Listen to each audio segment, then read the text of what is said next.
Let us then look at this matter, along with some interesting items contingent. Everyone knows that by the peculiar cunning of their gills, the finny tribes in general breathe the air which at all times is combined with the element in which they swim. Hence, a herring or a cod might live a century, and never once raise its head above the surface, but owing to his marked internal structure, which gives him regular lungs, like a human being's, the whale can only live by inhaling the disengaged air in the open atmosphere. Wherefore the necessity for his periodical visits to the upper world, but he cannot in any degree breathe through his mouth, for in his ordinary attitude the sperm whale's mouth is buried at least 8 feet beneath the surface, and what is still more, his windpipe has no connection with his mouth. No, he breathes through his spiracle alone, and this is on the top of his head.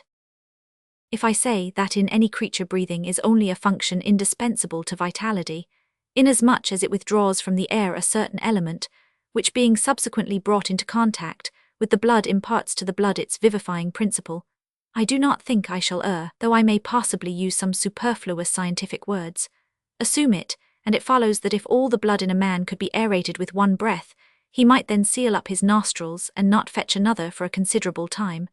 That is to say, he would then live without breathing. Anomalous as it may seem, this is precisely the case with the whale, who systematically lives by intervals, his full hour and more, when at the bottom without drawing a single breath, or so much as in any way inhaling a particle of air. For remember, he has no gills. How is this? Between his ribs and on each side of his spine, he is supplied with a remarkable involved Cretan labyrinth of vermicelli-like vessels, which vessels, when he quits the surface, are completely distended with oxygenated blood. So that for an hour or more, 1,000 fathoms in the sea, he carries a surplus stock of vitality in him, just as the camel crossing the waterless desert carries a surplus supply of drink for future use in its 4 supplementary stomachs. The anatomical fact of this labyrinth is indisputable, and that the supposition founded upon it is reasonable and true seems the more cogent to me when I consider the otherwise inexplicable obstinacy of that Leviathan in having his spoutings out, as the fishermen phrase it. This is what I mean. If unmolested, upon rising to the surface, the sperm whale will continue there for a period of time exactly uniform with all his other unmolested risings.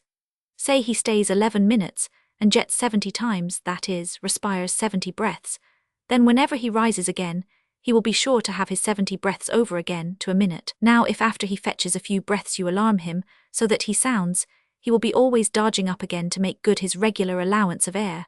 And not till those 70 breaths are told, will he finally go down to stay out his full term below. Remark, however, that in different individuals these rates are different, but in any one they are alike. Now, why should the whale thus insist upon having his spoutings out, unless it be to replenish his reservoir of air descending for good? How obvious is it, too, that this necessity for the whale's rising exposes him to all the fatal hazards of the chase. For not by hook or by net could this vast Leviathan be caught, when sailing 1,000 fathoms beneath the sunlight. Not so much thy skill, then, O hunter, as the great necessities that strike the victory to thee. In man, breathing is incessantly going on, one breath only serving for 2 or 3 pulsations, so that whatever other business he has to attend to, waking or sleeping, breathe he must or die he will. But the sperm whale only breathes about 1/7 or Sunday of his time. It has been said that the whale only breathes through his spout hole. If it could truthfully be added that his spouts are mixed with water, then I opine we should be furnished with the reason why his sense of smell seems obliterated in him. For the only thing about him that at all answers to his nose is that identical spout hole, and being so clogged with 2 elements it could not be expected to have the power of smelling, but owing to the mystery of the spout, whether it be water or whether it be vapour, no absolute certainty can as yet be arrived at on this head. Sure it is nevertheless that the sperm whale has no proper olfactories, but what does he want of them? No roses, no violets, no cologne water in the sea. Furthermore, as his windpipe solely opens into the tube of his spouting canal, and as that long canal, like the Grand Erie Canal, is furnished with a sort of locks that open and shut for the downward retention of air or the upward exclusion of water, therefore the whale has no voice, unless you insult him by saying that when he so strangely rumbles, he talks through his nose. But then again, what has the whale to say? Seldom have I known any profound being that had anything to say to this world, unless forced to stammer out something by way of getting a living. Oh, happy that the world is such an excellent listener. Now the spouting canal of the sperm whale, chiefly intended as it is for the conveyance of air, and for several feet laid along horizontally, just beneath the upper surface of his head, and a little to one side. This curious canal is very much like a gas pipe laid down in a city on one side of a street. But the question returns whether this gas pipe is also a water pipe. In other words, whether the spout of the sperm whale is the mere vapor of the exhaled breath, or whether that exhaled breath is mixed with water taken in at the mouth and discharged through the spiracle. It is certain that the mouth indirectly communicates with the spouting canal, but it cannot be proved that this is for the purpose of discharging water through the spiracle, because the greatest necessity for so doing would seem to be, when in feeding he accidentally takes in water, but the sperm whale's food is far beneath the surface, and there he cannot spout even if he would. Besides, if you regard him very closely and time him with your watch, you will find that when unmolested, there is an undeviating rhyme between the periods of his jets and the ordinary periods of respiration. But why pester one with all this reasoning on the subject? Speak out, you have seen him spout, then declare what the spout is. Can you not tell water from air? My dear sir, in this world it is not so easy to settle these plain things. I have ever found your plain things the knottiest of all.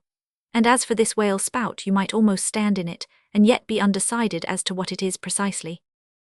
The central body of it is hidden in the snowy, sparkling mist enveloping it, and how can you certainly tell whether any water falls from it, when, always when you are close enough to a whale to get a close view of his spout, he is in a prodigious commotion, the water cascading all around him, and if at such times you should think that you really perceive drops of moisture in the spout, how do you know that they are not merely condensed from its vapor? Or how do you know that they are not those identical drops superficially lodged in the spout-hole fissure, which is countersunk into the summit of the whale's head? For even when tranquilly swimming through the midday sea in a calm, with his elevated hump sun-dried as a dromedary's in the desert, even then, the whale always carries a small basin of water on his head, as under a blazing sun you will sometimes see a cavity in a rock filled up with rain. Nor is it at all prudent for the hunter to be over-curious touching the precise nature of the whale's spout. It will not do for him to be peering into it and putting his face in it. You cannot go with your pitcher to this fountain and fill it and bring it away. For even when coming into slight contact with the outer vapory shreds of the jet, which will often happen, your skin will feverishly smart from the acridness of the thing so touching it, and I know one who coming into still closer contact with the spout, whether with some scientific object in view or otherwise I cannot say, the skin peeled off from his cheek and arm. Wherefore among whalemen the spout is deemed poisonous, they try to evade it. Another thing, I have heard it said, and I do not much doubt it, that if the jet is fairly spouted into your eyes it will blind you. The wisest thing the investigator can do then, it seems to me, is to let this deadly spout alone. Still we can hypothesize, even if we cannot prove and establish. My hypothesis is this, that the spout is nothing but mist. And besides other reasons, to this conclusion I am impelled, by considerations touching the great inherent dignity and sublimity of the sperm whale. I account him no common, shallow being, inasmuch as it is an undisputed fact that he is never found on soundings or near shores. All other whales sometimes are. He is both ponderous and profound, and I am convinced that from the heads of all ponderous profound beings, such as Plato, Pyrrho, the devil, Jupiter, Dante, and so on, there always goes up a certain semi-visible steam. While in the act of thinking deep thoughts, while composing a little treatise on eternity, I had the curiosity to place a mirror before me, and ere long saw reflected there a curious involved worming and undulation in the atmosphere over my head. The invariable moisture of my hair, while plunged in deep thought, after 6 cups of hot tea in my thin shingled attic, of an August noon. This seems an additional argument for the above supposition. And how nobly it raises our conceit of the mighty misty monster, to behold him solemnly sailing through a calm tropical sea, his vast mild head overhung by a canopy of vapour, engendered by his incommunicable contemplations, and that vapour, as you will sometimes see it, glorified by a rainbow, as if heaven itself had put its seal upon his thoughts. For d'ye see, rainbows do not visit the clear air, they only irradiate vapour, and so through all the thick mists of the dim doubts in my mind, divine intuitions now and then shoot, enkindling my fog with a heavenly ray. And for this I thank God, for all have doubts, many deny, but doubts or denials few along with them have intuitions, doubts of all things earthly and intuitions of some things heavenly. This combination makes neither believer nor infidel, but makes a man who regards them both with equal eye. Chapter 86, The Tale. Other poets have warbled the praises of the soft eye of the antelope, and the lovely plumage of the bird that never alights. Less celestial, I celebrate a tale. reckoning the largest sized sperm whale's tail to begin at that point of the trunk where it tapers to about the girth of a man. It comprises upon its upper surface alone an area of at least 50 square feet.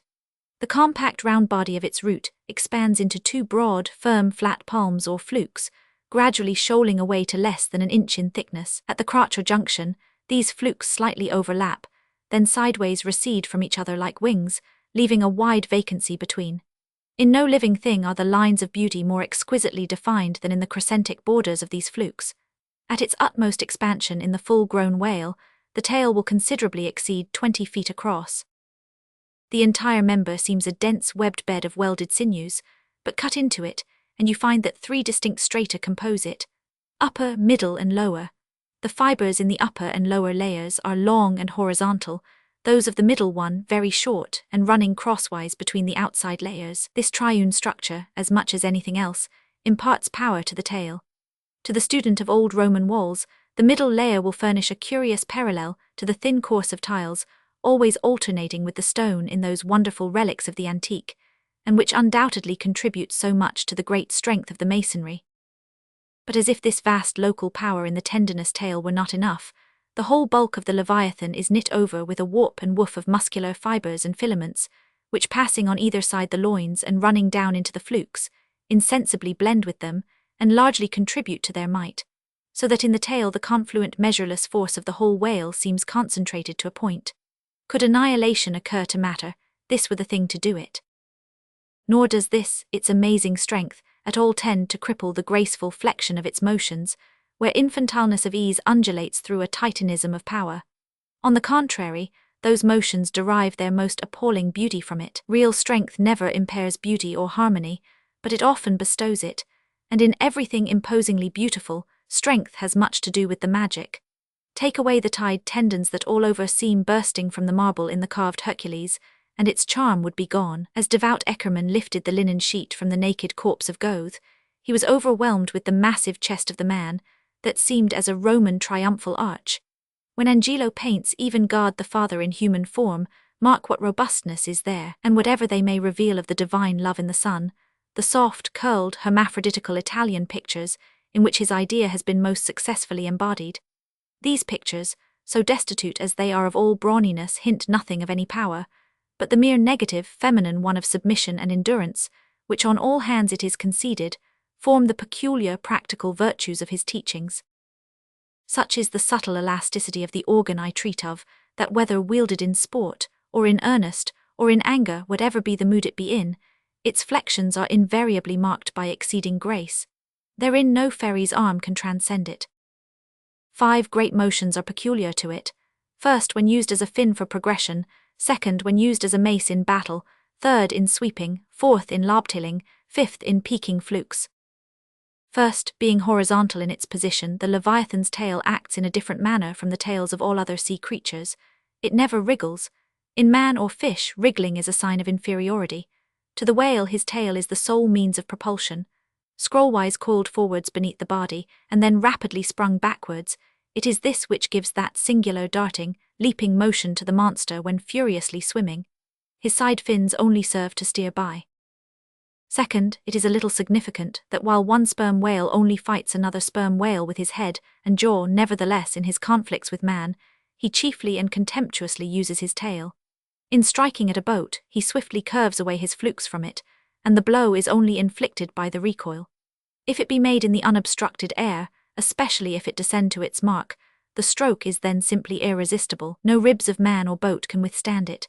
Your only salvation lies in eluding it.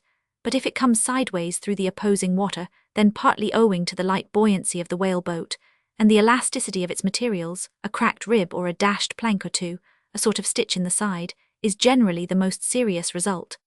These submerged side blows are so often received in the fishery that they are accounted mere child's play. Someone strips off a frock and the whole is stopped. Third, I cannot demonstrate it, but it seems to me that in the whale the sense of touch is concentrated in the tail, for in this respect there is a delicacy in it only equalled by the daintiness of the elephant's trunk. This delicacy is chiefly evinced in the action of sweeping, when in maidenly gentleness the whale with a certain soft slowness moves his immense flukes from side to side upon the surface of the sea, and if he feel but a sailor's whisker, Woe to that sailor, whiskers and all. What tenderness there is in that preliminary touch.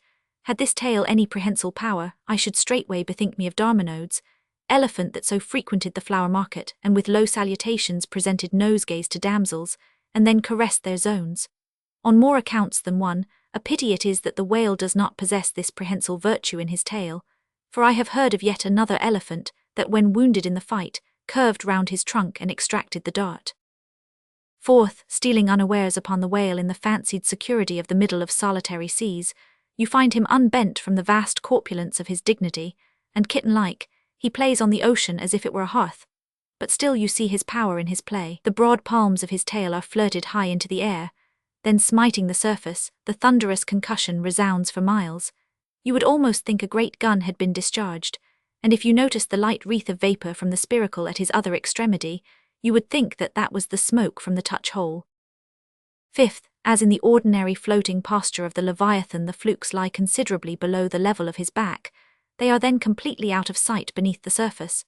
But when he is about to plunge into the deeps, his entire flukes with at least 30 feet of his body are tossed erect in the air, and so remain vibrating a moment, till they downwards shoot out of view. Excepting the sublime breach, somewhere else to be described, this peaking of the whale's flukes is perhaps the grandest sight to be seen in all animated nature. Out of the bottomless profundities, the gigantic tail seems spasmodically snatching at the highest heaven.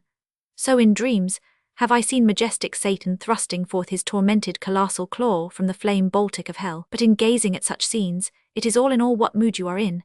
If in the Dantean, the devils will occur to you, if in that of Isaiah, the archangels.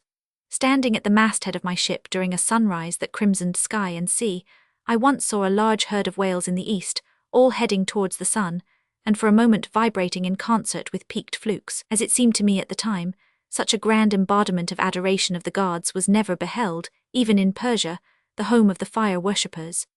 As Ptolemy Philopater testified of the African elephant, I then testified of the whale, pronouncing him the most devout of all beings. For according to King Juba, the military elephants of antiquity often hailed the morning with their trunks uplifted in the profoundest silence. The more I consider this mighty tale, the more do I deplore my inability to express it. At times there are gestures in it, which, though they would well grace the hand of man, remain wholly inexplicable. In an extensive herd, so remarkable occasionally are these mystic gestures, that I have heard hunters who have declared them akin to Freemason signs and symbols, that the whale indeed by these methods intelligently conversed with the world. Nor are there wanting other motions of the whale in his general body, full of strangeness and unaccountable to his most experienced assailant. Dissect him how I may, then I but go skin deep. I know him not and never will. But if I know not even the tail of this whale, how understand his head? Much more, how comprehend his face, when face he has none? Thou shalt see my back parts, my tail, he seems to say, but my face shall not be seen.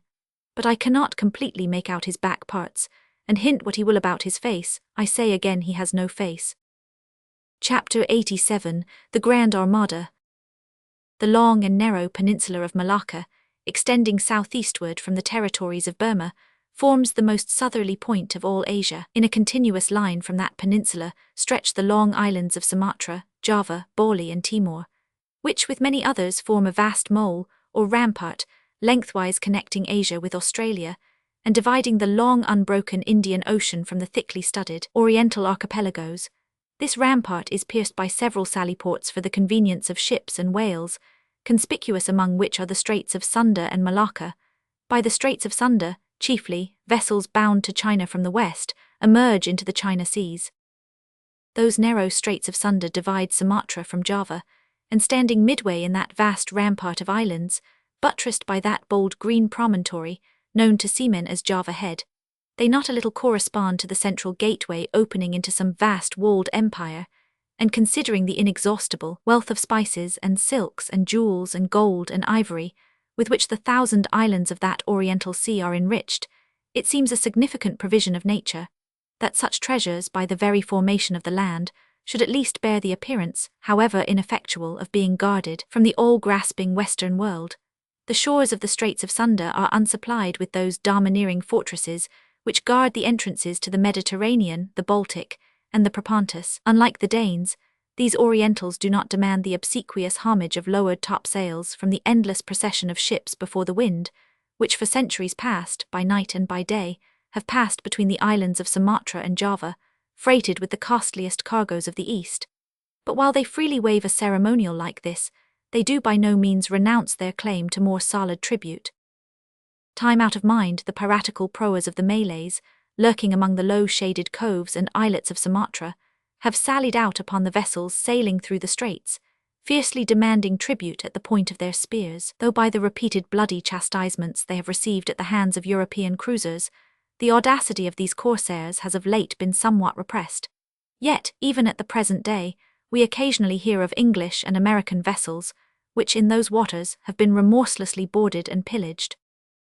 With a fair, fresh wind, the Pequod was now drawing nigh to these straits, Ahab purposing to pass through them into the Javan Sea, and thence, cruising northwards, over waters known to be frequented here and there by the sperm whale, sweep inshore by the Philippine Islands, and gain the far coast of Japan, in time for the great whaling season there. By these means, the circumnavigating Pequod would sweep almost all the known sperm whale cruising grounds of the world, previous to descending upon the line in the Pacific, where Ahab, though everywhere else foiled in his pursuit, firmly counted upon giving battle to Moby Dick, in the sea he was most known to frequent, and at a season when he might most reasonably be presumed to be haunting it.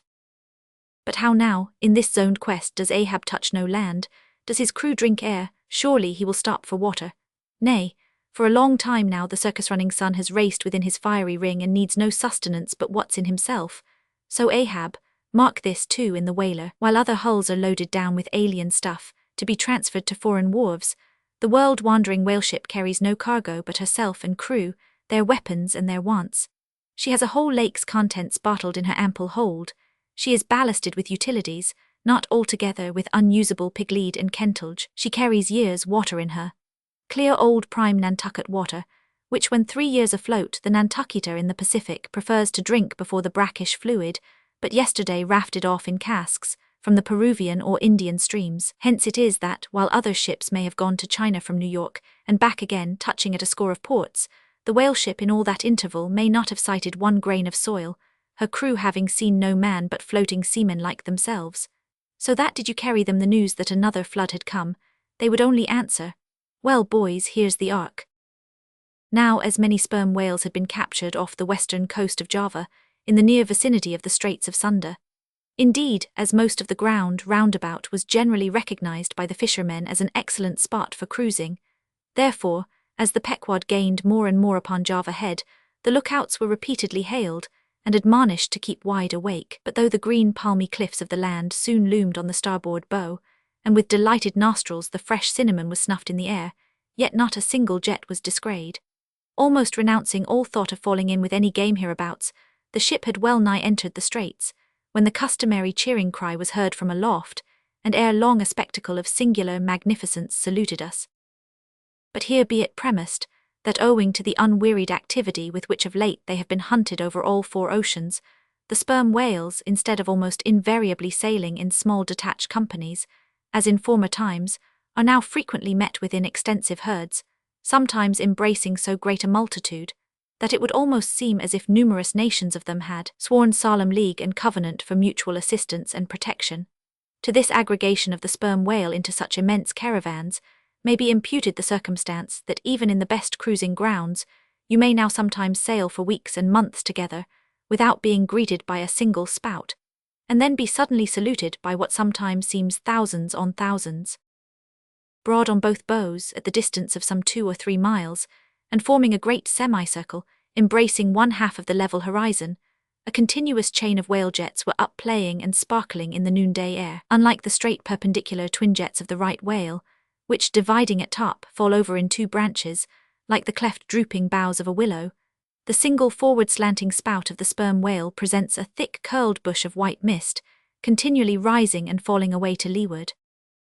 Seen from the Pequod's deck, then as she would rise on a high hill of the sea, this host of vapory spouts, individually curling up into the air, and beheld through a blending atmosphere of bluish haze, showed like the 1,000 cheerful chimneys of some dense metropolis, descried of a balmy autumnal morning, by some horseman on a height. As marching armies approaching an unfriendly defile in the mountains, accelerate their march, all eagerness to place that perilous passage in their rear, and once more expand in comparative security upon the plain, Even so did this vast fleet of whales now seem hurrying forward through the straits, gradually contracting the wings of their semicircle and swimming on in one solid but still crescentic center. Crowding all sail, the Pequod pressed after them, the harpooneers handling their weapons and loudly cheering from the heads of their yet suspended boats.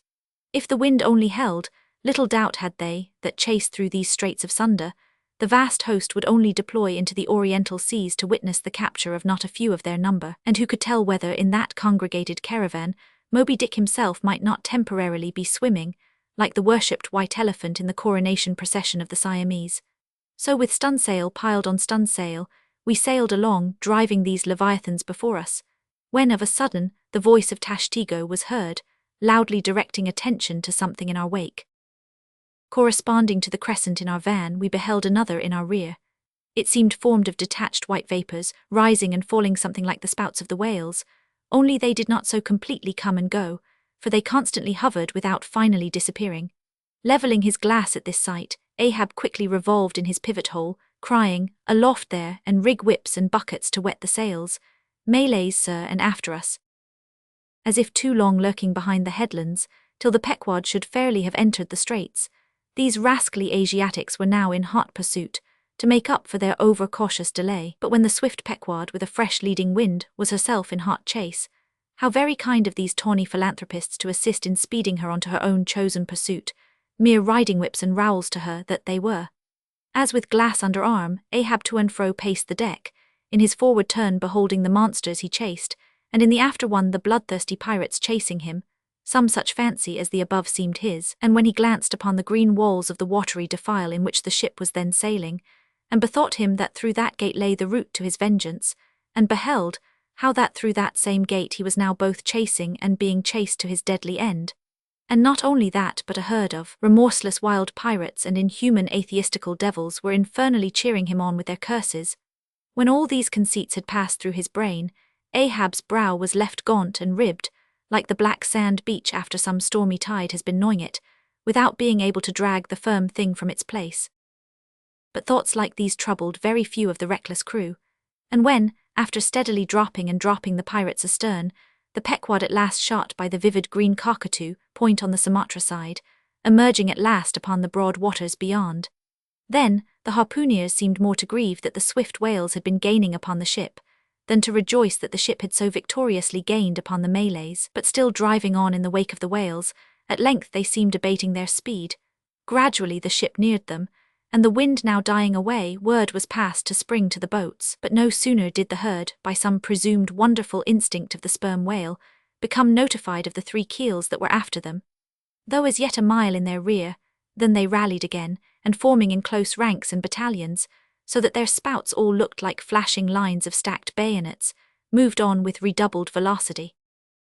Stripped to our shirts and drawers, we sprang to the white ash, and after several hours, pulling, were almost disposed to renounce the chase, when a general pausing commotion among the whales gave animating token that they were now at last under the influence of that strange perplexity of inert irresolution, which, when the fishermen perceive it in the whale, they say he is gallied. The compact martial columns in which they had been hitherto rapidly and steadily swimming were now broken up in one measureless rout, and like King Porus elephants in the Indian battle with Alexander, they seemed going mad with consternation, in all directions expanding in vast irregular circles, and aimlessly swimming hither and thither by their short thick spoutings.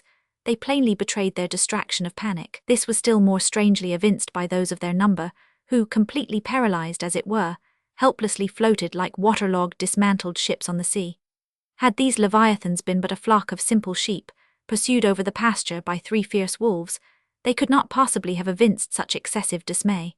But this occasional timidity is characteristic of almost all herding creatures. Though banding together in tens of thousands, the lion-maned buffaloes of the West have fled before a solitary horseman. Witness, too, all human beings, how when herded together in the sheepfold of a theatre's pit, they will, at the slightest alarm of fire, rush helter-skelter for the outlets, crowding, trampling, jamming, and remorselessly dashing each other to death. Best, therefore, withhold any amazement at the strangely gallied whales before us, for there is no folly of the beasts of the earth which is not infinitely outdone by the madness of men. Though many of the whales, as has been said, were in violent motion, Yet it is to be observed that as a whole the herd neither advanced nor retreated, but collectively remained in one place. As is customary in those cases, the boats at once separated, each making for some one lone whale on the outskirts of the shoal. In about 3 minutes' time, Queequeg's harpoon was flung. The stricken fish darted blinding spray in our faces, and then running away with us like light, steered straight for the heart of the herd. Though such a movement on the part of the whale struck under such circumstances is in no wise unprecedented, and indeed is almost always more or less anticipated, yet does it present one of the more perilous vicissitudes of the fishery. For as the swift monster drags you deeper and deeper into the frantic shoal, you bid adieu to circumspect life, and only exist in a delirious throb. As blind and deaf, the whale plunged forward, as if by sheer power of speed to rid himself of the iron leech that had fastened to him. As we thus tore a white gash in the sea, on all sides menaced as we flew, by the crazed creatures to and fro rushing about us.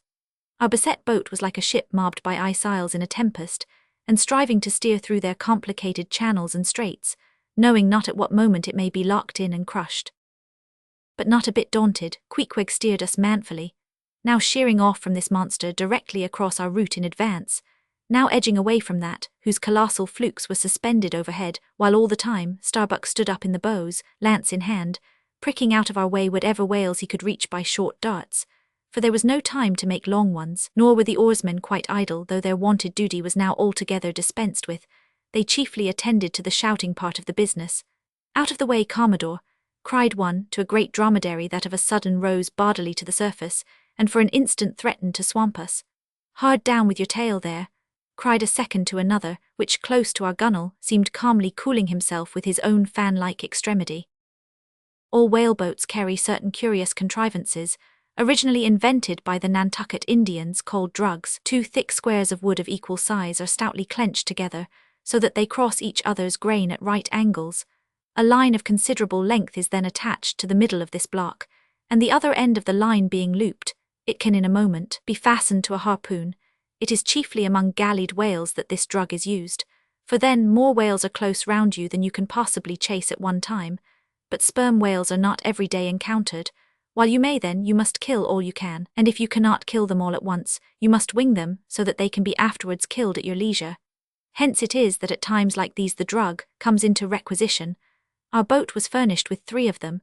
The first and second were successfully darted, and we saw the whales staggeringly running off, fettered by the enormous sidelong resistance of the towing drug. They were cramped like malefactors with the chain and ball.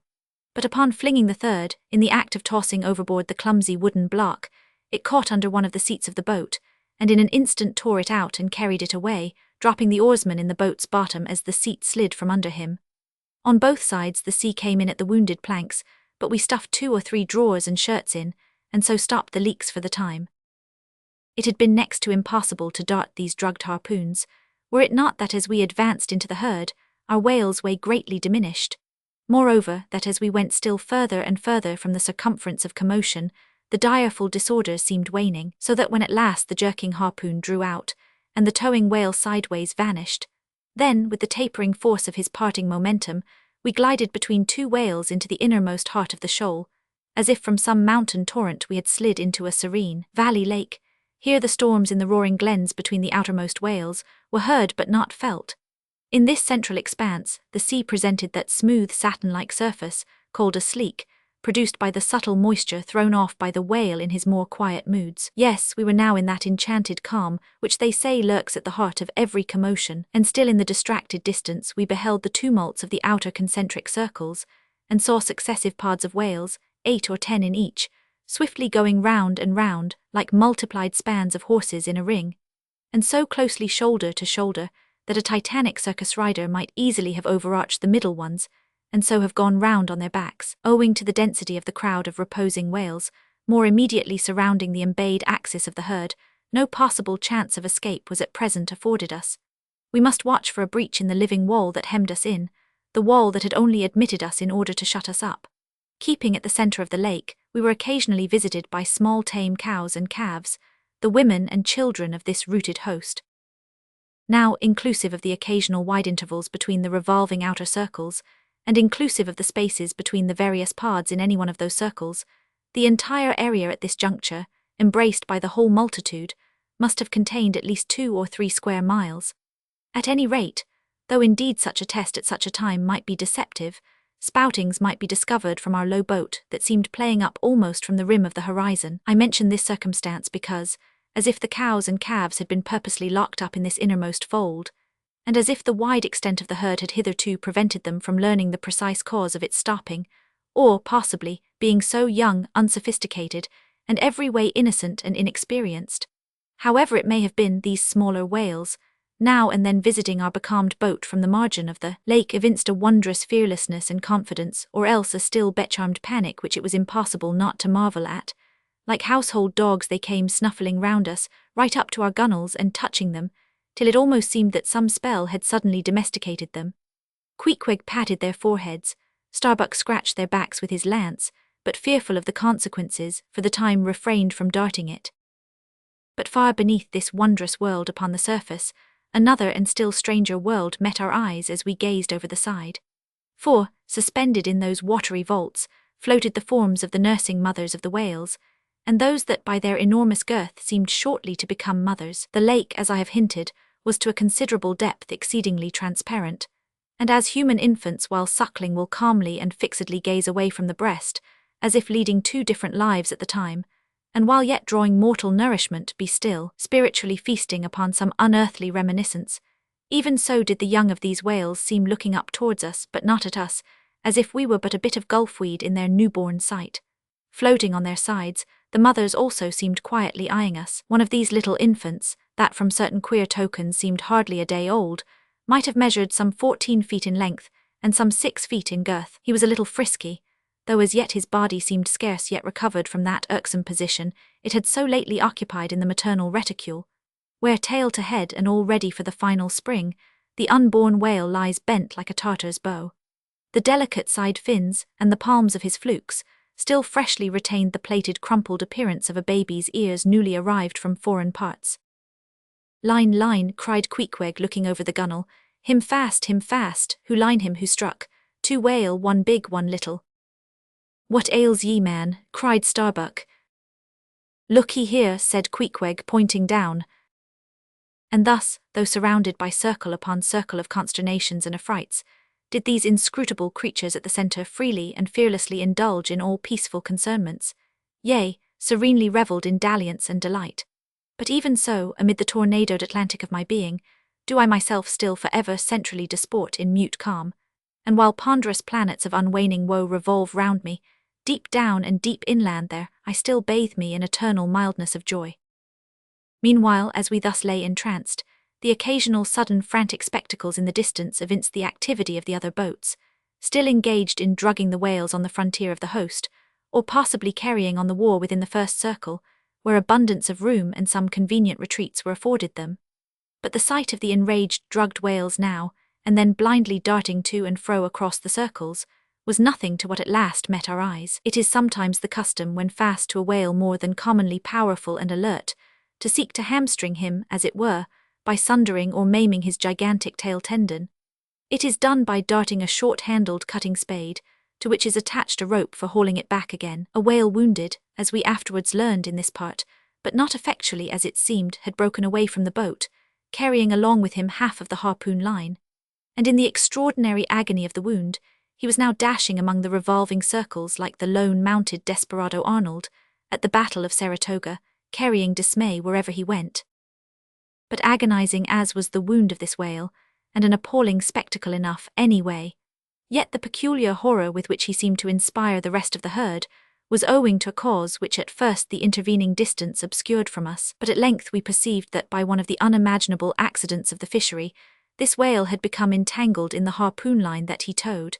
He had also run away with the cutting spade in him, and while the free end of the rope attached to that weapon had permanently caught in the coils of the harpoon line round his tail, the cutting spade itself had worked loose from his flesh, so that, tormented to madness, he was now churning through the water, violently flailing with his flexible tail, and tossing the keen spade about him, wounding and murdering his own comrades.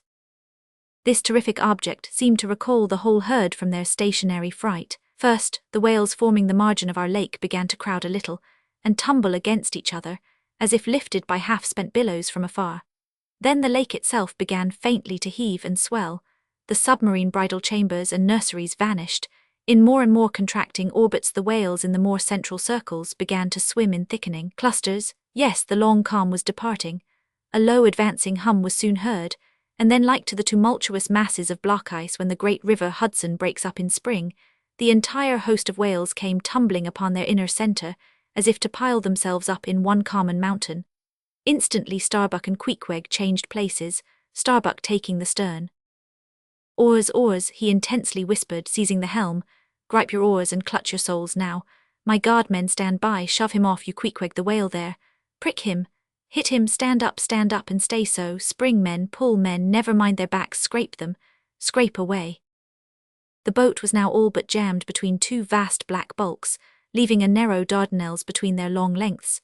But by desperate endeavour we at last shot into a temporary opening, then giving way rapidly, and at the same time earnestly watching for another outlet. After many similar hairbreadth escapes, we at last swiftly glided into what had just been one of the outer circles, but now crossed by random whales, all violently making for one centre.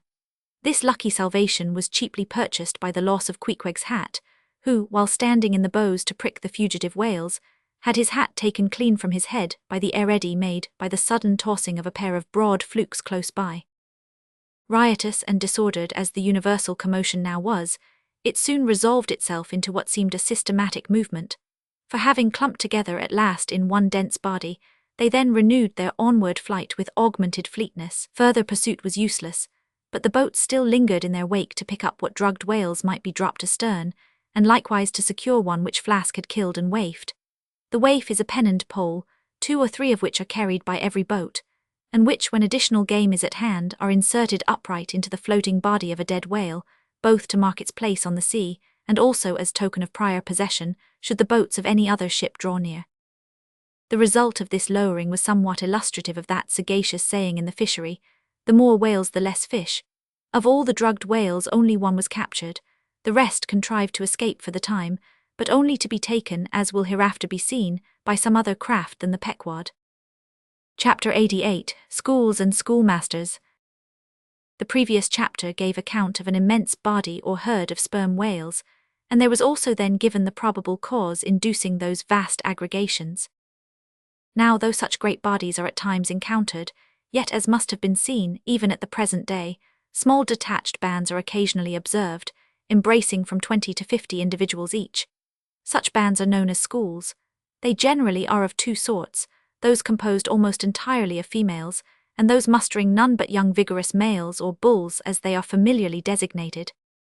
In cavalier attendance upon the school of females, you invariably see a male of full-grown magnitude, but not old, who, upon any alarm, evinces his gallantry by falling in the rear and covering the flight of his ladies.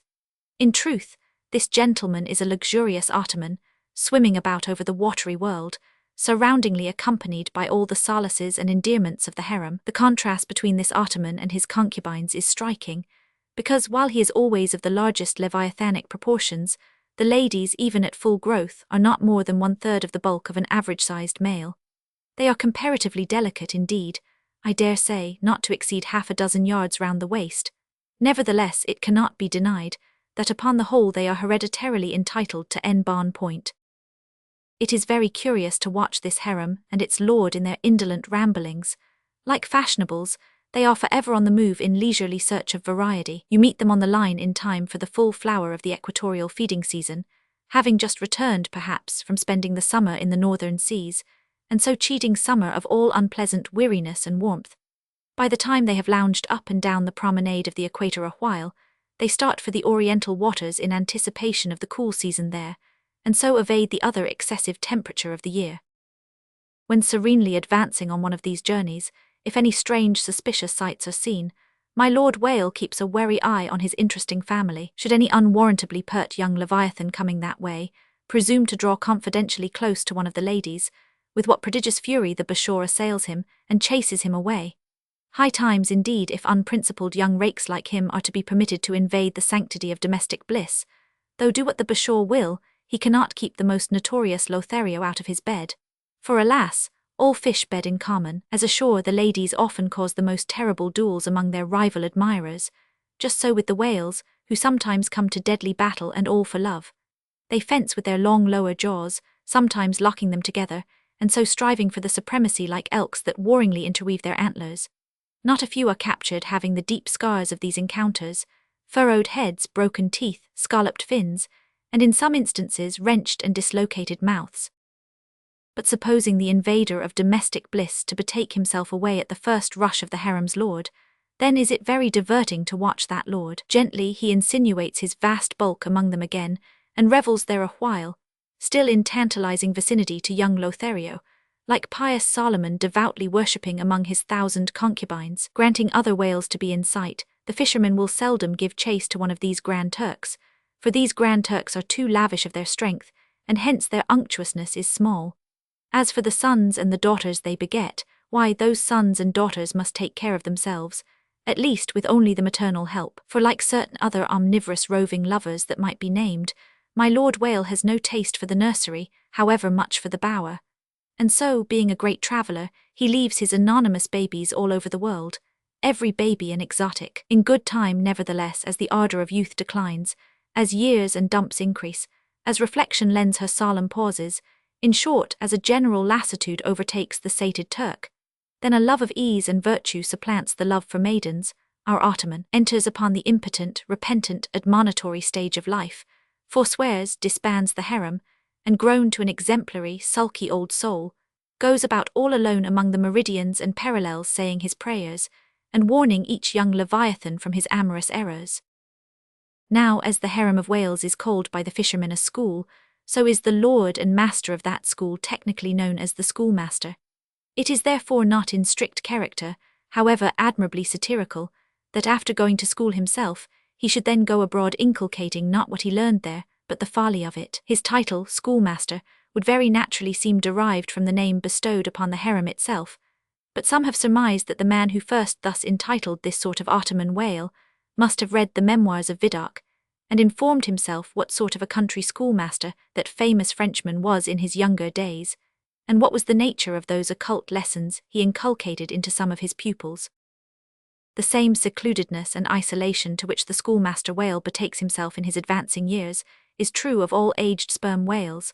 Almost universally, a lone whale, as a solitary leviathan is called, proves an ancient one. Like venerable moss-bearded Daniel Boone, he will have no one near him but nature herself, and her he takes to wife in the wilderness of waters, and the best of wives she is, though she keeps so many moody secrets. The schools composing none but young and vigorous males, previously mentioned, offer a strong contrast to the harem schools. For while those female whales are characteristically timid, the young males, or 40-barrel bulls as they call them, are by far the most pugnacious of all leviathans, and proverbially the most dangerous to encounter, excepting those wondrous grey-headed, grizzled whales, sometimes met, and these will fight you like grim fiends exasperated by a penal gout. The 40-barrel bull schools are larger than the harem schools. Like a mob of young collegians, they are full of fight, fun, and wickedness, tumbling round the world at such a reckless, rollicking rate that no prudent underwriter would insure them any more than he would a riotous lad at Yale or Harvard. They soon relinquish this turbulence, though, and when about 3/4 grown, break up and separately go about in quest of settlements, that is, harems. Another point of difference between the male and female schools is still more characteristic of the sexes. Say you strike a 40-barrel bull, poor devil, all his comrades quit him, but strike a member of the harem school, and her companions swim around her with every token of concern, sometimes lingering so near her and so long, as themselves to fall a prey. Chapter 89, Fast Fish and Loose Fish. The allusion to the waif and waif poles in the last chapter but one necessitates some account of the laws and regulations of the whale fishery, of which the waif may be deemed the grand symbol and badge. It frequently happens that when several ships are cruising in company, a whale may be struck by one vessel, then escape, and be finally killed and captured by another vessel, and herein are indirectly comprised many minor contingencies, all partaking of this one grand feature. For example, after a weary and perilous chase and capture of a whale, the body may get loose from the ship by reason of a violent storm, and drifting far away to leeward, be retaken by a second whaler, who in a calm snugly tows it alongside, without risk of life or line. Thus the most vexatious and violent disputes would often arise between the fishermen, Were there not some written or unwritten, universal, undisputed law applicable to all cases? Perhaps the only formal whaling code authorized by legislative enactment was that of Holland. It was decreed by the States General in A, but though no other nation has ever had any written whaling law, yet the American fishermen have been their own legislators and lawyers in this matter. They have provided a system which for terse comprehensiveness surpasses Justinian's pandects and the bylaws of the Chinese society for the suppression of meddling with other people's business. Yes, these laws might be engraven on a Queen Anne's farthing or the barb of a harpoon and worn round the neck, so small are they. A fast fish belongs to the party fast to it. Chapter 2. A loose fish is fair game for anybody who can soonest catch it. But what plays the mischief with this masterly code is the admirable brevity of it, which necessitates a vast volume of commentaries to expound it. First, what is a fast fish? Alive or dead, a fish is technically fast, when it is connected with an occupied ship or boat, by any medium at all controllable by the occupant or occupants. A mast, an oar, a 9-inch cable, a telegraph wire, or a strand of cobweb, it is all the same. Likewise, a fish is technically fast when it bears a waif, or any other recognized symbol of possession, so long as the party waifing it plainly evince their ability at any time to take it alongside, as well as their intention so to do. These are scientific commentaries, but the commentaries of the whalemen themselves sometimes consist in hard words and harder knocks, the coke upon Littleton of the fist. True, among the more upright and honourable whalemen allowances are always made for peculiar cases, where it would be an outrageous moral injustice for one party to claim possession of a whale previously chased or killed by another party. But others are by no means so scrupulous. Some 50 years ago there was a curious case of whale trover litigated in England, wherein the plaintiff set forth that after a hard chase of a whale in the northern seas, and when indeed they, the plaintiffs, had succeeded in harpooning the fish, they were at last, through peril of their lives, obliged to forsake not only their lines, but their boat itself. Ultimately the defendants, the crew of another ship, came up with the whale, struck, killed, seized, and finally appropriated it before the very eyes of the plaintiffs, and when those defendants were remonstrated with, their captain snapped his fingers in the plaintiffs' teeth, and assured them that by way of doxology to the deed he had done, he would now retain their line, harpoons, and boat, which had remained attached to the whale at the time of the seizure. Wherefore the plaintiffs now sued for the recovery of the value of their whale, line, harpoons, and boat. Mr. Erskine was counsel for the defendants, Lord Ellenborough was the judge. In the course of the defence, the witty Erskine went on to illustrate his position by alluding to a recent crim.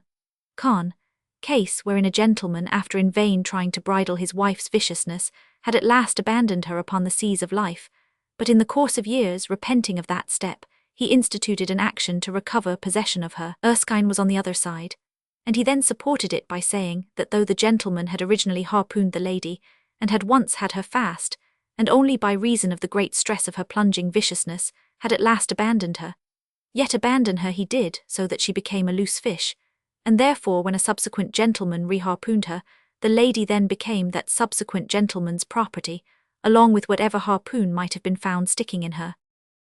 Now in the present case, Erskine contended that the examples of the whale and the lady were reciprocally illustrative of each other. These pleadings and the counter-pleadings being duly heard, the very learned judge in set terms decided, to wit, that as for the boat he awarded it to the plaintiffs because they had merely abandoned it to save their lives, but that with regard to the controverted whale, harpoons, and line, they belonged to the defendants, the whale because it was a loose fish at the time of the final capture, and the harpoons and line because when the fish made off with them, it, the fish, acquired a property in those articles, and hence anybody who afterwards took the fish had a right to them. Now the defendants afterwards took the fish, ergo the aforesaid articles were theirs. A common man looking at this decision of the very learned judge might possibly object to it, but ploughed up to the primary rock of the matter, the two great principles laid down in the twin whaling laws previously quoted, and applied and elucidated by Lord Ellenborough in the above-cited case. These two laws touching fast fish and loose fish, I say, will, on reflection, be found the fundamentals of all human jurisprudence, for notwithstanding its complicated tracery of sculpture, the temple of the law, like the temple of the Philistines, has but two props to stand on. Is it not a saying in everyone's mouth, possession is half of the law, that is, regardless of how the thing came into possession, but often possession is the whole of the law. What are the sinews and souls of Russian serfs and republican slaves but fast fish, whereof possession is the whole of the law? What to the rapacious landlord is the widow's last mite but a fast fish? What is yonder undetected villain's marble mansion with a doorplate for a waif? What is that but a fast fish? What is the ruinous discount which Mordecai the broker gets from poor Woebegone the bankrupt on a loan to keep Woebegone's family from starvation? What is that ruinous discount but a fast fish? What is the Archbishop of Savesoul's income of £100,000, seized from the scant bread and cheese of hundreds of thousands of broken-backed labourers, all sure of heaven without any of Savesoul's help? What is that globular £100,000 but a fast fish? What are the Duke of Dunder's hereditary towns and hamlets but fast fish?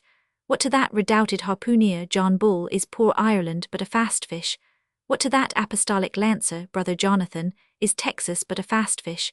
And concerning all these is not possession the whole of the law? But if the doctrine of fast fish be pretty generally applicable, the kindred doctrine of loose fish is still more widely so.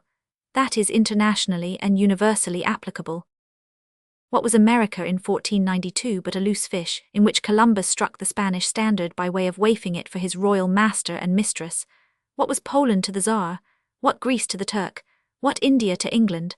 What at last will Mexico be to the United States? All loose fish. What are the rights of man and the liberties of the world but loose fish? What all men's minds and opinions but loose fish? What is the principle of religious belief in them but a loose fish? What to the ostentatious smuggling verbalists are the thoughts of thinkers but loose fish?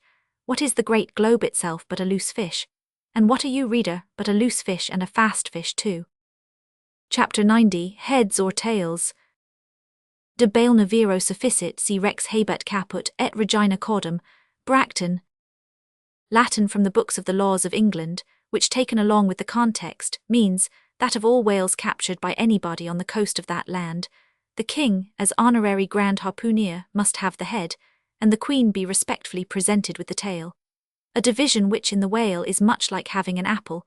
There is no intermediate remainder. Now as this law, under a modified form, is to this day in force in England, and as it offers in various respects a strange anomaly touching the general law of fast and loose fish, it is here treated of in a separate chapter, on the same courteous principle that prompts the English railways to be at the expense of a separate car, specially reserved for the accommodation of royalty. In the first place, in curious proof of the fact that the above-mentioned law is still in force, I proceed to lay before you a circumstance that happened within the last 2 years. It seems that some honest mariners of Dover, or Sandwich, or some one of the Cinque Ports, had after a hard chase succeeded in killing and beaching a fine whale, which they had originally descried afar off from the shore. Now the Cinque Ports are partially or somehow under the jurisdiction of a sort of policeman or beadle, called a Lord Warden, holding the office directly from the Crown, I believe. All the royal emoluments incident to the Cinque Port territories become by assignment his. By some writers this office is called a sinecure, but not so, because the Lord Warden is busily employed at times in farbing his perquisites, which are his chiefly by virtue of that same farbing of them. Now when these poor sunburnt mariners, barefooted, and with their trousers rolled high up on their eely legs, had wearily hauled their fat fish high and dry, promising themselves a good £150 from the precious oil and bone, and in fantasy sipping rare tea with their wives, and good ale with their cronies, upon the strength of their respective shares, up steps a very learned and most Christian and charitable gentleman, with a copy of Blackstone under his arm, and laying it upon the whale's head, he says, "Hands off, this fish, my master's, is a fast fish. I seize it as the Lord Warden s." Upon this the poor mariners, in their respectful consternation, so truly English, knowing not what to say, fall to vigorously scratching their heads all round, meanwhile ruefully glancing from the whale to the stranger. But that did in no wise mend the matter, or at all soften the hard heart of the learned gentleman with the copy of Blackstone. At length one of them, after long scratching about for his ideas, made bold to speak. "Please, sir, who is the Lord Warden?" "The Duke." "But the Duke had nothing to do with taking this fish." "It is his." "We have been at great trouble and peril and some expense, and is all that to go to the Duke's benefit, we getting nothing at all for our pains but our blisters." "It is his." "Is the Duke so very poor as to be forced to this desperate mode of getting a livelihood?" "It is his." "I thought to relieve my old bedridden mother by part of my share of this whale." It is his. Won't the Duke be content with a quarter or a half? It is his. In a word, the whale was seized and sold, and His Grace the Duke of Wellington received the money, thinking that viewed in some particular lights, the case might by a bare possibility in some small degree be deemed, under the circumstances, a rather hard one. An honest clergyman of the town respectfully addressed a note to His Grace, begging him to take the case of those unfortunate mariners into full consideration, to which my Lord Duke in substance replied, both letters were published, that he had already done so, and received the money, and would be obliged to the reverend gentleman if for the future he, the reverend gentleman, would decline meddling with other people's business. Is this the still militant old man, standing at the corners of the three kingdoms, on all hands coercing alms of beggars? It will readily be seen that in this case the alleged right of the Duke to the whale was a delegated one from the sovereign. We must needs inquire then on what principle the sovereign is originally invested with that right. The law itself has already been set forth, but Plowden gives us the reason for it. Says Plowden, the whale so caught belongs to the king and queen, because of its superior excellence.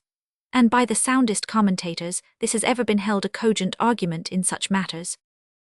But why should the king have the head and the queen the tail? A reason for that, ye lawyers. In his treatise on Queen Gold, or Queen Pinmoney, an old King's Bench author, one William Prynne thus discourseth, Ye tail is ye queen's, that ye queen's wardrobe may be supplied with ye whalebone. Now this was written at a time when the black limber bone of the Greenland or right whale was largely used in ladies' bodices, but this same bone is not in the tail, it is in the head, which is a sad mistake for a sagacious lawyer like Prynne. But is the queen a mermaid, to be presented with a tail? An allegorical meaning may lurk here. There are two royal fish so styled by the English law writers, the whale and the sturgeon, both royal property under certain limitations, and nominally supplying the 10th branch of the Crown's ordinary revenue. I know not that any other author has hinted of the matter, but by inference it seems to me that the sturgeon must be divided in the same way as the whale, the king receiving the highly dense and elastic head peculiar to that fish, which, symbolically regarded, may possibly be humorously grounded upon some presumed congeniality. And thus there seems a reason in all things, even in law. Chapter 91, The Pequod Meets the Rosebud. In vain it was to rake for ambergris in the paunch of this leviathan insufferable feeder denying not inquiry. Sir T. Brown, V.E. It was a week or two after the last whaling scene recounted, and when we were slowly sailing over a sleepy, vapoury, midday sea, that the many noses on the Pequod's deck proved more vigilant discoverers than the 3 pairs of eyes aloft. A peculiar and not very pleasant smell was smelt in the sea. I will bet something now, said Stubb, that somewhere hereabouts are some of those drugged whales we tickled the other day. I thought they would keel up before long. Presently the vapours in advance slid aside, and there in the distance lay a ship, whose furled sails betokened that some sort of whale must be alongside. As we glided nearer, the stranger showed French colours from his peak, and by the eddying cloud of vulture seafowl that circled and hovered and swooped around him, it was plain that the whale alongside must be what the fishermen call a blasted whale, that is, a whale that has died unmolested on the sea, and so floated an unappropriated corpse. It may well be conceived what an unsavoury odour such a mass must exhale, worse than an Assyrian city in the plague, when the living are incompetent to bury the departed. So intolerable indeed is it regarded by some, that no cupidity could persuade them to moor alongside of it. Yet are there those who will still do it, notwithstanding the fact that the oil obtained from such subjects is of a very inferior quality, and by no means of the nature of attar of rose. Coming still nearer with the expiring breeze, we saw that the Frenchman had a second whale alongside, and this second whale seemed even more of a nosegay than the first. In truth, it turned out to be one of those problematical whales that seem to dry up and die with a sort of prodigious dyspepsia, or indigestion, leaving their defunct bodies almost entirely bankrupt of anything like oil. Nevertheless, in the proper place, we shall see that no knowing fisherman will ever turn up his nose at such a whale as this, however much he may shun blasted whales in general. The Pequod had now swept so nigh to the stranger, that Stubb vowed he recognized his cutting spade pole entangled in the lines that were knotted round the tail of one of these whales. There's a pretty fellow now, he banteringly laughed, standing in the ship's bows. There's a jackal for ye. I well know that these crappos of Frenchmen are but poor devils in the fishery, sometimes lowering their boats for breakers, mistaking them for sperm whale spouts. Yes, and sometimes sailing from their port with their hold full of boxes of tallow candles, and cases of snuffers, foreseeing that all the oil they will get won't be enough to dip the captain's wick into. Aye, we all know these things, but look ye, here's a crapo that is content with our leavings, the drugged whale there, I mean. Aye, and is content too with scraping the dry bones of that other precious fish he has there. Poor devil, I say, pass round a hat, someone, and let's make him a present of a little oil for dear Charity's sake. For what oil he'll get from that drugged whale there wouldn't be fit to burn in a jail. No, not in a condemned cell. And as for the other whale, why, I'll agree to get more oil by chopping up and trying out these 3 masts of ours than he'd get from that bundle of bones. Though now that I think of it, it may contain something worth a good deal more than oil. Yes, ambergris. I wonder now if our old man has thought of that. It's worth trying. Yes, I'm for it. And so saying, he started for the quarterdeck. By this time the faint air had become a complete calm, so that whether or no the Pequod was now fairly entrapped in the smell, with no hope of escaping except by its breezing up again. Issuing from the cabin, Stubb now called his boat's crew, and pulled off for the stranger. Drawing across her bow, he perceived that in accordance with the fanciful French taste, the upper part of her stempiece was carved in the likeness of a huge drooping stalk, was painted green, and for thorns had copper spikes projecting from it here and there, the whole terminating in a symmetrical folded bulb of a bright red colour.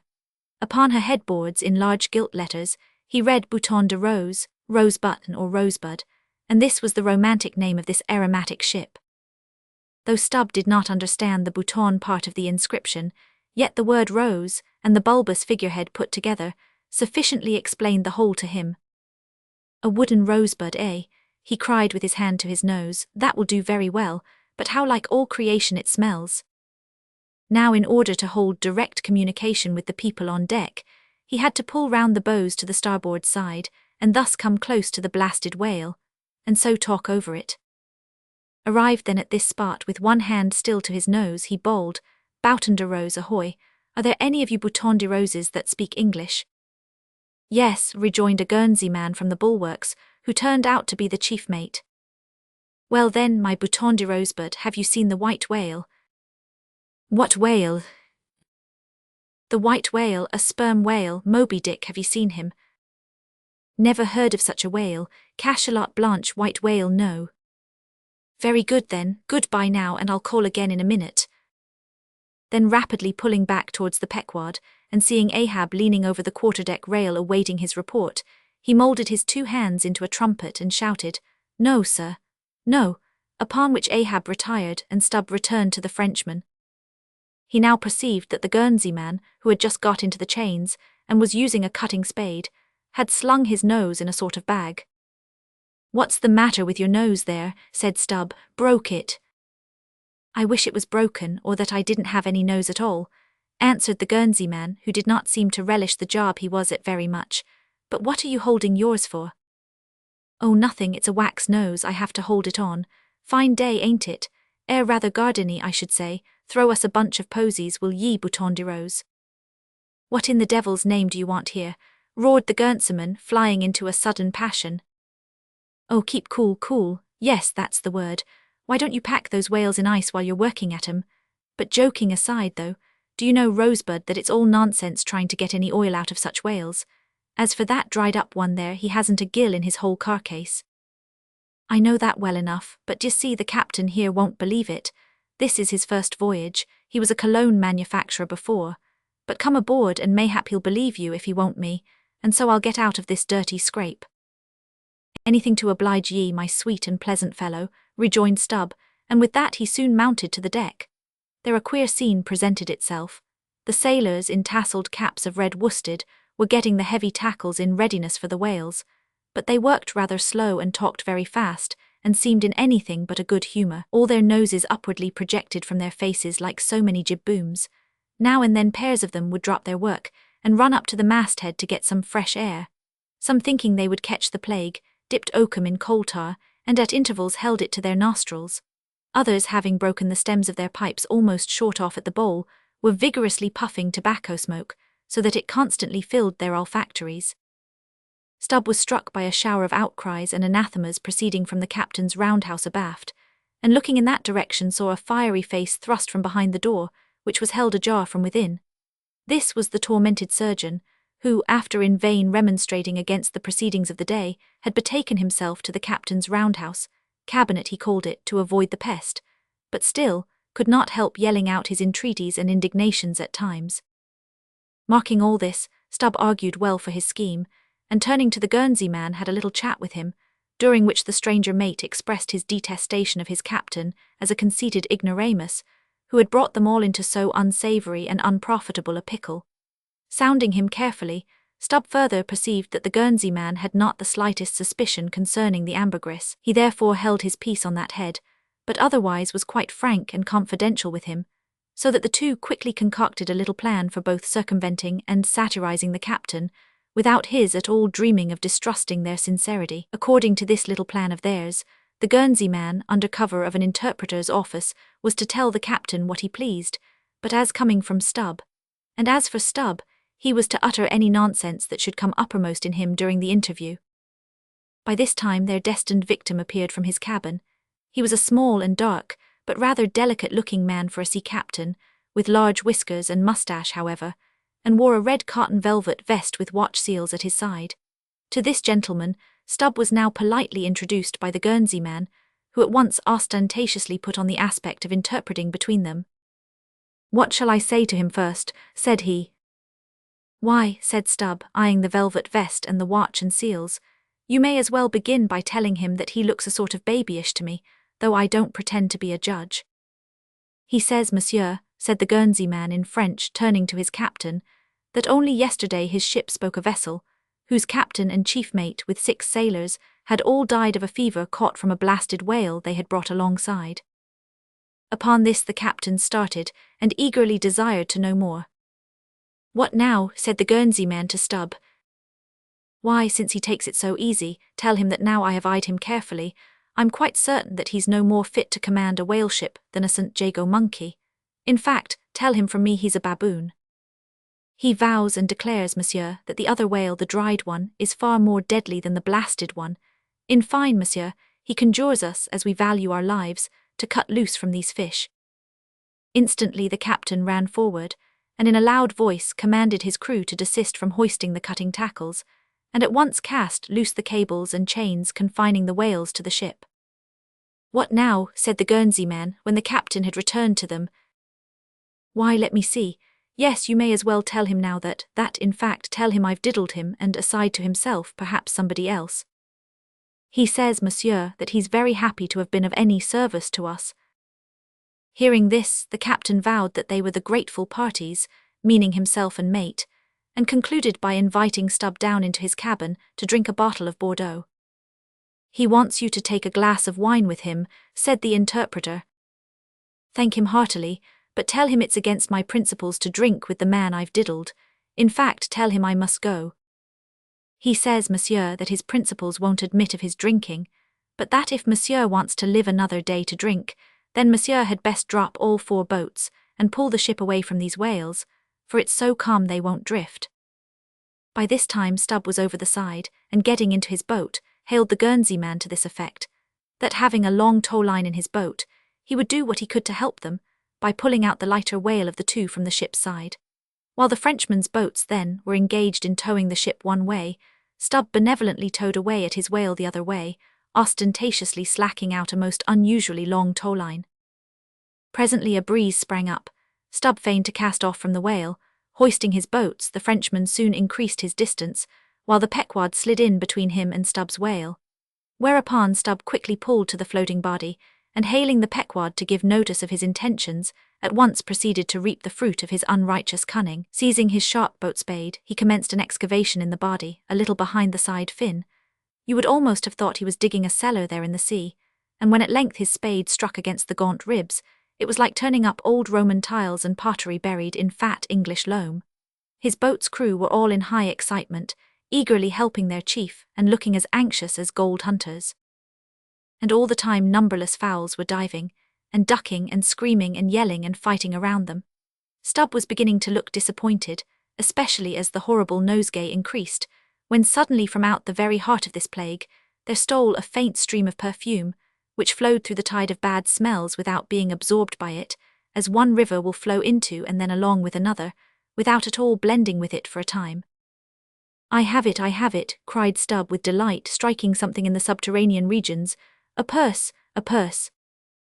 Dropping his spade, he thrust both hands in and drew out handfuls of something that looked like ripe Windsor soap, or rich mottled old cheese, very unctuous and savoury withal. You might easily dent it with your thumb. It is of a hue between yellow and ash colour, and this, good friends, is ambergris, worth a gold guinea an ounce to any druggist.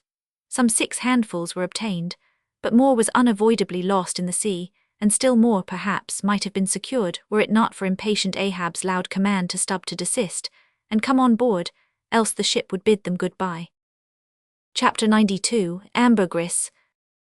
Now this ambergris is a very curious substance, and so important as an article of commerce, that in 1791 a certain Nantucket-born Captain Coffin was examined at the bar of the English House of Commons on that subject.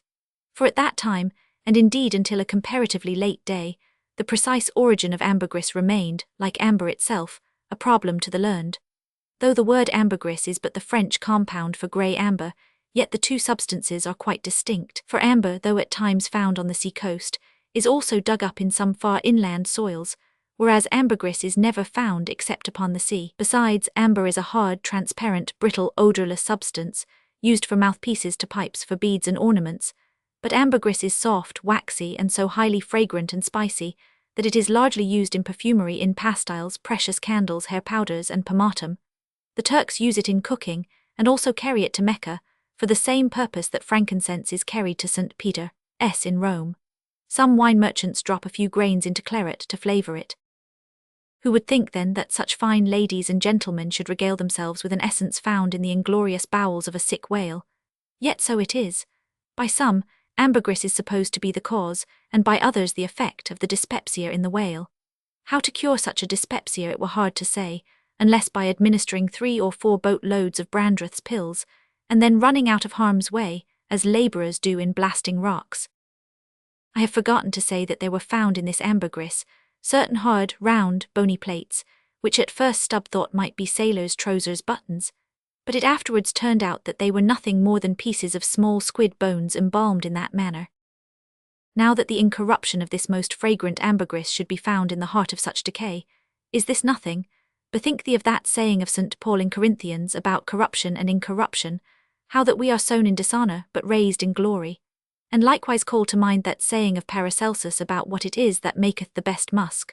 Also forget not the strange fact that of all things of ill savour, cologne water, in its rudimental manufacturing stages, is the worst.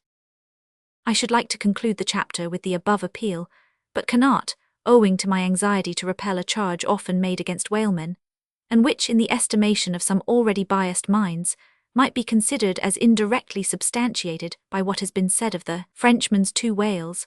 Elsewhere in this volume the slanderous aspersion has been disproved that the vocation of whaling is throughout a slatternly, untidy business, but there is another thing to rebut. They hint that all whales always smell bad. Now how did this odious stigma originate? I opine that it is plainly traceable to the first arrival of the Greenland whaling ships in London, more than 2 centuries ago, because those whalemen did not then, and do not now, try out their oil at sea as the southern ships have always done, but cutting up the fresh blubber in small bits, thrust it through the bung-holes of large casks, and carry it home in that manner. The shortness of the season in those icy seas, and the sudden and violent storms to which they are exposed, forbidding any other course. The consequence is, that upon breaking into the hold, and unloading one of these whale cemeteries in the Greenland dock, a savour is given forth somewhat similar to that arising from excavating an old city graveyard for the foundations of a lying-in hospital. I partly surmise also that this wicked charge against whalers may be likewise imputed to the existence on the coast of Greenland, in former times, of a Dutch village called Schmerenberg or Smeerenberg, which latter name is the one used by the learned Fogo von Slack in his great work on smells, a textbook on that subject, as its name imports smear fat, berg to put up. This village was founded in order to afford a place for the blubber of the Dutch whale fleet to be tried out, without being taken home to Holland for that purpose. It was a collection of furnaces, fat kettles, and oil sheds, and when the works were in full operation certainly gave forth no very pleasant savour. But all this is quite different with a South Sea sperm whaler, which in a voyage of 4 years perhaps, after completely filling her hold with oil, does not perhaps consume 50 days in the business of boiling out, and in the state that it is casked, oil is nearly scentless. The truth is that living or dead, if but decently treated, whales as a species are by no means creatures of ill odour, nor can whalemen be recognised, as the people of the Middle Ages affected to detect a Jew in the company by the nose, nor indeed can the whale possibly be otherwise than fragrant, when as a general thing he enjoys such high health, taking abundance of exercise, always out of doors, though it is true seldom in the open air. I say that the motion of a sperm whale's flukes above water dispenses a perfume, as when a musk-scented lady rustles her dress in a warm parlour. What then shall I liken the sperm whale to for fragrance, considering his magnitude? Must it not be to that famous elephant, with jewelled tusks, and redolent with myrrh, which was led out of an Indian town to do honour to Alexander the Great? Chapter 93. The Castaway. It was but some few days after encountering the Frenchman that a most significant event befell the most insignificant of the Pequod's crew, an event most lamentable, and which ended in providing the sometimes madly merry and predestinated craft with a living and ever-accompanying prophecy of whatever shattered sequel might prove her own. Now in the whale ship, it is not every one that goes in the boats. Some few hands are reserved called shipkeepers, whose province it is to work the vessel while the boats are pursuing the whale. As a general thing, these shipkeepers are as hardy fellows as the men comprising the boat's crews, but if there happen to be an unduly slender, clumsy, or timorous wight in the ship, that wight is certain to be made a shipkeeper. It was so in the Pequod with the little negro Pippin by nickname, Pip by abbreviation. Poor Pip, ye have heard of him before, ye must remember his tambourine on that dramatic midnight so gloomy jolly. In outer aspect, Pip and Doughboy made a match, like a black pony and a white one, of equal developments though of dissimilar colour, driven in one eccentric span. But while hapless Doughboy was by nature dull and torpid in his intellects, Pip, though over-tender-hearted, was at bottom very bright, with that pleasant, genial, jolly brightness peculiar to his tribe. A tribe which ever enjoy all holidays and festivities with finer, freer relish than any other race. For blacks the year's calendar should show naught but 365 4th of Julys and New Year's days. Nor smile so, while I write that this little black was brilliant, for even blackness has its brilliancy. Behold yon lustrous ebony, panelled in king's cabinets. But Pip loved life and all life's peaceable securities, so that the panic-striking business in which he had somehow unaccountably become entrapped had most sadly blurred his brightness, though, as ere long will be seen, what was thus temporarily subdued in him, in the end was destined to be luridly illumined by strange wild fires, that fictitiously showed him off to 10 times the natural lustre with which in his native Toland County in Connecticut he had once enlivened many a fiddler's frolic on the green, and at melodious eventide with his gay ha-ha had turned the round horizon into one star-belled tambourine. So though in the clear air of day, suspended against a blue-veined neck, the pure-watered diamond drop will healthful glow, yet when the cunning jeweller would show you the diamond in its most impressive lustre, he lays it against a gloomy ground, and then lights it up not by the sun but by some unnatural gases. Then come out those fiery effulgences, infernally superb. Then the evil blazing diamond, once the divinest symbol of the crystal skies, looks like some crown jewel stolen from the king of hell. But let us to the story. It came to pass that in the ambergris affair Stubbs after oarsman chanced so to sprain his hand, as for a time to become quite maimed, and temporarily Pip was put into his place. The first time Stubb lowered with him, Pip evinced much nervousness, but happily for that time escaped close contact with the whale, and therefore came off not altogether discreditably, though Stubb, observing him, took care afterwards to exhort him to cherish his courageousness to the utmost, for he might often find it needful. Now upon the second lowering the boat paddled upon the whale, and as the fish received the darted iron, it gave its customary rap, which happened in this instance to be right under poor Pip's seat. The involuntary consternation of the moment caused him to leap, paddle in hand, out of the boat, and in such a way that part of the slack whale line coming against his chest, he breasted it overboard with him, so as to become entangled in it, when at last plumping into the water. That instant the stricken whale started on a fierce run, the line swiftly straightened, and presto, poor Pip came all foaming up to the chocks of the boat, remorselessly dragged there by the line, which had taken several turns around his chest and neck. Tashtego stood in the bows. He was full of the fire of the hunt. He hated Pip for a poltroon. Snatching the boat knife from its sheath, he suspended its sharp edge over the line, and turning towards Stubb, exclaimed interrogatively, "Cut." Meantime Pip's blue, choked face plainly looked due for God's sake. All passed in a flash. In less than half a minute this entire thing happened. "Damn him cut," roared Stubb, and so the whale was lost and Pip was saved. So soon as he recovered himself, the poor little Negro was assailed by yells and execrations from the crew. Tranquilly permitting these irregular cursings to evaporate, Stubb then, in a plain, businesslike but still half-humorous manner, cursed Pip officially, and that done unofficially gave him much wholesome advice. The substance was, never jump from a boat, Pip, except, but all the rest was indefinite, as the soundest advice ever is.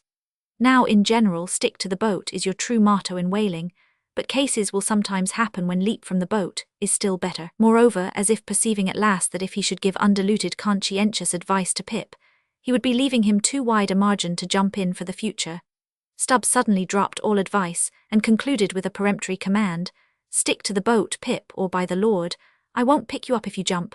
Mind that, we can't afford to lose whales by the likes of you.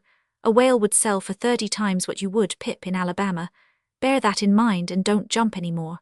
Hereby perhaps Stubb indirectly hinted that though man loved his fellow, yet man is a money-making animal, which propensity too often interferes with his benevolence. But we are all in the hands of the gods, and Pip jumped again. It was under very similar circumstances to the first performance, but this time he did not breast out the line, and hence when the whale started to run, Pip was left behind on the sea like a hurried traveller's trunk.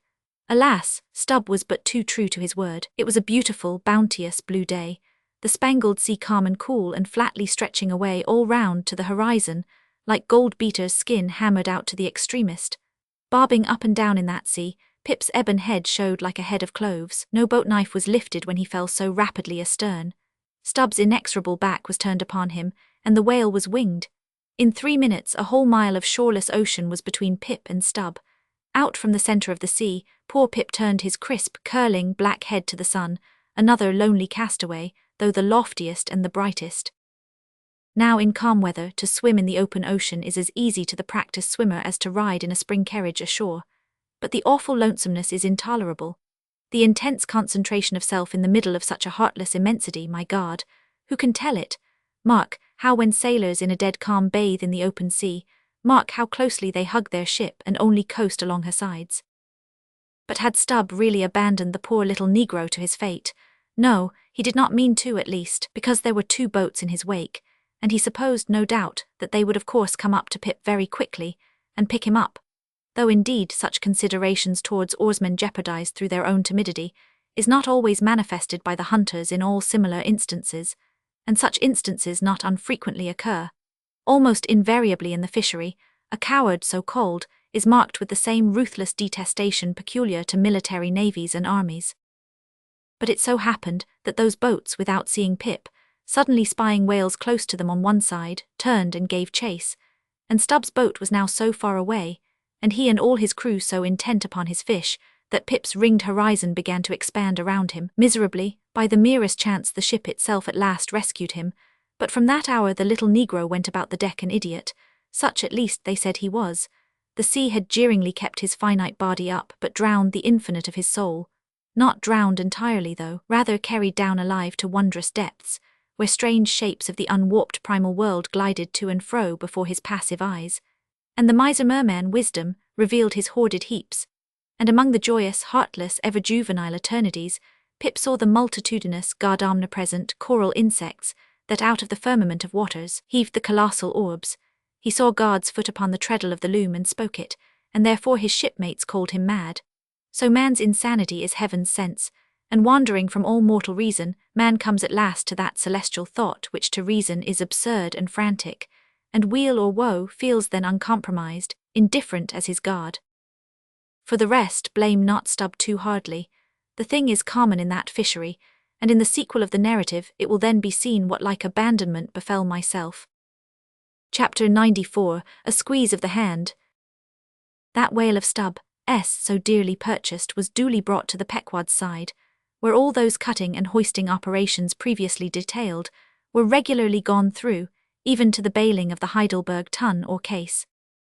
While some were occupied with this latter duty, others were employed in dragging away the larger tubs, so soon as filled with the sperm, and when the proper time arrived, this same sperm was carefully manipulated ere going to the try-works, of which anon. It had cooled and crystallized to such a degree that when, with several others, I sat down before a large Constantine's bath of it, I found it strangely concreted into lumps, here and there rolling about in the liquid part. It was our business to squeeze these lumps back into fluid, a sweet and unctuous duty. No wonder that in old times this sperm was such a favourite cosmetic, such a clearer, such a sweetener, such a softener, such a delicious mollifier. After having my hands in it for only a few minutes, my fingers felt like eels, and began, as it were, to serpentine and spiralize. As I sat there at my ease, cross-legged on the deck, after the bitter exertion at the windlass, under a blue tranquil sky, the ship under indolent sail and gliding so serenely along, as I bathed my hands among those soft, gentle globules of infiltrated tissues, woven almost within the hour, as they richly broke to my fingers and discharged all their opulence like fully ripe grapes their wine, as I snuffed up that uncontaminated aroma, literally and truly like the smell of spring violets, I declare to you that for the time I lived as in a musky meadow. I forgot all about our horrible oath. In that inexpressible sperm, I washed my hands and my heart of it. I almost began to credit the old Paracelsian superstition that sperm is of rare virtue in allaying the heat of anger. While bathing in that bath, I felt divinely free from all ill will, or petulance, or malice of any sort whatsoever. Squeeze, squeeze, squeeze, all the morning long. I squeezed that sperm till I myself almost melted into it. I squeezed that sperm till a strange sort of insanity came over me, and I found myself unwittingly squeezing my co-labourers' hands in it, mistaking their hands for the gentle globules. Such an abounding, affectionate, friendly, loving feeling did this avocation beget, that at last I was continually squeezing their hands and looking up into their eyes sentimentally, as much as to say, "Oh, my dear fellow beings, why should we longer cherish any social acerbities or know the slightest ill humour or envy? Come, let us squeeze hands all round, nay, let us all squeeze ourselves into each other, let us squeeze ourselves universally into the very milk and sperm of kindness." Would that I could keep squeezing that sperm forever, for now, since by many prolonged, repeated experiences, I have perceived that in all cases man must eventually lower, or at least shift, his conceit of attainable felicity, not placing it anywhere in the intellect or the fancy, but in the wife, the heart, the bed, the table, the saddle, the fireside, the country. Now that I have perceived all this, I am ready to squeeze case eternally. In thoughts of the visions of the night, I saw long rows of angels in paradise, each with his hands in a jar of spermaceti. Now, while discoursing of sperm, it behooves to speak of other things akin to it, in the business of preparing the sperm whale for the try-works. First comes white horse, so called, which is obtained from the tapering part of the fish, and also from the thicker portions of his flukes. It is tough with congealed tendons, a wad of muscle, but still contains some oil. After being severed from the whale, the white horse is first cut into portable oblongs ere going to the mincer. They look much like blocks of Berkshire marble. Plum pudding is the term bestowed upon certain fragmentary parts of the whale's flesh, here and there adhering to the blanket of blubber, and often participating to a considerable degree in its unctuousness. It is a most refreshing, convivial, beautiful object to behold. As its name imports, it is of an exceedingly rich mottled tint, with a bestreaked snowy and golden ground, dotted with spots of the deepest crimson and purple. It is plums of rubies, in pictures of citron. Spite of reason, it is hard to keep yourself from eating it. I confess that once I stole behind the foremast to try it. It tasted something as I should conceive a royal cutlet from the thigh of Louis le Gros might have tasted, supposing him to have been killed the first day after the venison season, and that particular venison season contemporary with an unusually fine vintage of the vineyards of Champagne. There is another substance, and a very singular one, which turns up in the course of this business, but which I feel it to be very puzzling adequately to describe. It is called slubgalion, an appellation original with the whalemen, and even so is the nature of the substance. It is an ineffably oozy, stringy affair, most frequently found in the tubs of sperm, after a prolonged squeezing and subsequent decanting. I hold it to be the wondrously thin, ruptured membranes of the case coalescing. Gurry, so called, is a term properly belonging to right whalemen, but sometimes incidentally used by the sperm fishermen. It designates the dark, glutinous substance which is scraped off the back of the Greenland or right whale, and much of which covers the decks of those inferior souls who hunt that ignoble leviathan. Nippers, strictly this word is not indigenous to the whale's vocabulary, but as applied by whalemen it becomes so. A whaleman's nipper is a short firm strip of tendinous stuff cut from the tapering part of Leviathan's tail. It averages an inch in thickness, and for the rest is about the size of the iron part of a hoe. Edgewise moved along the oily deck, it operates like a leathern squilgee, and by nameless blandishments as of magic, allures along with it all impurities. But to learn all about these recondite matters, your best way is at once to descend into the blubber room and have a long talk with its inmates. This place has previously been mentioned as the receptacle for the blanket pieces, when stripped and hoisted from the whale. When the proper time arrives for cutting up its contents, this apartment is a scene of terror to all tyros, especially by night. On one side, lit by a dull lantern, a space has been left clear for the workmen. They generally go in pairs, a pike and gaffman and a spademan. The whaling pike is similar to a frigate's boarding weapon of the same name. The gaff is something like a boat hook. With his gaff, the gaffman hooks on to a sheet of blubber and strives to hold it from slipping as the ship pitches and lurches about. Meanwhile, the spademan stands on the sheet itself, perpendicularly chopping it into the portable horse pieces. This spade is sharp as hone can make it. The spademan's feet are shoeless. The thing he stands on will sometimes irresistibly slide away from him like a sledge. If he cuts off one of his own toes or one of his assistants', would you be very much astonished? Toes are scarce among veteran blubber-room men. Chapter 95, The Cassock. Had you stepped on board the Pequod at a certain juncture of this post-mortemizing of the whale, and had you strolled forward neither windlass, pretty sure am I, that you would have scanned with no small curiosity a very strange, enigmatical object, which you would have seen there, lying along lengthwise in the lee scuppers, not the wondrous cistern in the whale's huge head, not the prodigy of his unhinged lower jaw, not the miracle of his symmetrical tail. None of these would so surprise you as half a glimpse of that unaccountable cone, longer than a Kentuckian is tall, nigh a foot in diameter at the base, and jet black as Yojo, the ebony idol of Queequeg, and an idol indeed it is, or rather in old times its likeness was. Such an idol as that found in the secret groves of Queen Macha in Judea, and for worshipping which King Asa her son did depose her, and destroyed the idol, and burnt it for an abomination at the brook Kedron, as darkly set forth in the 15th chapter of the first book of Kings. Look at the sailor called the mincer who now comes along, and assisted by two allies, heavily backs the grandissimus, as the mariners call it, and with bowed shoulders staggers off with it as if he were a grenadier carrying a dead comrade from the field.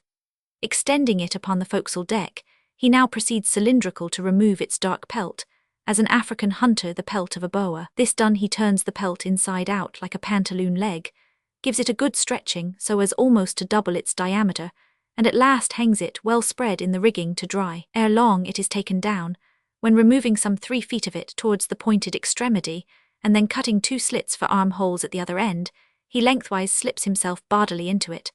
The mincer now stands before you invested in the full canonicals of his calling. Immemorial to all his order, this investiture alone will adequately protect him, while employed in the peculiar functions of his office. Chapter 96, The Tryworks. Besides her hoisted boats, an American whaler is outwardly distinguished by her tryworks. She presents the curious anomaly of the most solid masonry joining with oak and hemp in constituting the completed ship. It is as if from the open field a brick kiln were transported to her planks. The tryworks are planted between the foremast and mainmast, the most roomy part of the deck. The timbers beneath are of a peculiar strength, fitted to sustain the weight of an almost solid mass of brick and mortar, some 10 feet by 8 square, and 5 in height. The foundation does not penetrate the deck, but the masonry is firmly secured to the surface by ponderous knees of iron bracing it on all sides, and screwing it down to the timbers. On the flanks it is cased with wood, and at top completely covered by a large, sloping, battened hatchway. Removing this hatch we expose the great trypots, 2 in number and each of several barrels capacity. When not in use they are kept remarkably clean. Sometimes they are polished with soapstone and sand, till they shine within like silver punch bowls. During the night watches some cynical old sailors will crawl into them and coil themselves away there for a nap. While employed in polishing them, 1 man in each pot, side by side, many confidential communications are carried on over the iron lips. It is a place also for profound mathematical meditation. It was in the left-hand tripod of the Pequod, with the soapstone diligently circling round me, that I was first indirectly struck by the remarkable fact that in geometry all bodies gliding along the cycloid, my soapstone for example, will descend from any point in precisely the same time. Removing the fireboard from the front of the tryworks, the bare masonry of that side is exposed, penetrated by the 2 iron mouths of the furnaces, directly underneath the pots. These mouths are fitted with heavy doors of iron. The intense heat of the fire is prevented from communicating itself to the deck by means of a shallow reservoir extending under the entire enclosed surface of the works. By a tunnel inserted at the rear, this reservoir is kept replenished with water as fast as it evaporates. There are no external chimneys, they open direct from the rear wall. And here let us go back for a moment. It was about 9 o'clock at night that the Pequod's tryworks were first started on this present voyage. It belonged to Stubb to oversee the business. Already there, off hatch then and start her, you cook fire the works. This was an easy thing, for the carpenter had been thrusting his shavings into the furnace throughout the passage. Here be it said that in a whaling voyage the first fire in the tryworks has to be fed for a time with wood.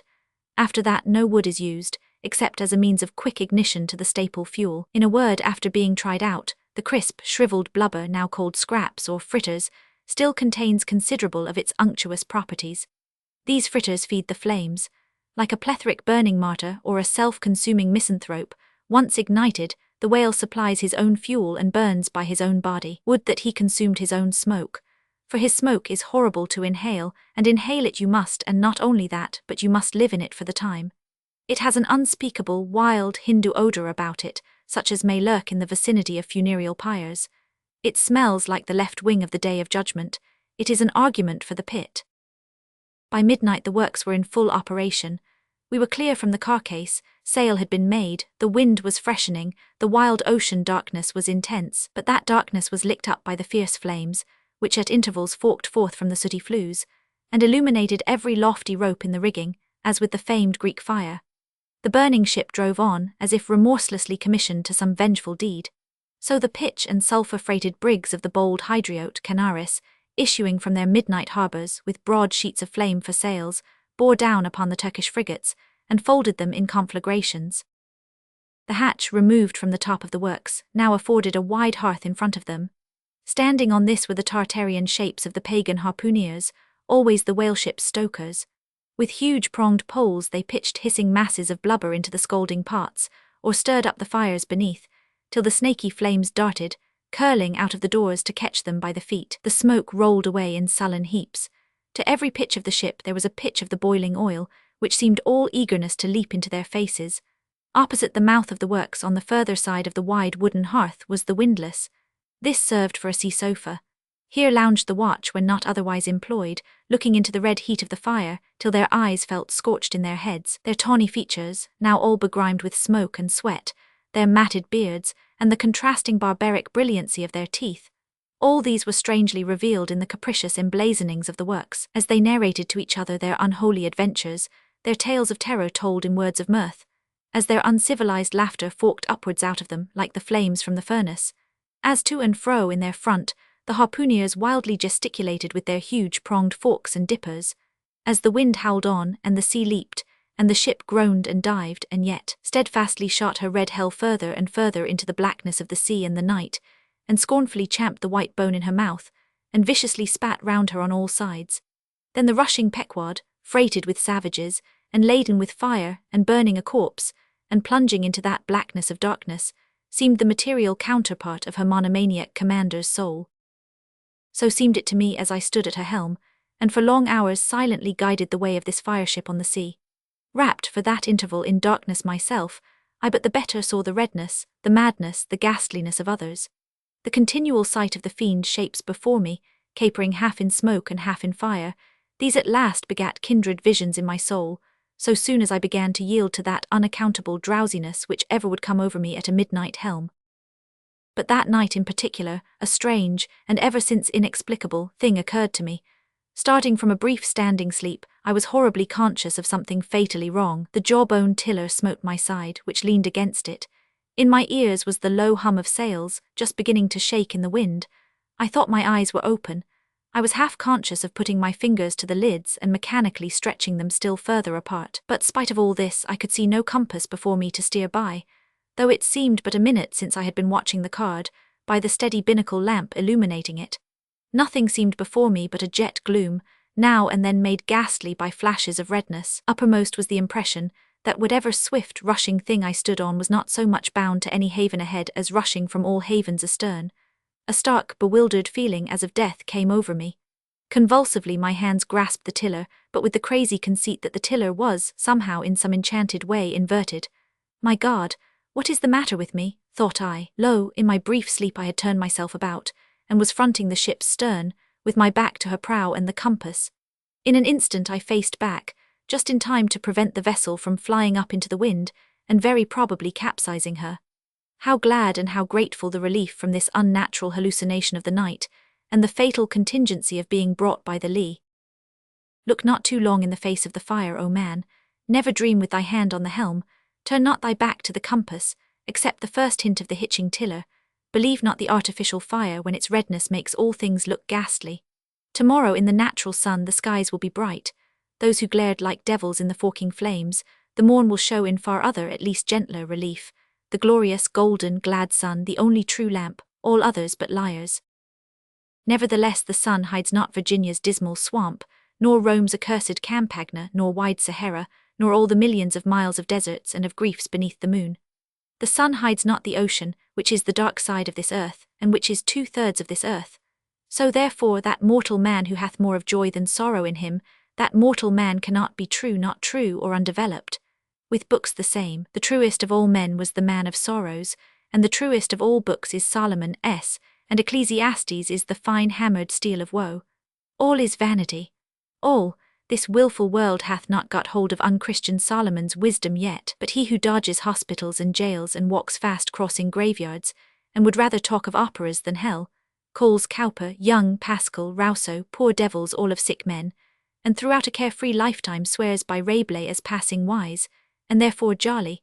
Not that man is fitted to sit down on tombstones, and break the green damp mould with unfathomably wondrous Solomon. But even Solomon, he says, the man that wandereth out of the way of understanding shall remain, i.e., even while living, in the congregation of the dead. Give not thyself up then to fire, lest it invert thee, deaden thee, as for the time it did me. There is a wisdom that is woe, but there is a woe that is madness, and there is a Catskill eagle in some souls that can alike dive down into the blackest gorges, and soar out of them again, and become invisible in the sunny spaces. And even if he forever flies within the gorge, that gorge is in the mountains, so that even in his lowest swoop the mountain eagle is still higher than other birds upon the plain, even though they soar. Chapter 97, The Lamp. Had you descended from the Pequod's tryworks to the Pequod's forecastle, where the off-duty watch were sleeping, for one single moment you would have almost thought you were standing in some illuminated shrine of canonized kings and councillors. There they lay in their triangular oaken vaults, each mariner a chiselled muteness, a score of lamps flashing upon his hooded eyes. In merchantmen, oil for the sailor is more scarce than the milk of queens. To dress in the dark and eat in the dark and stumble in darkness to his palate, this is his usual lot. But the whaleman, as he seeks the food of light, so he lives in light. He makes his berth an Aladdin's lamp and lays him down in it, so that in the pitchiest night the ship's black hull still houses an illumination. See with what entire freedom the whaleman takes his handful of lamps, often but old bottles and vials, though, to the copper cooler at the tryworks, and replenishes them there, as mugs of ale at a vat. He burns, too, the purest of oil in its unmanufactured, and therefore unvitiated state, a fluid unknown to solar, lunar, or astral contrivances ashore. It is sweet as early grass butter in April. He goes and hunts for his oil, so as to be sure of its freshness and genuineness, even as the traveller on the prairie hunts up his own supper of game. Chapter 98, Stowing Down and Clearing Up.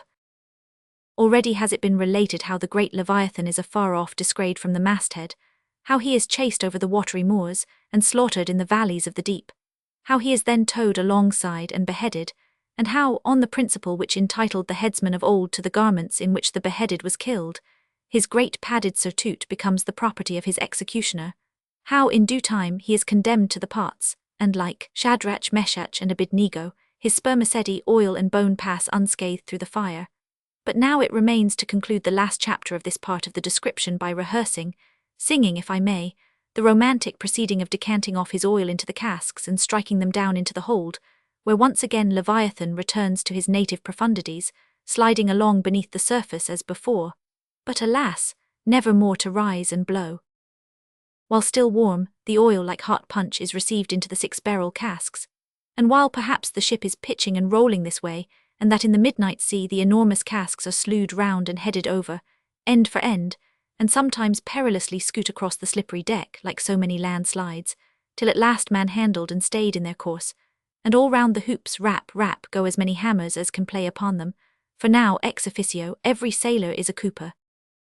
At length when the last pint is casked and all is cool, then the great hatchways are unsealed, the bowels of the ship are thrown open, and down go the casks to their final rest in the sea. This done, the hatches are replaced and hermetically closed like a closet walled up. In the sperm fishery, this is perhaps one of the most remarkable incidents in all the business of whaling. One day the planks stream with freshets of blood and oil. On the sacred quarterdeck enormous masses of the whale's head are profanely piled. Great rusty casks lie about as in a brewery yard. The smoke from the tryworks has besooted all the bulwarks. The mariners go about suffused with unctuousness. The entire ship seems great Leviathan himself, while on all hands the din is deafening. But a day or two after you look about you, and prick your ears in this self-same ship, and were it not for the telltale boats and tryworks, you would all but swear you trod some silent merchant vessel, with a most scrupulously neat commander. The unmanufactured sperm oil possesses a singularly cleansing virtue. This is the reason why the decks never look so white as just after what they call an affair of oil. Besides, from the ashes of the burned scraps of the whale, a potent lye is readily made, and whenever any adhesiveness from the back of the whale remains clinging to the side, that lye quickly exterminates it. Hands go diligently along the bulwarks, and with buckets of water and rags restore them to their full tidiness. The soot is brushed from the lower rigging. All the numerous implements which have been in use are likewise faithfully cleansed and put away. The great hatch is scrubbed and placed upon the tryworks, completely hiding the parts. Every cask is out of sight. All tackles are coiled in unseen nooks.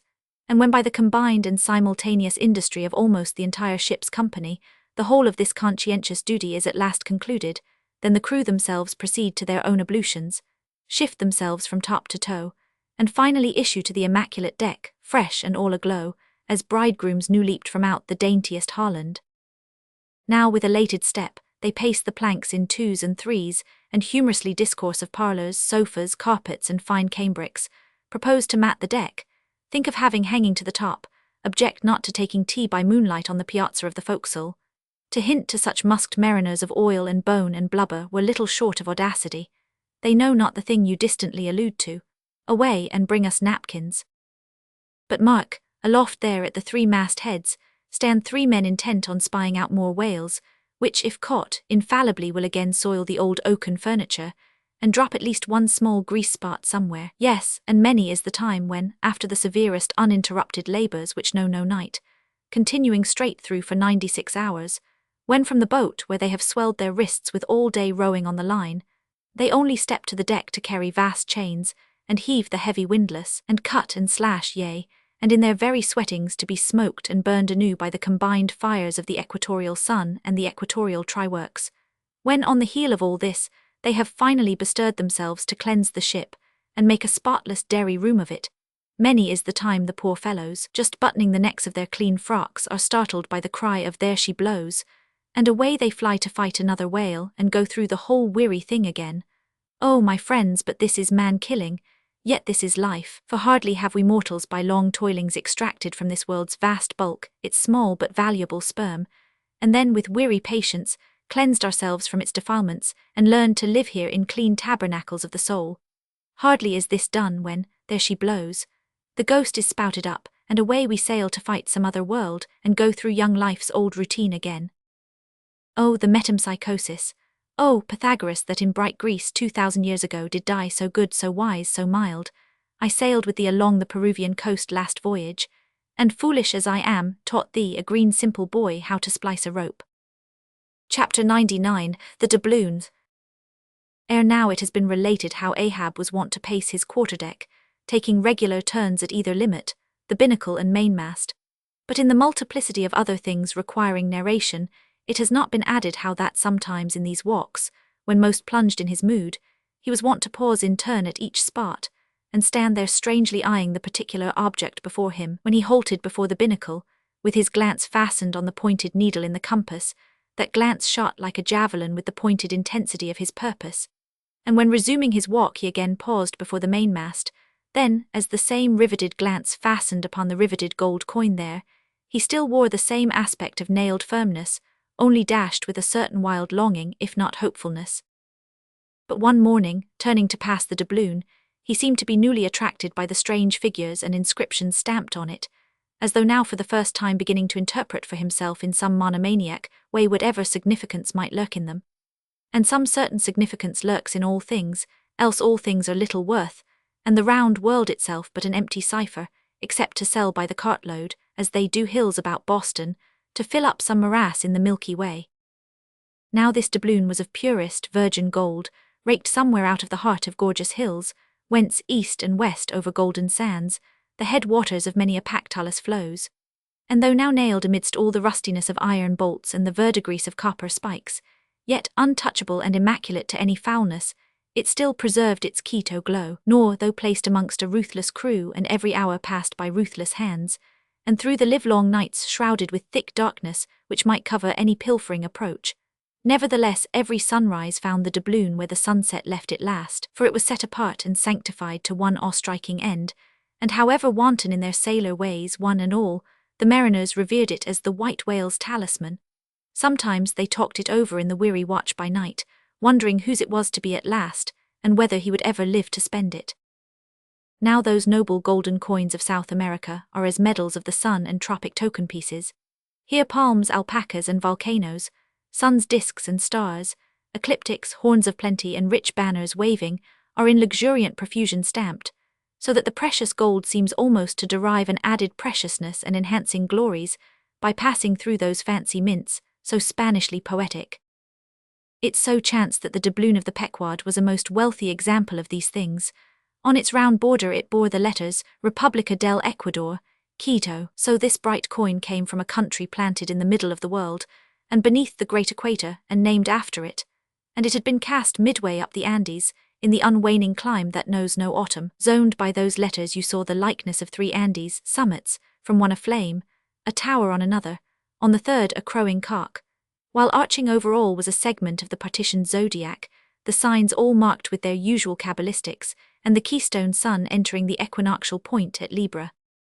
Before this equatorial coin, Ahab, not unobserved by others, was now pausing. There's something ever egotistical in mountain-tops and towers, and all other grand and lofty things. Look here, 3 peaks as proud as Lucifer. The firm tower that is Ahab, the volcano that is Ahab, the courageous, the undaunted and victorious fowl that too is Ahab, all are Ahab, and this round gold is but the image of the rounder globe which, like a magician's glass, to each and every man in turn, but mirrors back his own mysterious self. Great pains, small gains for those who ask the world to solve them, it cannot solve itself. Methinks now this coined sun wears a ruddy face, but see, he enters the sign of storms, the equinox, and but 6 months before he wheeled out of a former equinox at Aries. From storm to storm, so be it then. Born in throes, 'tis fit that man should live in pains and die in pangs. So be it then. Here's stout stuff for woe to work on, so be it then. No fairy fingers can have pressed the gold, but devil's claws must have left their mouldings there since yesterday, murmured Starbuck to himself, leaning against the bulwarks. The old man seems to read Belshazzar's awful writing. I have never marked the coin inspectingly. He goes below, let me read, a dark valley between 3 mighty heaven-abiding peaks that almost seem the Trinity in some faint earthly symbol. So in this vale of death God girds us round, and over all our gloom the sun of righteousness still shines a beacon and a hope. If we bend down our eyes, the dark veil shows her mouldy soil, but if we lift them, the bright sun meets our glance halfway to cheer. Yet oh, the great sun is no fixture, and if at midnight we would fain snatch some sweet solace from him, we gaze for him in vain. This coin speaks wisely, mildly, truly, but still sadly to me. I will quit it, lest truth shake me falsely. There now's the old mogul, soliloquized Stubb by the tryworks. He's been twigging it, and there goes Starbuck from the same, and both with faces which I should say might be somewhere within 9 fathoms long. And all from looking at a piece of gold, which did I have it now on Negro Hill or in Corlaer's Hook, I'd not look at it very long ere spending it. Humph, in my poor insignificant opinion I regard this as queer. I have seen doubloons before now in my voyagings, your doubloons of old Spain, your doubloons of Peru, your doubloons of Chile, your doubloons of Bolivia, your doubloons of Papian, with plenty of gold moidors and pistoles and joes and half-joes and quarter-joes. What then should there be in this doubloon of the equator that is so killing wonderful? By Golconda, let me read it once. Halloa, here's signs and wonders truly. That now is what old Bowditch in his epitome calls the zodiac, and what my almanac below calls ditto. I'll get the almanac, and as I have heard devils can be raised with Dabol's arithmetic, I'll try my hand at raising a meaning out of these queer curvicues here with the Massachusetts calendar. Here's the book. Let's see now. Signs and wonders, and the sun, he's always among 'em. Hem hem hem, here they are, here they go, all alive. Aries or the ram, Taurus or the bull and Jiminy, here's Gemini himself or the twins. Well, the sun he wheels among 'em. Aye, here on the coin he's just crossing the threshold between 2 of 12 sitting rooms all in a ring. Book, you lie there, the fact is you books must know your places. You'll do to give us the bare words and facts, but we come in to supply the thoughts. That's my small experience, so far as the Massachusetts calendar, and Bowditch's navigator, and Dabol's arithmetic go. Signs and wonders, eh? Pity if there is nothing wonderful in signs and significant in wonders. There's a clue somewhere, wait a bit, hist, hark, by Jove, I have it. Look you, doubloon, your zodiac here is the life of man in one round chapter, and now I'll read it off straight out of the book. Come, almanac, to begin. There's Aries or the ram, lecherous dog, he begets us. Then Taurus or the bull, he bumps us the first thing, then Gemini or the twins, that is, virtue and vice, we try to reach virtue when lo comes Cancer the crab and drags us back.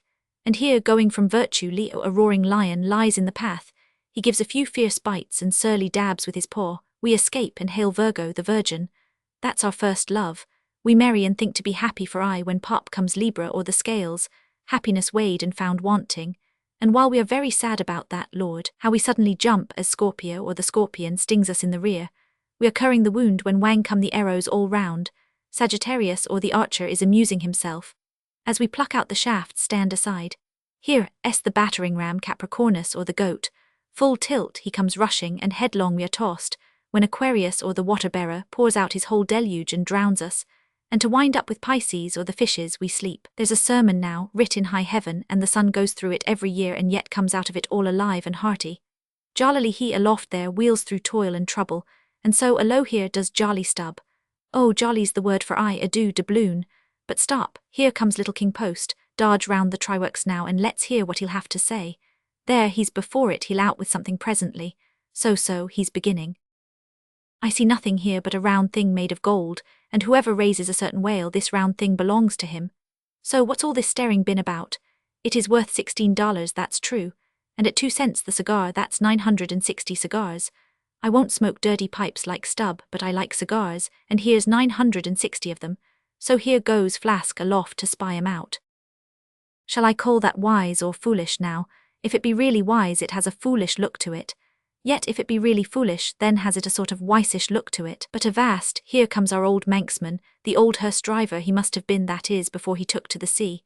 He luffs up before the doubloon, halloa, and goes round on the other side of the mast. Why, there's a horseshoe nailed on that side, and now he's back again. What does that mean? Hark, he's muttering, voice like an old worn-out coffee mill. Prick ears and listen. If the white whale be raised, it must be in a month and a day when the sun stands in some one of these signs. I've studied signs and know their marks, they were taught me 20 years ago by the old witch in Copenhagen. Now in what sign will the sun then be? The horseshoe sign, for there it is, right opposite the gold. And what's the horseshoe sign? The lion is the horseshoe sign, the roaring and devouring lion. Ship, old ship, my old head shakes to think of thee. There's another rendering now, but still one text. All sorts of men in one kind of world, you see. Dodge again, here comes Queequeg all tattooing, looks like the signs of the zodiac himself. What says the cannibal? As I live he's comparing notes, looking at his thigh bone, thinks the sun is in the thigh or in the calf or in the bowels, I suppose, as the old women talk surgeon's astronomy in the back country. And by Jove, he's found something there in the vicinity of his thigh. I guess it's Sagittarius or the archer. No, he don't know what to make of the doubloon, he takes it for an old button off some king's trousers. But aside again, here comes that ghost devil Fedella, tail coiled out of sight as usual, oakum in the toes of his pumps as usual. What does he say with that look of his? Only makes a sign to the sign and bows himself. There is a sun on the coin, fire worshipper, depend upon it. Ho, more and more this way comes Pip, poor boy, would he had died, or he's half horrible to me. He too has been watching all of these interpreters, myself included, and look now he comes to read with that unearthly idiot face. Stand away again and hear him. Hark. I look, you look, he looks, we look, ye look, they look. Upon my soul he's been studying Murray's grammar, improving his mind, poor fellow, but what's that he says now, hist? I look, you look, he looks, we look, ye look, they look. Why, he's getting it by heart, hissed, again. I look, you look, he looks, we look, you look, they look. Well, that's funny. And I, you, and he, and we, ye, and they are all bats, and I'm a crow, especially when I stand atop of this pine tree here. Caw, caw, caw, caw, caw, caw, ain't I a crow? And where's the scarecrow? There he stands, 2 bones stuck into a pair of old trousers and 2 more poked into the sleeves of an old jacket. Wonder if he means me. Complimentary, poor lad, I could go hang myself. Anyway, for the present I'll quit Pip's vicinity. I can stand the rest, for they have plain wits, but he's too crazy-witty for my sanity, so I leave him muttering. Here's the ship's navel, this doubloon here, and they are all on fire to unscrew it. But unscrew your navel, and what's the consequence? Then again, if it stays here, that is ugly too, for when aught's nailed to the mast it's a sign that things grow desperate. Ha ha, old Ahab, the white whale, he'll nail ye. This is a pine tree. My father in old Toland County cut down a pine tree once, and found a silver ring grown over in it. Some old darky's wedding ring. How did it get there? And so they'll say in the resurrection when they come to fish up this old mast and find a doubloon lodged in it with bedded oysters for the shaggy bark. Oh, the gold, the precious, precious gold, the green miser'll hoard ye soon. Hish, hish, God goes 'mong the world's blackberrying. Cook, ho, cook and cook us. Jenny, hey, hey, hey, hey, hey, Jenny, Jenny, and get your hoe cake done. Chapter 100, Leg and Arm. The Pequod of Nantucket meets the Samuel Enderby of London. Ship ahoy, hast seen the white whale? So cried Ahab, once more hailing a ship showing English colours bearing down under the stern. Trumpet to mouth, the old man was standing in his hoisted quarter-boat, his ivory leg plainly revealed to the stranger captain, who was carelessly reclining in his own boat's bow. He was a darkly tanned, burly, good-natured, fine-looking man, of 60 or thereabouts, dressed in a spacious roundabout, that hung round him in festoons of blue pilot cloth, and one empty arm of this jacket streamed behind him like the broidered arm of a hussar's surcoat. Hast seen the white whale? See you this? And withdrawing it from the folds that had hidden it, he held up a white arm of sperm whale bone, terminating in a wooden head like a mallet. Man my boat, cried Ahab impetuously and tossing about the oars near him, stand by to lower. In less than a minute, without quitting his little craft, he and his crew were dropped to the water and were soon alongside of the stranger. But here a curious difficulty presented itself. In the excitement of the moment, Ahab had forgotten that since the loss of his leg he had never once stepped on board of any vessel at sea but his own, and then it was always by an ingenious and very handy mechanical contrivance peculiar to the Pequod, and a thing not to be rigged and shipped in any other vessel at a moment's warning. Now it is no very easy matter for anybody, except those who are almost hourly used to it like whalemen, to clamber up a ship's side from a boat on the open sea, for the great swells now lift the boat high up towards the bulwarks, and then instantaneously drop it halfway down to the kelson. So, deprived of one leg, and the strange ship of course being altogether unsupplied with the kindly invention, Ahab now found himself abjectly reduced to a clumsy landsman again, hopelessly eyeing the uncertain changeful height he could hardly hope to attain. It has before been hinted, perhaps, that every little untoward circumstance that befell him, and which indirectly sprang from his luckless mishap, almost invariably irritated or exasperated Ahab, and in the present instance, all this was heightened by the sight of the 2 officers of the strange ship, leaning over the side, by the perpendicular ladder of nailed cleats there, and swinging towards him a pair of tastefully ornamented man-ropes. For at first they did not seem to bethink them that a one-legged man must be too much of a cripple to use their sea banisters, but this awkwardness only lasted a minute, because the strange captain, observing at a glance how affairs stood, cried out, I see, a vast heaving there, jump, boys, and swing over the cutting tackle. As good luck would have it, they had had a whale alongside a day or 2 previous, and the great tackles were still aloft, and the massive curved blubber-hook, now clean and dry, was still attached to the end. This was quickly lowered to Ahab, who at once comprehending it all, slid his solitary thigh into the curve of the hook. It was like sitting in the fluke of an anchor, or the crotch of an apple tree, and then giving the word, held himself fast, and at the same time also helped to hoist his own weight, by pulling hand over hand upon one of the running parts of the tackle. Soon he was carefully swung inside the high bulwarks and gently landed upon the capstan head. With his ivory arm frankly thrust forth in welcome, the other captain advanced, and Ahab, putting out his ivory leg and crossing the ivory arm like 2 swordfish blades, cried out in his walrus way, Aye, hearty, let us shake bones together. An arm and a leg. An arm that never can shrink, d'ye see, and a leg that never can run. Where didst thou see the white whale? How long ago? The white whale, said the Englishman, pointing his ivory arm towards the east, and taking a rueful sight along it as if it had been a telescope. There I saw him on the line last season. And he took that arm off, did he? Asked Ahab, now sliding down from the capstan and resting on the Englishman's shoulder as he did so. Aye, he was the cause of it at least, and that leg too. Spin me the yarn, said Ahab. How was it? It was the first time in my life that I ever cruised on the line, began the Englishman. I was ignorant of the white whale at that time. Well, one day we lowered for a part of 4 or 5 whales, and my boat fastened to one of them. A regular circus horse he was too, that went milling and milling round so that my boat's crew could only trim dish by sitting all their sterns on the outer gunwale. Presently up breaches from the bottom of the sea a bouncing great whale, with a milky white head and hump, all crows, feet and wrinkles. It was he, cried Ahab, suddenly letting out his suspended breath. And harpoons sticking in near his starboard fin. Aye, they were mine, my irons, cried Ahab exultingly, but on.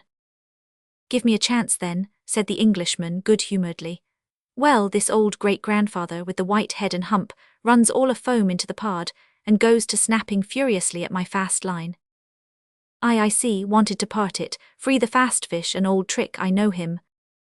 How it was exactly, continued the one-armed commander, I do not know, but in biting the line it got foul of his teeth, caught there somehow, but we didn't know it then, so that when we afterwards pulled on the line, bounce we came plump onto his hump, instead of the other whale, that went off to windward all fluking, seeing how matters stood, and what a noble great whale it was, the noblest and biggest I ever saw, sir, in my life. I resolved to capture him, spite of the boiling rage he seemed to be in, and thinking the haphazard line would get loose, or the tooth it was tangled to might draw, for I have a devil of a boat's crew for a pull on a whale line. Seeing all this, I say, I jumped into my first mate's boat. Mr. Mounttop's here, by the way, Captain Mounttop the captain. As I was saying, I jumped into Mounttop's boat, which d'ye see was gunwale and gunwale with mine then, and snatching the first harpoon, let this old great-grandfather have it. But Lord, look you, sir, hearts and souls alive, man, the next instant in a jiff I was blind as a bat, both eyes out, all befogged and bedeadened with black foam, the whale's tail looming straight up out of it, perpendicular in the air like a marble steeple. No use sterning all then, but as I was groping at midday with a blinding sun, all crown jewels, as I was groping, I say, after the second iron to toss it overboard, down comes the tail like a Lima tower, cutting my boat in two, leaving each half in splinters, and flukes first, the white hump backed through the wreck as though it was all chips. We all struck out. To escape his terrible flailings, I seized hold of my harpoon pole sticking in him, and for a moment clung to that like a sucking fish, but a combing sea dashed me off, and at the same instant the fish, taking one good dart forwards, went down like a flash, and the barb of that cursed second iron towing along near me caught me here, clapping his hand just below his shoulder. Yes, caught me just here, I say, and bore me down to hell's flames. I was thinking, when all of a sudden, thank the good God, the barb ripped its way along the flesh, clear along the whole length of my arm, came out nigh my wrist, and up I floated. And that gentleman there will tell you the rest, by the way, Captain Dr. Bunger, ship's surgeon, Bunger, my lad, the captain. Now, Bunger boy, spin your part of the yarn. The professional gentleman thus familiarly pointed out had been all the time standing near them, with nothing specific visible, to denote his gentlemanly rank on board. His face was an exceedingly round but sober one. He was dressed in a faded blue woolen frock or shirt and patched trousers, and had thus far been dividing his attention between a marling spike he held in one hand and a pillbox held in the other, occasionally casting a critical glance at the ivory limbs of the two crippled captains. But at his superior's introduction of him to Ahab, he politely bowed, and straightway went on to do his captain's bidding. It was a shocking bad wound, began the whale surgeon, and taking my advice, Captain Boomer here stood our old Sammy. Samuel Enderby is the name of my ship, interrupted the one-armed captain, addressing Ahab. Go on, boy. Stood our old Sammy off to the northward, to get out of the blazing hot weather there on the line. But it was no use, I did all I could, sat up with him nights, was very severe with him in the matter of diet. Oh, very severe, chimed in the patient himself, then suddenly altering his voice, drinking hot rum toddies with me every night, till he couldn't see to put on the bandages, and sending me to bed, half-seas over, about 3 o'clock in the morning. Oh, ye stars, he sat up with me indeed, and was very severe in my diet. Oh, a great watcher and very dietetically severe is Dr. Bunger. Bunger, you dog, laugh out, why don't ye? You know you're a precious jolly rascal. But heave ahead, boy, I'd rather be killed by you than kept alive by any other man. My captain, you must have ere this perceived, respected sir, said the imperturbable godly-looking Bunger, slightly bowing to Ahab, is apt to be facetious at times. He spins us many clever things of that sort. But I may as well say en passant, as the French remark, that I myself, that is to say Jack Bunger, late of the reverend clergy, am a strict total abstinence man. I never drink water, cried the captain. He never drinks it, it's a sort of fits to him. Fresh water throws him into the hydrophobia. But go on with the arm story. Yes, I may as well, said the surgeon coolly. I was about observing, sir, before Captain Boomer's facetious interruption, that spite of my best and severest endeavours, the wound kept getting worse and worse.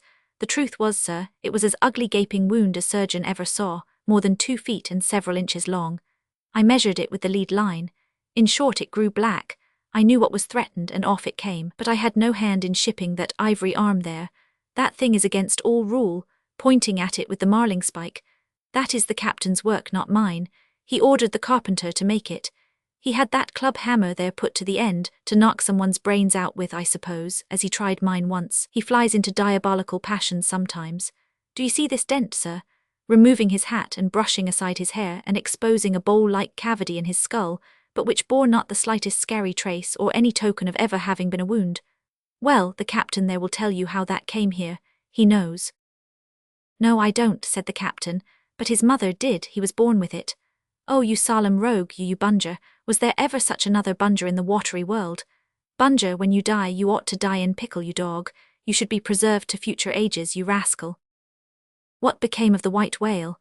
Now cried Ahab, who thus far had been impatiently listening to this play between the 2 Englishmen. Oh, cried the one-armed captain, oh yes. Well, after he sounded, we didn't see him again for some time. In fact, as I before hinted, I didn't then know what whale it was that had served me such a trick, till some time afterwards, when coming back to the line we heard about Moby Dick, as some call him, and then I knew it was he. Didst thou cross his wake again? Twice. But could not fasten. Didn't want to try to, ain't one limb enough. What should I do without this other arm? And I'm thinking Moby Dick doesn't bite so much as he swallows. Well then, interrupted Bunger, give him your left arm for bait to get the right. Do you know, gentlemen, very gravely and mathematically bowing to each captain in succession, do you know, gentlemen, that the digestive organs of the whale are so inscrutably constructed by divine providence that it is quite impossible for him to completely digest even a man's arm, and he knows it too, so that what you take for the white whale's malice is only his awkwardness, for he never means to swallow a single limb. He only thinks to terrify by feints, but sometimes he is like the old juggling fellow, formerly a patient of mine in Ceylon, that making believe swallow jackknives, once upon a time let one drop into him in good earnest, and there it stayed for a 12-month or more, when I gave him an emetic and he heaved it up in small tacks, d'ye see, no possible way for him to digest that jackknife, and fully incorporate it into his general bodily system.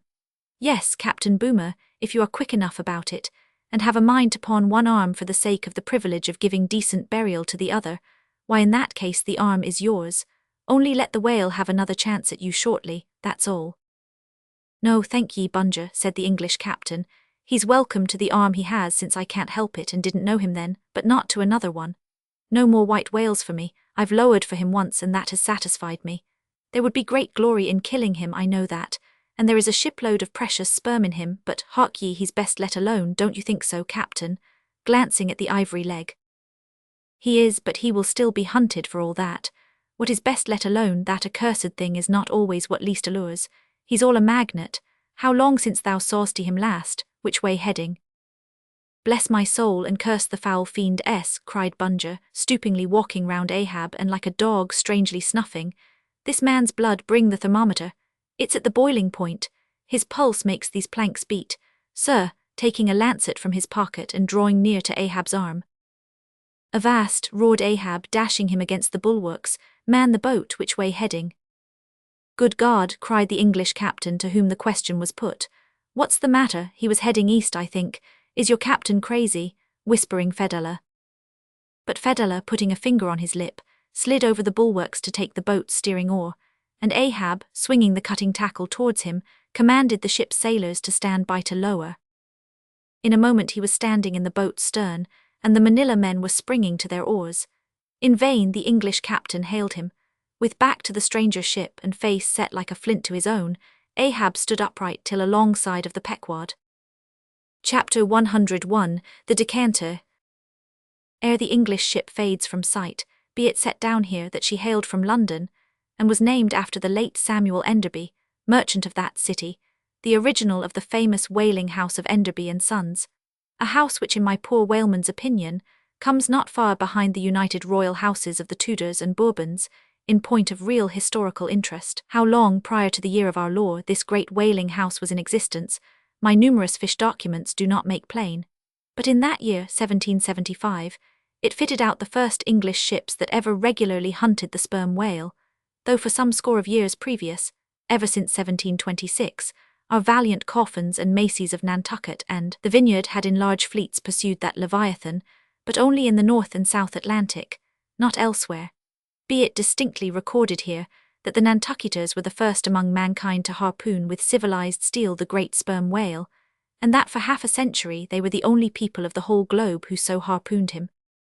In 1778, a fine ship, the Amelia, fitted out for the express purpose, and at the sole charge of the vigorous Enderbys, boldly rounded Cape Horn, and was the first among the nations to lower a whaleboat of any sort in the Great South Sea. The voyage was a skilful and lucky one, and returning to her berth with her hold full of the precious sperm, the Amelia's example was soon followed by other ships, English and American, and thus the vast sperm whale grounds of the Pacific were thrown open. But not content with this good deed, the indefatigable house again bestirred itself. Samuel and all his sons, how many their mother only knows, and under their immediate auspices, and partly, I think, at their expense, the British government was induced to send the sloop of war Rattler on a whaling voyage of discovery into the South Sea. Commanded by a naval post captain, the Rattler made a rattling voyage of it and did some service. How much does not appear? But this is not all. In 1819, the same house fitted out a discovery whale ship of their own, to go on a tasting cruise to the remote waters of Japan. That ship, well called the Siren, made a noble experimental cruise, and it was thus that the great Japanese whaling ground first became generally known. The Siren in this famous voyage was commanded by a Captain Coffin, a Nantucketer. All honour to the Enderbys, therefore, whose house, I think, exists to the present day, though doubtless the original Samuel must long ago have slipped his cable for the great South Sea of the other world. The ship named after him was worthy of the honour, being a very fast sailer and a noble craft every way. I boarded her once at midnight somewhere off the Patagonian coast, and drank good flip down in the forecastle. It was a fine gam we had, and they were all trumps, every soul on board, a short life to them and a jolly death. And that fine gam I had, long, very long after old Ahab touched her planks with his ivory heel. It minds me of the noble, solid Saxon hospitality of that ship, and may my parson forget me, and the devil remember me if I ever lose sight of it. Flip, did I say we had flip? Yes, and we flipped it at the rate of 10 gallons the hour. And when the squall came, for it's squally off there by Patagonia, and all hands, visitors and all, were called to reef topsails, we were so top-heavy that we had to swing each other aloft in bowlines, and we ignorantly furled the skirts of our jackets into the sails so that we hung there, reefed fast in the howling gale, a warning example to all drunken tars. However, the masts did not go overboard, and by we scrambled down so sober that we had to pass the flip again, though the savage salt spray bursting down the forecastle scuttle, rather too much diluted and pickled it to my taste. The beef was fine tough but with body in it.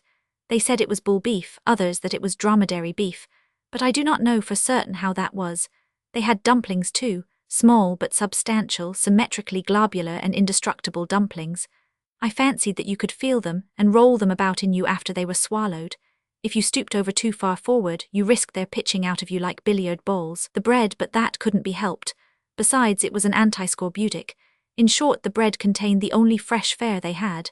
But the forecastle was not very light, and it was very easy to step over into a dark corner when you ate it. But all in all, taking her from truck to helm, considering the dimensions of the cook's boilers, including his own live parchment boilers, fore and aft, I say, the Samuel Enderby was a jolly ship, of good fare and plenty, fine flip and strong, crack fellows all and capital from boot heels to hat band.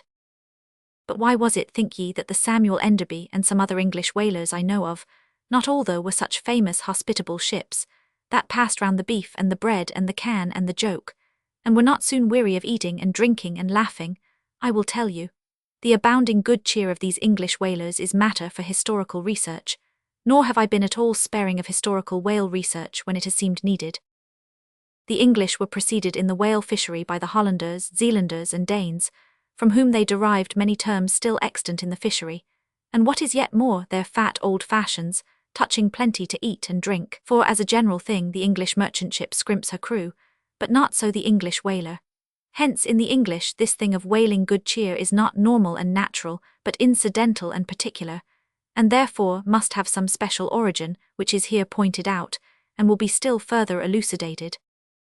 During my researches in the Leviathanic histories, I stumbled upon an ancient Dutch volume, which by the musty whaling smell of it I knew must be about whalers. The title was Dan Koopman, wherefore I concluded that this must be the invaluable memoirs of some Amsterdam cooper in the fishery, as every whale ship must carry its cooper.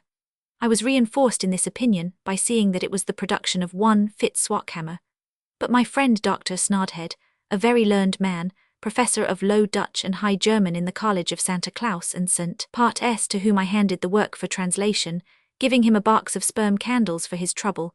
This same Dr. Snodhead, so soon as he spied the book, assured me that Dan Koopman did not mean the cooper, but the merchant. In short, this ancient and learned Low Dutch book treated of the commerce of Holland, and, among other subjects, contained a very interesting account of its whale fishery. And in this chapter it was headed, Smear, or Fat, that I found a long detailed list of the outfits for the larders and cellars of 180 sail of Dutch whalemen, from which list, as translated by Dr. Snodhead, I transcribe the following: 400,000 pounds of beef, 60,000 pounds Friesland pork, 150,000 pounds of stock fish, 550,000 pounds of biscuit, 72,000 pounds of soft brie, 800 firkins of butter, 20,000 pounds Texel and Leyden cheese, 144,000 pounds cheese, probably an inferior article, 550 anchors of Geneva, 10,800 barrels of beer.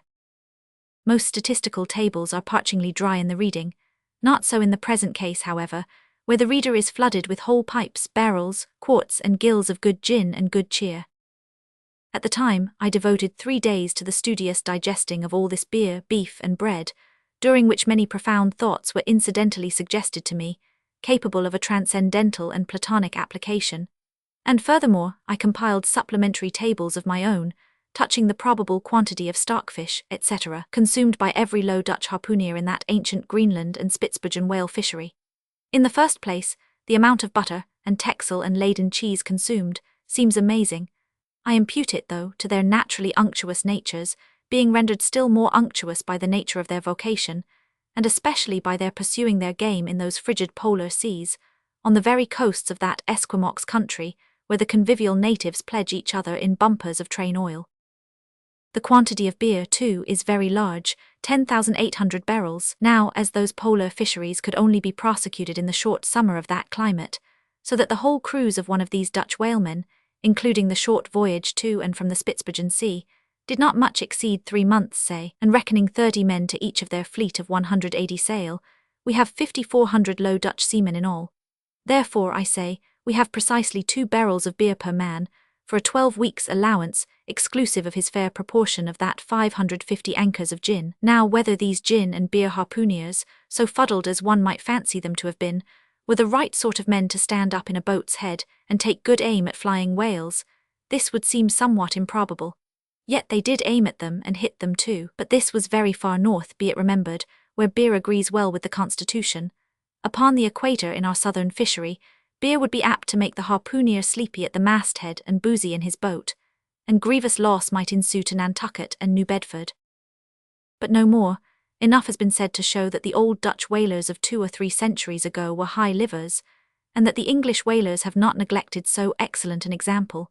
For say they, when cruising in an empty ship, if you can get nothing better out of the world, get a good dinner out of it at least.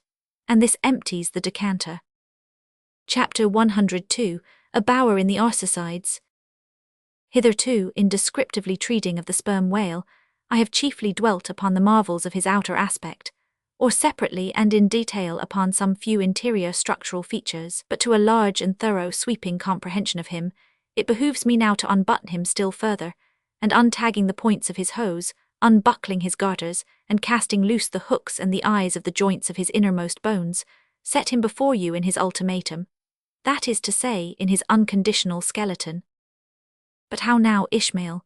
How is it that you, a mere oarsman in the fishery, pretend to know aught about the subterranean parts of the whale? Did erudite Stubb, mounted upon your capstan, deliver lectures on the anatomy of the cetacea, and by help of the windlass hold up a specimen rib for exhibition?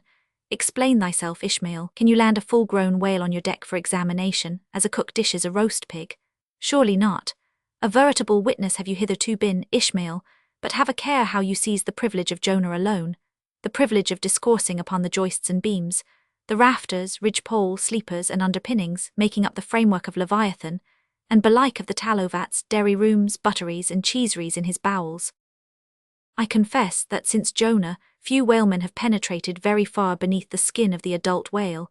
Nevertheless, I have been blessed with an opportunity to dissect him in miniature. In a ship I belonged to, a small cub sperm whale was once bodily hoisted to the deck for his poke or bag, to make sheaths for the barbs of the harpoons, and for the heads of the lances. Think you I let that chance go, without using my boat hatchet and jackknife, and breaking the seal and reading all the contents of that young cub? And as for my exact knowledge of the bones of the Leviathan in their gigantic, full-grown development, for that rare knowledge I am indebted to my late royal friend Tranquo, King of Trank, one of the Arsacides, for being at Trank, years ago, when attached to the trading ship Day of Algiers, I was invited to spend part of the Arsacidean holidays with the Lord of Trank at his retired palm villa at Pupella, a seaside glen not very far distant from what our sailors called Bamboo Town, his capital. Among many other fine qualities, my royal friend Tranquo, being gifted with a devout love for all matters of barbaric virtue, had brought together in Pupella whatever rare things the more ingenious of his people could invent, chiefly carved woods of wonderful devices, chiselled shells, inlaid spears, costly paddles, aromatic canoes, and all these distributed among whatever natural wonders the wonder-freighted, tribute-rendering waves had cast upon his shores. Chief among these latter was a great sperm whale, which after an unusually long raging gale had been found dead and stranded, with his head against a cocoa-nut tree, whose plumage-like tufted droopings seemed his verdant jet. When the vast body had at last been stripped of its fathom-deep enfoldings, and the bones become dust dry in the sun, then the skeleton was carefully transported up the Pupella Glen, where a grand temple of lordly palms now sheltered it. The ribs were hung with trophies, the vertebrae were carved with Arsacidean annals in strange hieroglyphics. In the skull the priests kept up an unextinguished aromatic flame, so that the mystic head again sent forth its vapory spout, while suspended from a bough, the terrific lower jaw vibrated over all the devotees, like the hair-hung sword that so affrighted Damocles. It was a wondrous sight. The wood was green as mosses of the icy glen, the trees stood high and haughty, feeling their living sap, the industrious earth beneath was as a weaver's loom with a gorgeous carpet on it, whereof the ground-vine tendrils formed the warp and woof, and the living flowers the figures. All the trees with all their laden branches, all the shrubs and ferns and grasses, the message-carrying air, all these unceasingly were active. Through the lacings of the leaves, the great sun seemed a flying shuttle weaving the unwearied verdure. O busy weaver, unseen weaver! Pause, one word, whither flows the fabric, what palace may it deck? Wherefore all these ceaseless toilings? Speak, weaver, stay thy hand. But one single word with thee, nay, the shuttle flies, the figures float from forth the loom, the fresh-atrushing carpet for ever slides away. The weaver-god he weaves, and by that weaving is he deafened, that he hears no mortal voice, and by that humming we too, who look on the loom, are deafened, and only when we escape it shall we hear the thousand voices that speak through it. For even so it is in all material factories, the spoken words that are inaudible among the flying spindles, those same words are plainly heard without the walls, bursting from the opened casements. Thereby have villainies been detected. Ah, mortal, then be heedful, for so in all this din of the great world's loom, thy subtlest thinkings may be overheard afar. Now amid the green, life-restless loom of that Arsacidean wood, the great white worshipped skeleton lay lounging, a gigantic idler. Yet as the ever-woven verdant warp and woof intermixed and hummed around him, the mighty idler seemed the cunning weaver, himself all woven over with the vines, every month assuming greener, fresher verdure, but himself a skeleton. Life folded death, death trellised life, the grim guard wived with youthful life and begat him curly-headed glories. Now, when with royal tranquo I visited this wondrous whale, and saw the skull an altar, and the artificial smoke ascending from where the real jet had issued, I marvelled that the king should regard a chapel as an object of virtue. He laughed, but more I marvelled that the priests should swear that smoky jet of his was genuine. To and fro I paced before this skeleton, brushed the vines aside, broke through the ribs, and with a bowl of Arsacidean twine wandered, eddied long amid its many winding, shaded colonnades and arbours. But soon my line was out, and following it back I emerged from the opening where I entered. I saw no living thing within, naught was there but bones. Cutting me a green measuring rod, I once more dived within the skeleton. From their arrow slit in the skull the priests perceived me taking the altitude of the final rib. "How now?" they shouted. "Darst thou measure this our God? That's for us." "Aye, priests, well, how long do you make him then?" But hereupon a fierce contest rose among them, concerning feet and inches. They cracked each other's sconces with their yardsticks, the great skull echoed, and seizing that lucky chance I quickly concluded my own admeasurements. These admeasurements I now propose to set before you, but first be it recorded that in this matter I am not free to utter any fancied measurement I please, because there are skeleton authorities you can refer to test my accuracy. There is a Leviathanic museum, they tell me, in Hull, England, one of the whaling ports of that country, where they have some fine specimens of finbacks and other whales. Likewise, I have heard that in the Museum of Manchester in New Hampshire, they have what the proprietors call the only perfect specimen of a Greenland or river whale in the United States. Moreover, at a place in Yorkshire, England, Burton Constable by name, a certain Sir Clifford Constable has in his possession the skeleton of a sperm whale, but of moderate size, by no means of the full-grown magnitude of my friend King Tranquo's. In both cases, the stranded whales to which these two skeletons belonged were originally claimed by their proprietors upon similar grounds, King Tranquo seizing his because he wanted it, and Sir Clifford because he was lord of the seigneuries of those parts. Sir Clifford's whale has been articulated throughout, so that like a great chest of drawers you can open and shut him in all his bony cavities, spread out his ribs like a gigantic fan, and swing all day upon his lower jaw. Locks are to be put upon some of his trapdoors and shutters, and a footman will show round future visitors with a bunch of keys at his side. Sir Clifford thinks of charging twopence for a peep at the whispering gallery in the spinal column, threepence to hear the echo in the hollow of his cerebellum, and sixpence for the unrivalled view from his forehead. The skeleton dimensions I shall now proceed to set down are copied verbatim from my right arm, where I had them tattooed. As in my wild wanderings at that period, there was no other secure way of preserving such valuable statistics, but as I was crowded for space, and wished the other parts of my body to remain a blank page for a poem I was then composing, at least, what untattooed parts might remain, I did not trouble myself with the odd inches, nor indeed should inches at all enter into a congenial admeasurement of the whale. Chapter 103, Measurement of the Whale Skeleton. In the first place I wish to lay before you a particular, plain statement, touching the living bulk of this Leviathan, whose skeleton we are briefly to exhibit. Such a statement may prove useful here. According to a careful calculation I have made, and which I partly base upon Captain Scoresby's estimate, of 70 tons for the largest-sized Greenland whale of 60 feet in length. According to my careful calculation, I say, a sperm whale of the largest magnitude, between 85 and 90 feet in length, and something less than 40 feet in its fullest circumference, such a whale will weigh at least 90 tons, so that, reckoning 13 men to a ton, he would considerably outweigh the combined population of a whole village of 1,100 inhabitants. Think you not then that brains, like yoked cattle, should be put to this Leviathan, to make him at all budge to any landsman's imagination?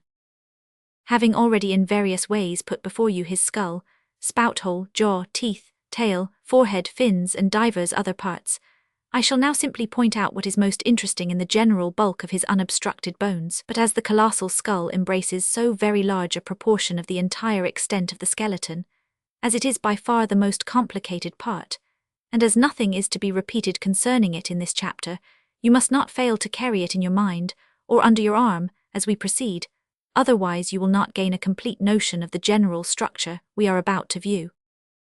Length: the sperm whale's skeleton at Trank measured 72 feet, so that when fully invested and extended in life, he must have been 90 feet long, for in the whale the skeleton loses about 1/5 in length compared with the living body. Of this 72 feet, his skull and jaw comprised some 20 feet, leaving some 50 feet of plain backbone. Attached to this backbone, for something less than a third of its length, was the mighty circular basket of ribs which once enclosed his vitals. To me this vast ivory-ribbed chest, with the long, unrelieved spine, extending far away from it in a straight line, not a little resembled the hull of a great ship new laid upon the stocks, when only some 20 of her naked bow ribs are inserted, and the keel is otherwise, for the time, but a long, disconnected timber. The ribs were 10 on a side. The first, to begin from the neck, was nearly 6 feet long. The second, third, and fourth were each successively longer, till you came to the climax of the fifth, or one of the middle ribs, which measured 8 feet and some inches. From that part the remaining ribs diminished, till the 10th and last only spanned 5 feet and some inches. In general thickness, they all bore a seemly correspondence to their length. The middle ribs were the most arched. In some of the arser sides they are used for beams whereon to lay footpath bridges over small streams. In considering these ribs, I could not but be struck anew with the circumstance, so variously repeated in this book, that the skeleton of the whale is by no means the mould of his invested form. The largest of the trank ribs, one of the middle ones, occupied that part of the fish which in life is greatest in depth. Now, the greatest depth of the invested body of this particular whale must have been at least 16 feet, whereas the corresponding rib measured but little more than 8 feet, so that this rib only conveyed half of the true notion of the living magnitude of that part. Besides, for some way, where I now saw but a naked spine, all that had been once wrapped round with tons of added bulk in flesh, muscle, blood, and bowels. Still more, for the ample fins, I here saw but a few disordered joints, and in place of the weighty and majestic but boneless flukes an utter blank. How vain and foolish then, thought I, for timid untravelled man to try to comprehend aright this wondrous whale, by merely poring over his dead attenuated skeleton, stretched in this peaceful wood. No, only in the heart of quickest perils, only when within the eddyings of his angry flukes, only on the profound unbounded sea, can the fully invested whale be truly and livingly found out. But the spine, for that the best way we can consider it is with a crane to pile its bones high up on end, no speedy enterprise, but now it's done it looks much like Pompey's pillar. There are 40 and odd vertebrae in all, which in the skeleton are not locked together. They mostly lie like the great knobbed blocks on a Gothic spire, forming solid courses of heavy masonry. The largest, a middle one, is in width something less than 3 feet, and in depth more than 4. The smallest, where the spine tapers away into the tail, is only 2 inches in width, and looks something like a white billiard ball. I was told that there were still smaller ones, but they had been lost by some little cannibal urchins, the priest's children, who had stolen them to play marbles with. Thus we see how that the spine of even the hugest of living things tapers off at last into simple child's play. Chapter 104, The Fossil Whale. From his mighty bulk the whale affords a most congenial theme whereon to enlarge, amplify, and generally expatiate. Would you could not compress him. By good rights he should only be treated of in imperial folio, not to tell over again his furlongs from spiracle to tail, and the yards he measures about the waist. Only think of the gigantic involutions of his intestines, where they lie in him like great cables and hawsers coiled away in the subterranean orlop deck of a line of battleship. Since I have undertaken to manhandle this Leviathan, it behooves me to approve myself omnisciently exhaustive in the enterprise, not overlooking the minutest seminal germs of his blood, and spinning him out to the uttermost coil of his bowels. Having already described him in most of his present habitatory and anatomical peculiarities, it now remains to magnify him in an archaeological, fossiliferous, and antediluvian point of view. Applied to any other creature than the Leviathan, to an ant or a flea, such portly terms might justly be deemed unwarrantably grandiloquent, but when Leviathan is the text, the case is altered. Fain am I to stagger to this emprise under the weightiest words of the dictionary, and here be it said, that whenever it has been convenient to consult one in the course of these dissertations, I have invariably used a huge quarto edition of Johnson, expressly purchased for that purpose, because that famous lexicographer's uncommon personal bulk more fitted him to compile a lexicon to be used by a whale author like me.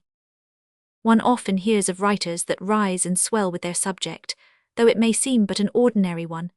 How then with me, writing of this Leviathan, unconsciously my chirography expands into placard capitals. Give me a condor's quill, Give me Vesuvius crater for an inkstand, friends hold my arms, for in the mere act of penning my thoughts of this Leviathan, they weary me, and make me faint with their outreaching comprehensiveness of sweep, as if to include the whole circle of the sciences, and all the generations of whales and men and mastodons, past, present, and to come, with all the revolving panoramas of empire on earth and throughout the whole universe, not excluding its suburbs.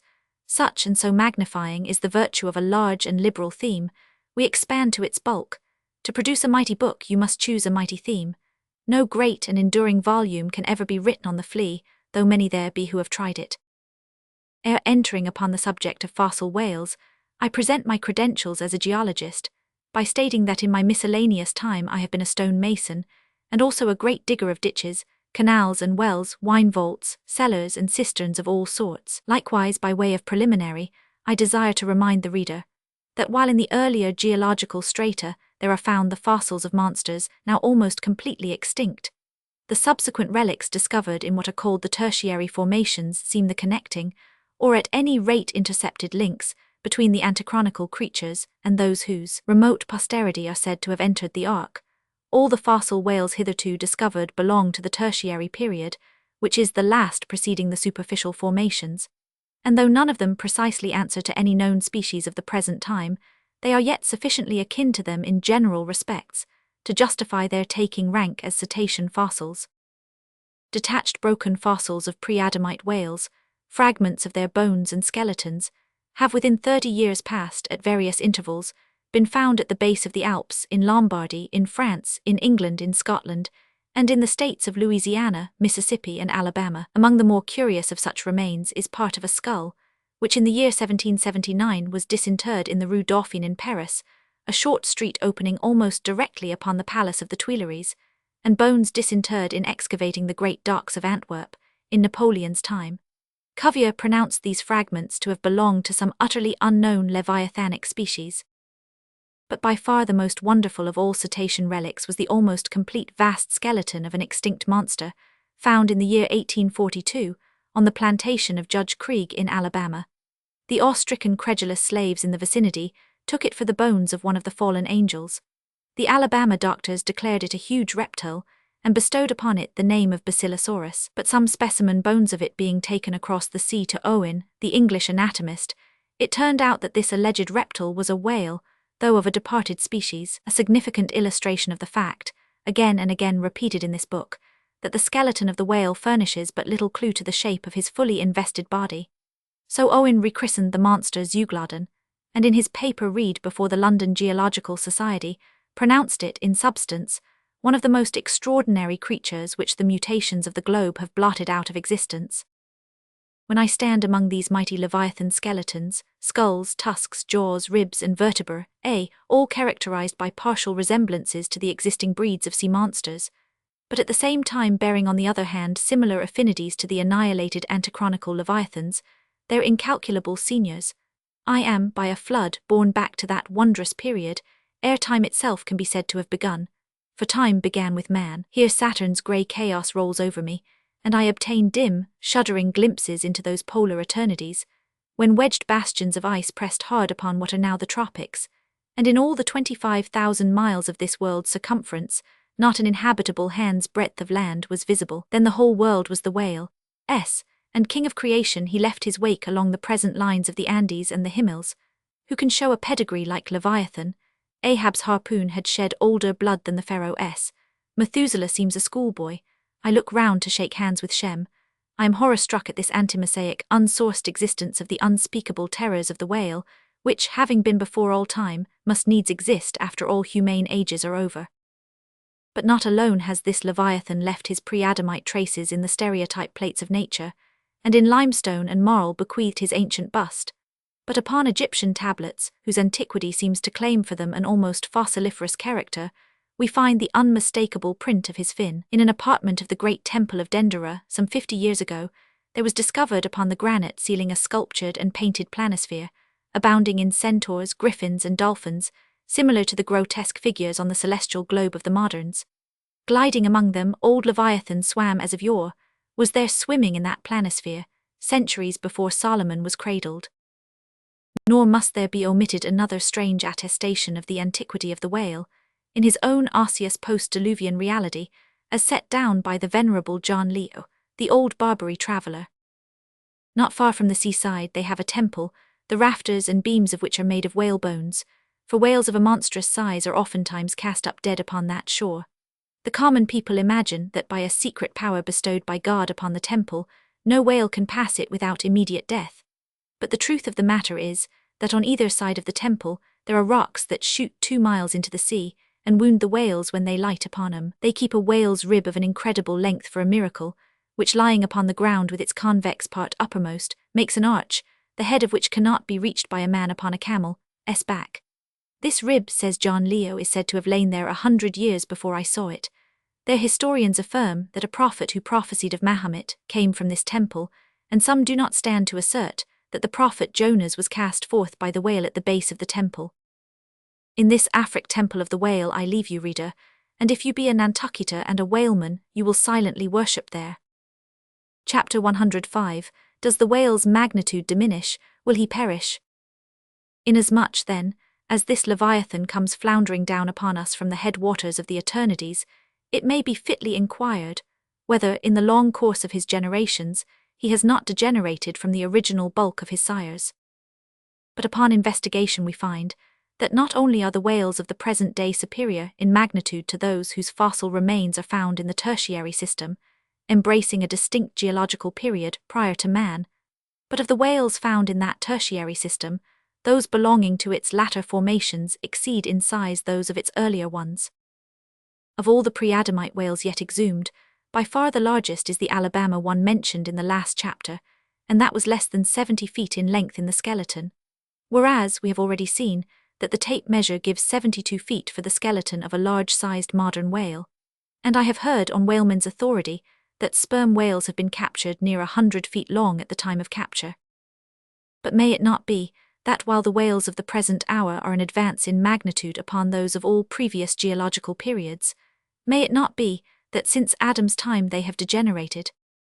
Assuredly we must conclude so, if we are to credit the accounts of such gentlemen as Pliny and the ancient naturalists generally, for Pliny tells us of whales that embraced acres of living bulk, and Aldrovandus of others which measured 800 feet in length, rope walks and Thames tunnels of whales, and even in the days of Banks and Solander, Cook's naturalists, we find a Danish member of the Academy of Sciences setting down certain Iceland whales, Radensiska, or wrinkled bellies, at 120 yards, that is 360 feet, and Lacebede, the French naturalist, in his elaborate history of whales in the very beginning of his work, page 3, sets down the right whale at 100 meters, 328 feet, and this work was published so late as. But will any whaleman believe these stories?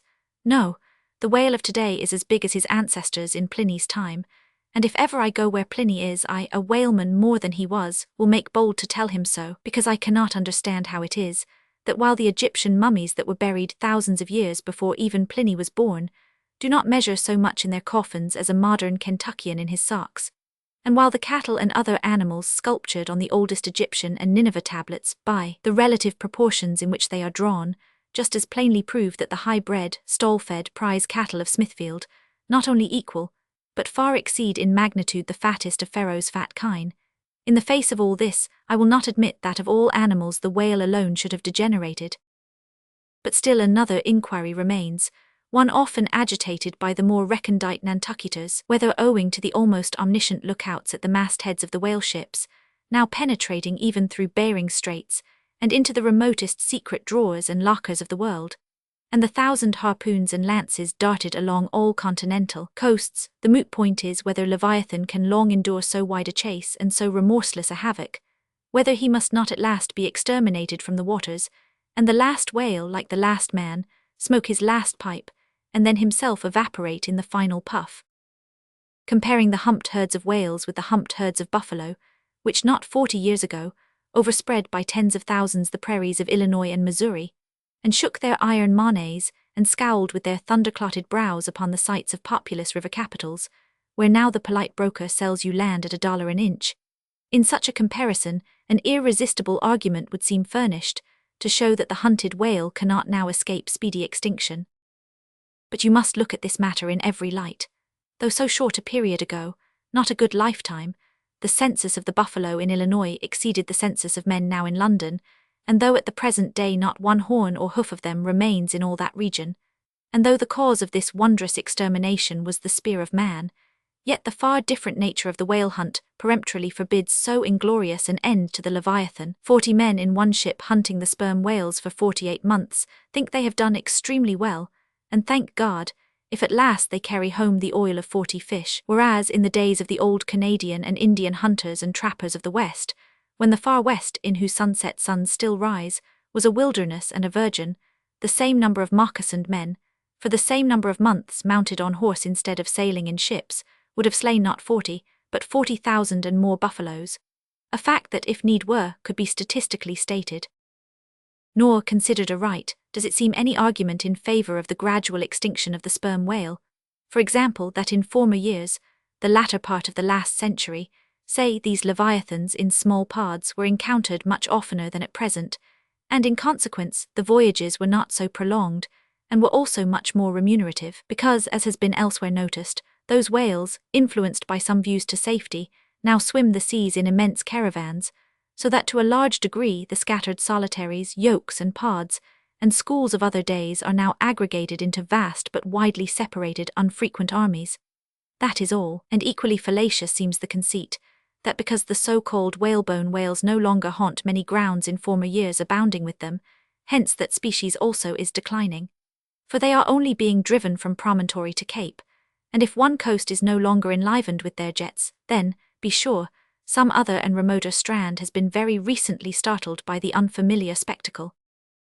Furthermore, concerning these last-mentioned leviathans, they have 2 firm fortresses, which in all human probability will forever remain impregnable, and as upon the invasion of their valleys, the frosty Swiss have retreated to their mountains, so, hunted from the savannas and glades of the middle seas, the whalebone whales can at last resort to their polar citadels, and diving under the ultimate glassy barriers and walls there, come up among icy fields and floes, and in a charmed circle of everlasting December, bid defiance to all pursuit from man. But as perhaps 50 of these whalebone whales are harpooned for one cachalot, some philosophers of the forecastle have concluded that this positive havoc has already very seriously diminished their battalions. But though for some time past a number of these whales, not less than 13,000, have been annually slain on the Nor-West coast by the Americans alone, yet there are considerations which render even this circumstance of little or no account as an opposing argument in this matter.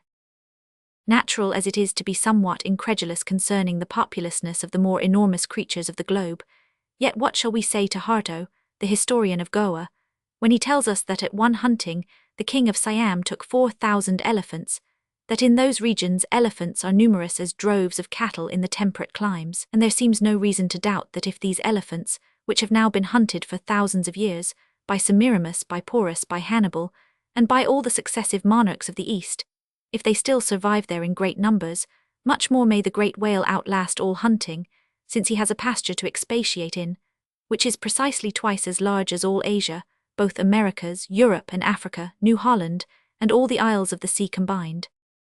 Moreover, we are to consider that from the presumed great longevity of whales, they are probably attaining the age of a century and more, therefore at any one period of time, several distinct adult generations must be contemporary, and what that is, we may soon gain some idea of, by imagining all the graveyards, cemeteries and family vaults of creation yielding up the live bodies of all the men, women and children who were alive 75 years ago, and adding this countless host to the present human population of the globe. Wherefore, for all these things, we account the whale immortal in his species, however perishable in his individuality. He swam the seas before the continents broke water. He once swam over the site of the Tuileries and Windsor Castle and the Kremlin. In Noah's flood he despised Noah's Ark. And if ever the world is to be again flooded like the Netherlands, to kill off its rats, then the eternal whale will still survive, and rearing upon the topmost crest of the equatorial flood, spout his froth defiance to the skies. Chapter 106, Ahab's Leg. The precipitating manner in which Captain Ahab had quitted the Samuel Enderby of London had not been unattended with some small violence to his own person. He had lighted with such energy upon a thwart of his boat that his ivory leg had received a half-splintering shock, and when after gaining his own deck and his own pivot-hole there, He so vehemently wheeled round with an urgent command to the steersman, it was, as ever, something about his not steering inflexibly enough. Then, the already shaken ivory received such an additional twist and wrench, that though it still remained entire, and to all appearances lusty, yet Ahab did not deem it entirely trustworthy. And indeed, it seemed small matter for wonder, that for all his pervading, mad recklessness, Ahab did at times give careful heed to the condition of that dead bone upon which he partly stood, for it had not been very long prior to the Pequod's sailing from Nantucket, that he had been found one night lying prone upon the ground, and insensible, by some unknown and seemingly inexplicable, unimaginable casualty, his ivory limb having been so violently displaced that it had stakewise smitten, and all but pierced his groin. Nor was it without extreme difficulty that the agonizing wound was entirely cured. Nor at the time had it failed to enter his monomaniac mind that all the anguish of that then present suffering was but the direct issue of a former woe, and he too plainly seemed to see that as the most poisonous reptile of the marsh perpetuates his kind as inevitably as the sweetest songster of the grove, so, equally with every felicity, all miserable events do naturally beget their like. Yea, more than equally, thought Ahab, since both the ancestry and posterity of grief go further than the ancestry and posterity of joy. For not to hint of this, that it is an inference from certain canonic teachings, that while some natural enjoyments here shall have no children born to them for the other world, but on the contrary, shall be followed by the joint childlessness of all hell's despair. Whereas, some guilty mortal miseries shall still fertilely beget to themselves an eternally progressive progeny of griefs beyond the grave. Not at all to hint of this, there still seems an inequality in the deeper analysis of the thing. For, thought Ahab, while even the highest earthly felicities ever have a certain unsignifying pettiness lurking in them, but at bottom all heart woes, a mystic significance, and in some men an archangelic grandeur, so do their diligent tracings out not belie the obvious deduction. To trail the genealogies of these high mortal miseries carries us at last among the sourceless primogenitures of the gods, so that in the face of all the glad haymaking suns and soft symboling round harvest moons, we must needs give in to this, that the gods themselves are not for ever glad. The ineffaceable, sad birthmark in the brow of man is but the stamp of sorrow in the signers. Unwittingly here a secret has been divulged, which perhaps might more properly, in set way, have been disclosed before, with many other particulars concerning Ahab, always had it remained a mystery to some, why it was, that for a certain period, both before and after the sailing of the Pequod, he had hidden himself away with such grand llama-like exclusiveness, and for that one interval sought, speechless refuge, as it were, among the marble senate of the dead.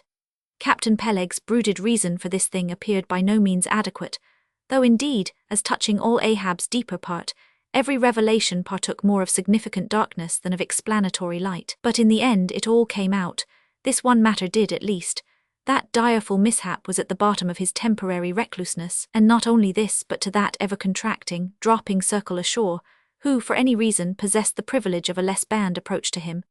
To that timid circle the above-hinted casualty, remaining as it did, moodily unaccounted for by Ahab, invested itself with terrors not entirely underived from the land of spirits and of whales, so that through their zeal for him they had all conspired, so far as in them lay, to muffle up the knowledge of this thing from others, and hence it was that not till a considerable interval had elapsed did it transpire upon the Pequod's decks.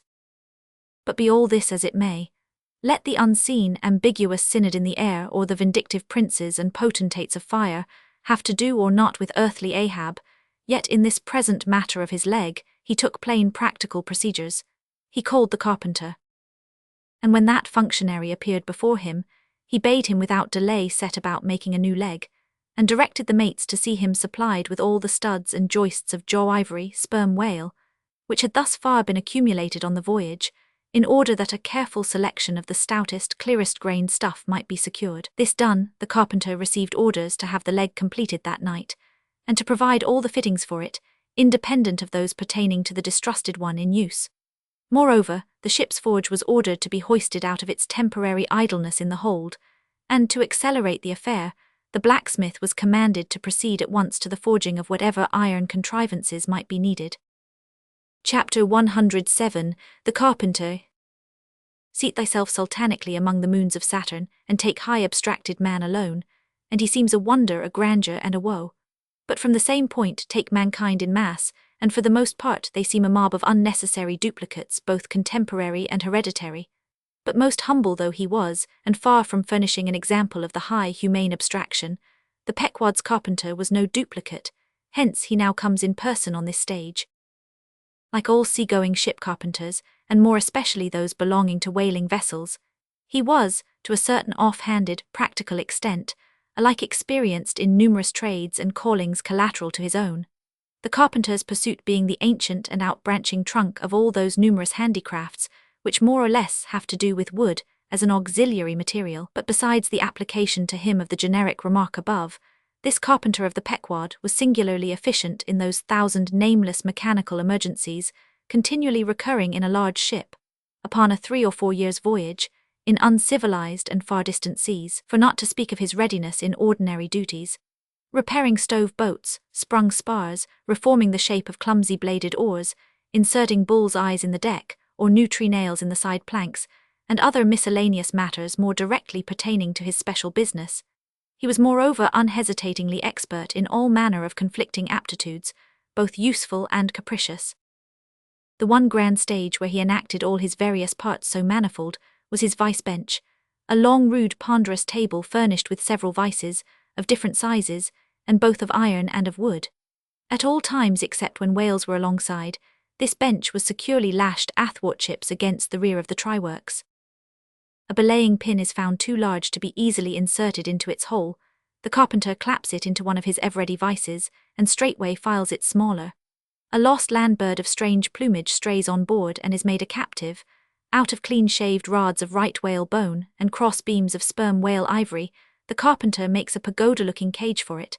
An oarsman sprains his wrist. The carpenter concocts a soothing lotion. Stubb longed for vermilion stars to be painted upon the blade of his every oar. Screwing each oar in his big vice of wood, the carpenter symmetrically supplies the constellation. A sailor takes a fancy to wear shark-bone earrings. The carpenter drills his ears. Another has the toothache. The carpenter out-pincers, and clapping one hand upon his bench bids him be seated there. But the poor fellow unmanageably winces under the unconcluded operation.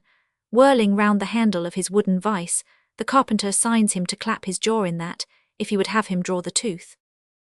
Thus this carpenter was prepared at all points, and alike indifferent and without respect in all. Teeth he accounted bits of ivory, heads he deemed but top blocks, men themselves he lightly held for capstans. But while now upon so wide a field thus variously accomplished, and with such liveliness of expertness in him, too, all this would seem to argue some uncommon vivacity of intelligence. But not precisely so, for nothing was this man more remarkable than for a certain impersonal stolidity, as it were. Impersonal, I say, for it so shaded off into the surrounding infinite of things, that it seemed one with the general stolidity discernible in the whole visible world, which while pauselessly active in uncounted modes, still eternally holds its peace and ignores you, though you dig foundations for cathedrals. Yet was this half-horrible stolidity in him, involving too, as it appeared, an all-ramifying heartlessness. Yet was it oddly dashed at times, with an old, crutch-like antediluvian wheezing humorousness, not unstreaked now, and then with a certain grizzled wittiness, such as might have served to pass the time during the midnight watch on the bearded forecastle of Noah's Ark. Was it that this old carpenter had been a lifelong wanderer, whose much rolling to and fro not only had gathered no moss, but what is more had rubbed off whatever small outward clingings might have originally pertained to him?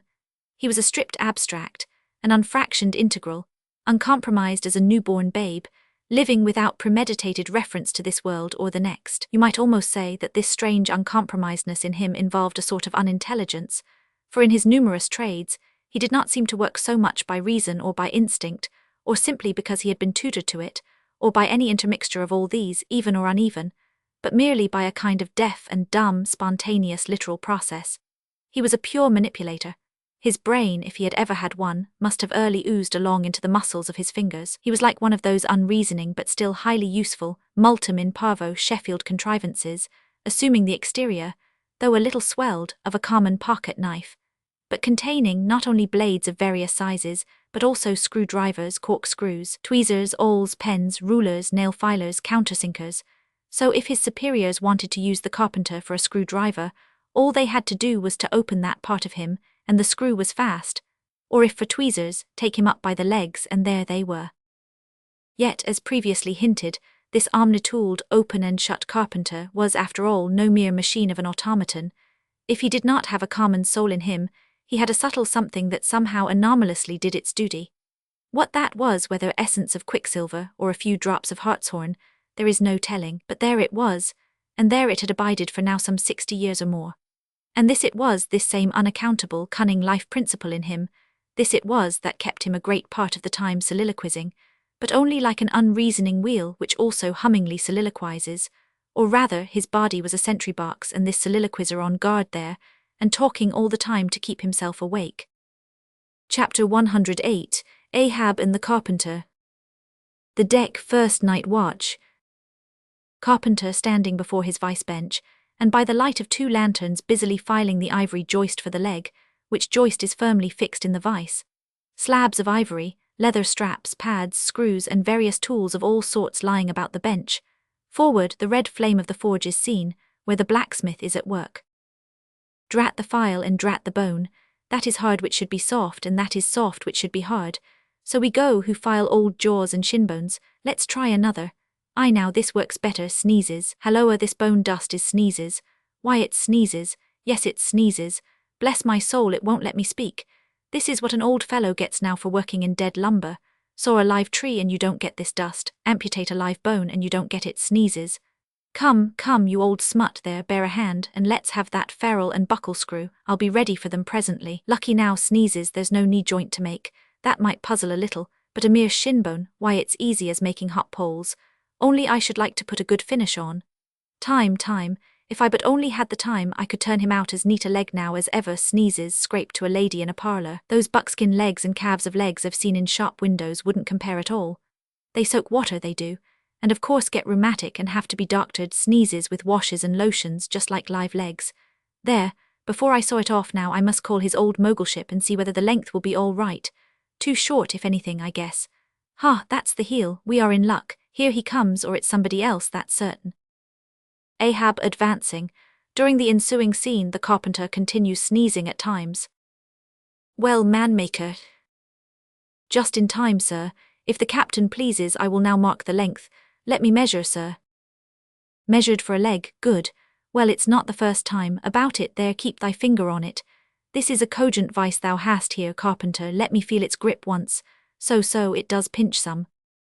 Oh, sir, it will break bones, beware, beware. No fear, I like a good grip, I like to feel something in this slippery world that can hold man. What's Prometheus about there? The blacksmith, I mean, what's he about? He must be forging the buckle screw, sir, now. Right, it's a partnership, he supplies the muscle part, he makes a fierce red flame there. Aye, sir, he must have the white heat for this kind of fine work. So he must. I do deem it now a most meaning thing that old Greek Prometheus who made men, they say, should have been a blacksmith, and animated them with fire, for what's made in fire must properly belong to fire, and so hell's probable. How the soot flies, this must be the remainder the Greek made the Africans of. Carpenter, when he's through with that buckle, tell him to forge a pair of steel shoulder blades, there's a peddler aboard with a crushing pack. Sir. Hold, while Prometheus is about it I'll order a complete man after a desirable pattern. Imprimis 50 feet high in his socks, then chest modelled after the Thames Tunnel, then legs with roots to 'em to stay in one place, then arms 3 feet through the wrist, no heart at all, brass forehead, and about 1/4 of an acre of fine brains, and let me see, shall I order eyes to see outwards? No, but put a skylight on top of his head to illuminate inwards. There, take the order and away. Now what's he speaking about and who's he speaking to, I should like to know. Shall I keep standing here? Aside. 'Tis but indifferent architecture to make a blind dome, here's one. No, I must have a lantern. Ho, that's it, hey, here are 2, sir, one will serve my turn. What art thou thrusting that thief-catcher into my face for, man? Thrusted light is worse than presented pistols. I thought, sir, that you spoke to Carpenter. Carpenter, why that's, but no. A very tidy and I may say an extremely gentlemanlike sort of business thou art in here, Carpenter. Or wouldst thou rather work in clay? Sir, clay, sir, that's mud, we leave clay to ditchers, sir. The fellow's impious, what art thou sneezing about? Bone is rather dusty, sir. Take the hint then, and when thou art dead never bury thyself under living people's noses. Sir, I guess so, yes, oh dear. Look ye, carpenter, I dare say thou callest thyself a right good workman-like workman, eh? Well then, will it speak thoroughly well for thy work, if when I come to mount this leg thou makest, I shall nevertheless feel another leg in the same identical place with it. That is, carpenter, my old lost leg, the flesh and blood one, I mean. Canst thou not drive that old Adam away? Truly, sir, I begin to understand somewhat now. Yes, I have heard something curious on that score, sir, how that a dismasted man never entirely loses the feeling of his old spar, but it will be still pricking him at times. May I humbly ask if it be really so, sir? It is, man. Look, put thy live leg here in the place where mine once was, so now here is only one distinct leg to the eye, yet two to the soul. Where thou feelest tingling life, there, exactly there to a hair do I ist a riddle. I should humbly call it a poser, sir. Hist then, how dost thou know that some entire, living, thinking thing may not be invisibly and uninterpenetratingly standing precisely where thou now standest, aye, and standing there in thy spite? In thy most solitary hours, then, dost thou not fear eavesdroppers? Hold, don't speak. And if I still feel the smart of my crushed leg, though it be now so long dissolved, then why mayst not thou, carpenter, feel the fiery pains of hell for ever and without a body? Ha! Good Lord, truly, sir, if it comes to that, I must calculate over again. I think I didn't carry a small figure, sir. Look ye, pudding heads should never grant premises. How long before the leg is done? Perhaps an hour, sir. Bungle away at it then, and bring it to me turns to go. Oh, life, here I am, proud as Greek god, and yet standing debtor to this blockhead for a bone to stand on. Cursed be that mortal interindebtedness which will not do away with ledgers. I would be free as air, and I'm down in the whole world's books. I am so rich I could have given bid for bid with the wealthiest praetorians at the auction of the Roman Empire, which was the world's, and yet I owe for the flesh in the tongue I brag with. By heavens, I'll get a crucible and into it and dissolve myself down to one small compendious vertebra. So. Carpenter, resuming his work. Well, Stubb knows him best of all, and Stubb always says he's queer, says nothing but that one sufficient little word queer. He's queer, says Stubb, he's queer, and keeps dinning it into Mr. Starbuck all the time. Queer, sir, queer, very queer, and here's his leg. Yes, now that I think of it, here's his bedfellow, has a stick of whale's jawbone for a wife. And this is his leg, he'll stand on this. What was that now about one leg standing in 3 places, and all 3 places standing in one hell? How was that? Oh, I don't wonder he looks so scornful at me. I'm a sort of strange-thoughted sometimes, they say, but that's only haphazard-like. Then, a short little old body like me should never undertake to wade out into deep waters with tall, heron-built captains. The water chucks you under the chin pretty quick, and there's a great cry for lifeboats. And here's the heron's leg. Long and slim, sure enough. Now, for most folks one pair of legs lasts a lifetime, and that must be because they use them mercifully, as a tender-hearted old lady uses her roly-poly old coach horses. But Ahab, oh, he's a hard driver. Look, driven one leg to death and spavined the other for life, and now wears out bone legs by the cord. Halloa there, you smut. Bear a hand there with those screws, and let's finish it before the resurrection fellow comes a-calling with his horn for all legs, true or false, as brewerymen go round collecting old beer barrels, to fill 'em up again. What a leg this is. It looks like a real live leg filed down to nothing but the core. He'll be standing on this tomorrow, he'll be taking altitudes on it. Halloa, I almost forgot the little oval slate, smoothed ivory where he figures up the latitude. So, chisel, file and sandpaper now. Chapter 109, Ahab and Starbuck in the cabin. Now, from the south and west the Pequod was drawing nigh to Formosa and the Bashy Isles, between which lies one of the tropical outlets from the China waters into the Pacific, and so Starbuck found Ahab with a general chart of the Oriental archipelagos spread before him, and another separate one representing the long eastern coasts of the Japanese islands, Niphon, Matsumai and Sikok. With his snow-white new ivory leg braced against the screwed leg of his table, and with a long pruning hook of a jackknife in his hand, the wondrous old man, with his back to the gangway door, was wrinkling his brow and tracing his old courses again. Who's there, hearing the footstep at the door but not turning round to it? On deck, begone. Captain Ahab mistakes. It is I, the oil in the hold is leaking, sir.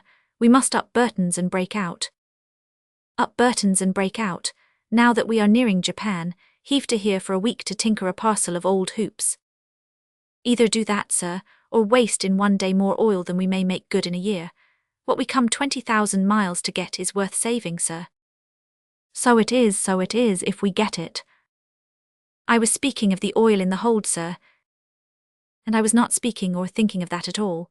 Begone, let it leak, I'm all a leak myself. Aye, leaks in leaks. Not only full of leaky casks, but those leaky casks are in a leaky ship, and that's a far worse plight than the Pequod's, man. Yet I don't stop to plug my leak, for who can find it in the deep-loaded hull, or how hope to plug it even if found in this life's howling gale? Starbuck, I'll not have the Burtons hoisted. What will the owners say, sir? Let the owners stand on Nantucket beach and outyell the typhoons. What cares Ahab? Owners, owners. Thou art always prating to me, Starbuck, about those miserly owners as if the owners were my conscience. But look ye, the only real owner of anything is its commander, and hark ye, my conscience is in this ship's keel. On deck. Captain Ahab, said the reddening mate, moving further into the cabin, with a daring so strangely respectful and cautious that it almost seemed not only every way seeking to avoid the slightest outward manifestation of itself, but within also seemed more than half distrustful of itself. A better man than I might well pass over in the what he would quickly enough resent in a younger man, ay, and in a happier Captain Ahab. Devils, dost thou then so much as dare to critically think of me, on deck? Nay, sir, not yet, I do entreat, and I do dare, sir, to be forbearing. Shall we not understand each other better than hitherto, Captain Ahab? Ahab seized a loaded musket from the rack, forming part of most South Sea men's cabin furniture, and pointing it towards Starbuck, exclaimed, There is one God that is Lord over the earth, and one captain that is Lord over the Pequod. On deck. For an instant, in the flashing eyes of the mate and his fiery cheeks, you would have almost thought that he had really received the blaze of the levelled tube.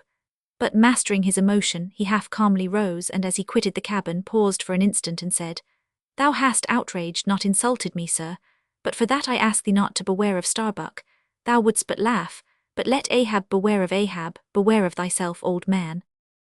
He waxes brave, but nevertheless obeys, most careful bravery that, murmured Ahab as Starbuck disappeared. What's that he said, Ahab, beware of Ahab, there's something there. Then, unconsciously using the musket for a staff, with an iron brow he paced to and fro in the little cabin, but presently the thick plates of his forehead relaxed, and returning the gun to the rack, he went to the deck. Thou art but too good a fellow, Starbuck, he said lowly to the mate, then raising his voice to the crew. Furl the t'gallant sails and close reef the topsails, fore and aft, back the main yard, up Burton and break out in the main hold. It were perhaps vain to surmise exactly why it was, that as respecting Starbuck Ahab thus acted. It may have been a flash of honesty in him, or mere prudential policy which, under the circumstance, imperiously forbade the slightest symptom of open disaffection, however transient, in the important chief officer of his ship. However it was, his orders were executed, and the Burtons were hoisted. Chapter 110, Queequeg in his coffin. Upon searching, it was found that the casks last struck into the hold were perfectly sound, and that the leak must be further off.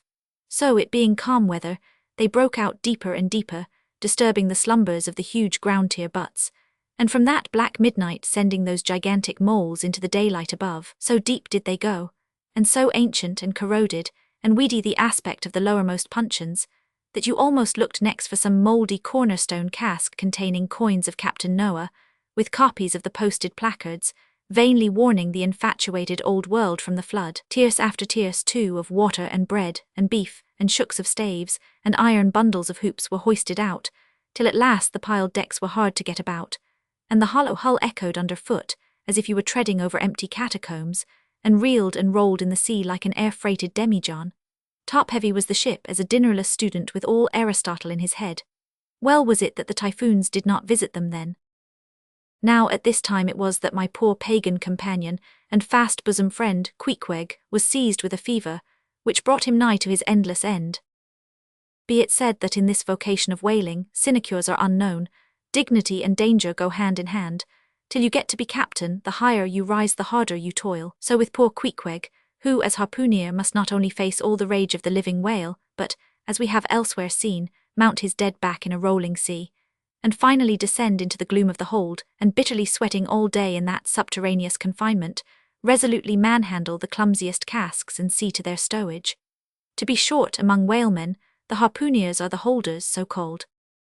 Poor Queequeg, when the ship was about half disembowelled, you should have stooped over the hatchway and peered down upon him there, where, stripped to his woolen drawers, The tattooed savage was crawling about amid that dampness and slime, like a green-spotted lizard at the bottom of a well or an ice house. It somehow proved to him, poor pagan, where, strange to say, for all the heat of his sweatings, he caught a terrible chill which lapsed into a fever, and at last, after some days' suffering, laid him in his hammock, close to the very sill of the door of death. How he wasted and wasted away in those few long lingering days, till there seemed but little left of him but his frame and tattooing. But as all else in him thinned and his cheekbones grew sharper, his eyes, nevertheless, seemed growing fuller and fuller. They became of a strange softness of lustre, and mildly but deeply looked out at you there from his sickness, a wondrous testimony to that immortal health in him which could not die or be weakened.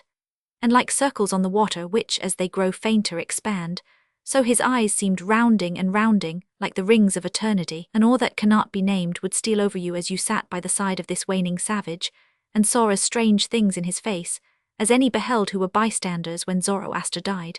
For whatever is truly wondrous and fearful in man never yet was put into words or books, and the drawing near of death, which alike levels all, alike impresses all with a last revelation, which only an author from the dead could adequately tell, so that, let us say it again, no dying Chaldee or Greek had higher and holier thoughts than those, whose mysterious shades you saw creeping over the face of poor Queequeg, as he quietly lay in his swaying hammock, and the rolling sea seemed gently rocking him to his final rest, and the ocean's invisible flood tide lifted him higher and higher towards his destined heaven. Not a man of the crew but gave him up, and as for Queequeg himself, what he thought of his case was forcibly shown by a curious favour he asked. He called one to him in the grey morning watch, when the day was just breaking, and taking his hand, said that while in Nantucket he had chanced to see certain little canoes of dark wood, like the rich warwood of his native isle, and upon inquiry he had learned that all whalemen who died Nantucket were laid in those same dark canoes, and that the fancy of being so laid had much pleased him, for it was not unlike the custom of his own race, who, after embalming a dead warrior, stretched him out in his canoe, and so left him to be floated away to the starry archipelagos. For not only do they believe that the stars are isles, but that far beyond all visible horizons, their own mild, uncontinented seas interflow with the blue heavens, and so form the white breakers of the Milky Way. He added that he shuddered at the thought of being buried in his hammock, according to the usual sea custom, tossed like something vile to the death-devouring sharks. No, he desired a canoe like those of Nantucket, all the more congenial to him, being a whaleman, that like a whaleboat these coffin canoes were without a keel, though that involved but uncertain steering, and much leeway adown the dim ages.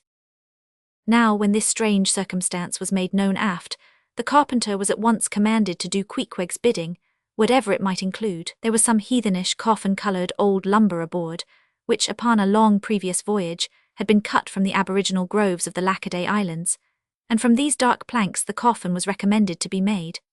No sooner was the carpenter apprised of the order than, taking his rule, he forthwith, with all the indifferent promptitude of his character, proceeded into the forecastle and took Queequeg's measure with great accuracy, regularly chalking Queequeg's person as he shifted the rule.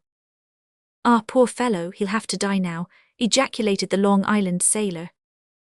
Going to his vice-bench, the carpenter, for convenience sake and general reference, now transferringly measured on it the exact length the coffin was to be, and then made the transfer permanent by cutting 2 notches at its extremities.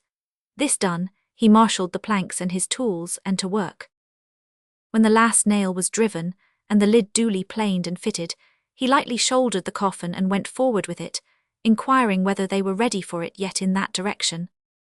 Overhearing the indignant but half-humorous cries with which the people on deck began to drive the coffin away, Queequeg, to everyone's consternation, commanded that the thing should be instantly brought to him, nor was there any denying him, seeing that of all mortals, some dying men are the most tyrannical, and certainly, since they will shortly trouble us so little for evermore, the poor fellows ought to be indulged.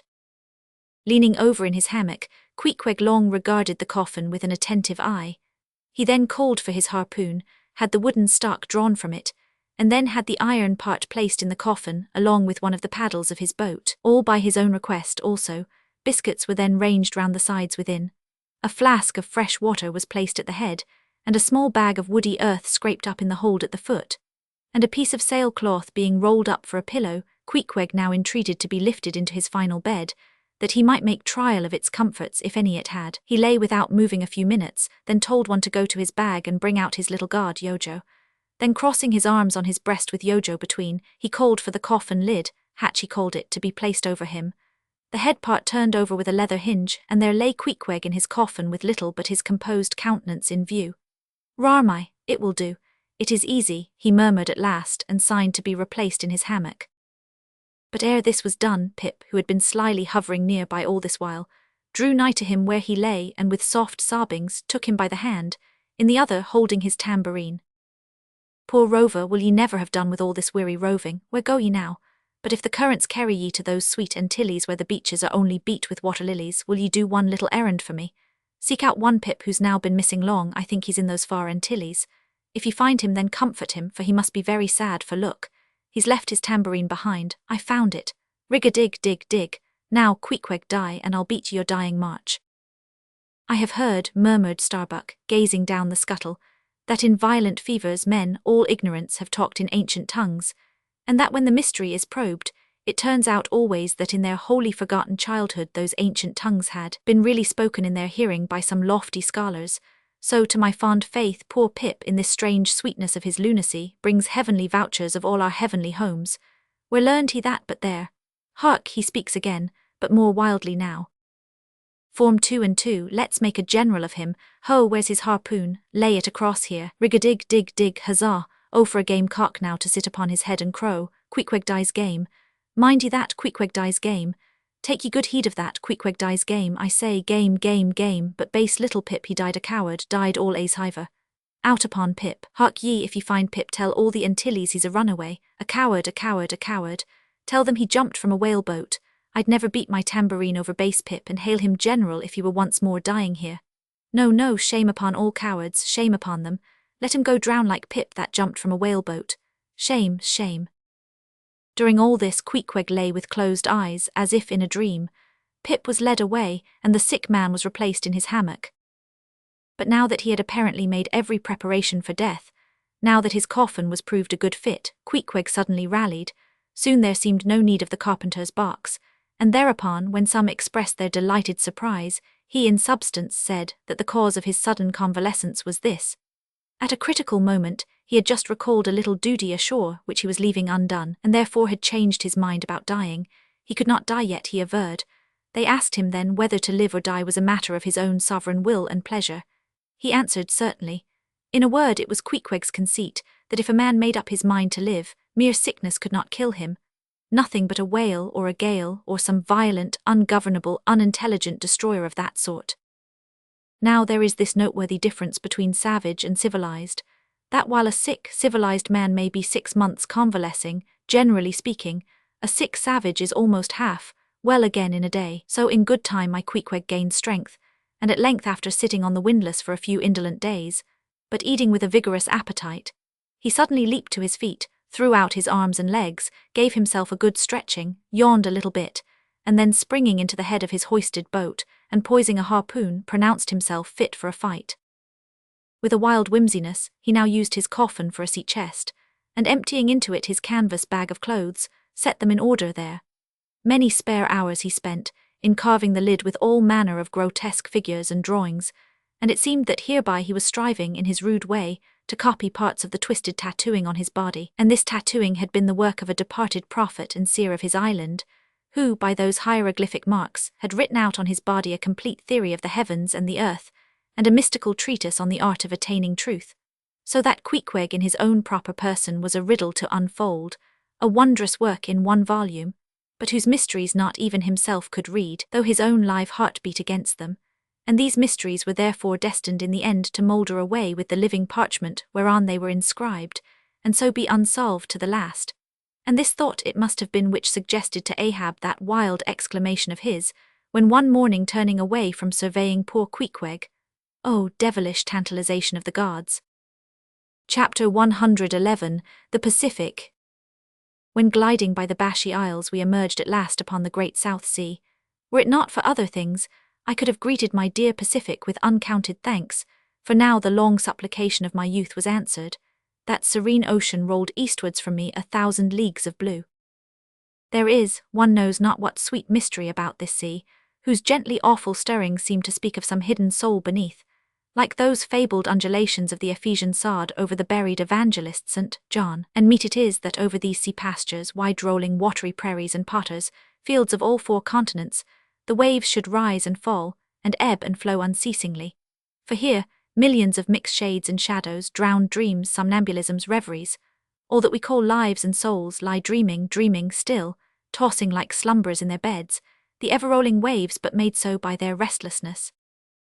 To any meditative Magian rover, this serene Pacific once beheld must ever after be the sea of his adoption. It rolls the midmost waters of the world, the Indian Ocean and Atlantic being but its arms. The same waves wash the moles of the new-built Californian towns, but yesterday planted by the recentest race of men, and lave the faded but still gorgeous skirts of Asiatic lands, older than Abraham, while all between float Milky Ways of coral isles, and low-lying, endless, unknown archipelagos and impenetrable Japans. Thus this mysterious, divine Pacific zones the world's whole bulk about, makes all coasts one bay to it, seems the tide-beating heart of earth. Lifted by those eternal swells, you needs must own the seductive god, bowing your head to Pan. But few thoughts of Pan stirred Ahab's brain, as standing like an iron statue at his accustomed place beside the mizzen rigging, with one nostril he unthinkingly snuffed the sugary musk from the Bashi Isles, in whose sweet woods mild lovers must be walking, and with the other consciously inhaled the salt breath of the new-found sea. That sea in which the hated white whale must, even then, be swimming. Launched at length upon these almost final waters, and gliding towards the Japanese cruising ground, the old man's purpose intensified itself. His firm lips met like the lips of a vice, the delta of his forehead's veins swelled like overladen brooks. In his very sleep his ringing cry ran through the vaulted hull, stern all, the white whale spouts thick blood. Chapter 112, The Blacksmith. Availing himself of the mild, summer-cool weather that now reigned in these latitudes, and in preparation for the peculiarly active pursuits shortly to be anticipated, Perth, the begrimed, blistered old blacksmith, had not removed his portable forge to the hold again, after concluding his contributory work for Ahab's leg, but still retained it on deck, fast lashed to ring-bolts by the foremast, being now almost incessantly invoked by the headsmen and harpooneers and boatmen to do some little job for them, altering or repairing or new-shaping their various weapons and boat furniture. Often he would be surrounded by an eager circle, all waiting to be served, holding boat spades, pike heads, harpoons and lances, and jealously watching his every sooty movement as he twirled. Nevertheless, this old man was a patient hammer wielded by a patient arm. No murmur, no impatience, no petulance did come from him. Silent, slow and solemn, bowing over still further his chronically broken back, he toiled away as if toil were life itself, and the heavy beating of his hammer the heavy beating of his heart. And so it was. Most miserable. A peculiar walk in this old man, a certain slight but painful appearing yawing in his gait, had at an early period of the voyage excited the curiosity of the mariners, and to the importunity of their persisted questionings he had finally given in, and so it came to pass that every one now knew the shameful story of his wretched fate. Belated and not innocently one bitter winter's midnight, on the road running between two country towns, the blacksmith half-stupidly felt the deadly numbness stealing over him, and sought refuge in a leaning, dilapidated barn. The issue was the loss of the extremities of both feet. Out of this revelation, part by part, at last came out the 4 acts of the gladness, and the one long, and as yet uncatastrophed 5th act of the grief of his life's drama. He was an old man, who at the age of nearly 60 had postponedly encountered that thing in sorrow's technicals called ruin. He had been an artisan of famed excellence and with plenty to do, owned a house and garden, embraced a youthful, daughter-like, loving wife and 3 blithe, ruddy children. Every Sunday went to a cheerful-looking church, planted in a grove. But one night, under cover of darkness, and further concealed in a most cunning disguisement, a desperate burglar slid into his happy home, and robbed them all of everything. And darker yet to tell, the blacksmith himself did ignorantly conduct this burglar into his family's heart. It was the bottle conjurer. Upon the opening of that fatal cork, forth flew the fiend and shriveled up his home. Now, for prudent, most wise, and economic reasons, the blacksmith's shop was in the basement of his dwelling, but with a separate entrance to it, so that always had the young and loving healthy wife listened with no unhappy nervousness, but with vigorous pleasure, to the stout ringing of her young-armed old husband's hammer, whose reverberations, muffled by passing through the floors and walls, came up to her, not unsweetly in her nursery. And so, to stout labour's iron lullaby, the blacksmith's infants were rocked to slumber. Oh, woe on woe! O death, why canst thou not sometimes be timely? Hadst thou taken this old blacksmith to thyself ere his full ruin came upon him, then had the young widow had a delicious grief, and her orphans a truly venerable, legendary sire to dream of in their after years, and all of them a care-killing competency.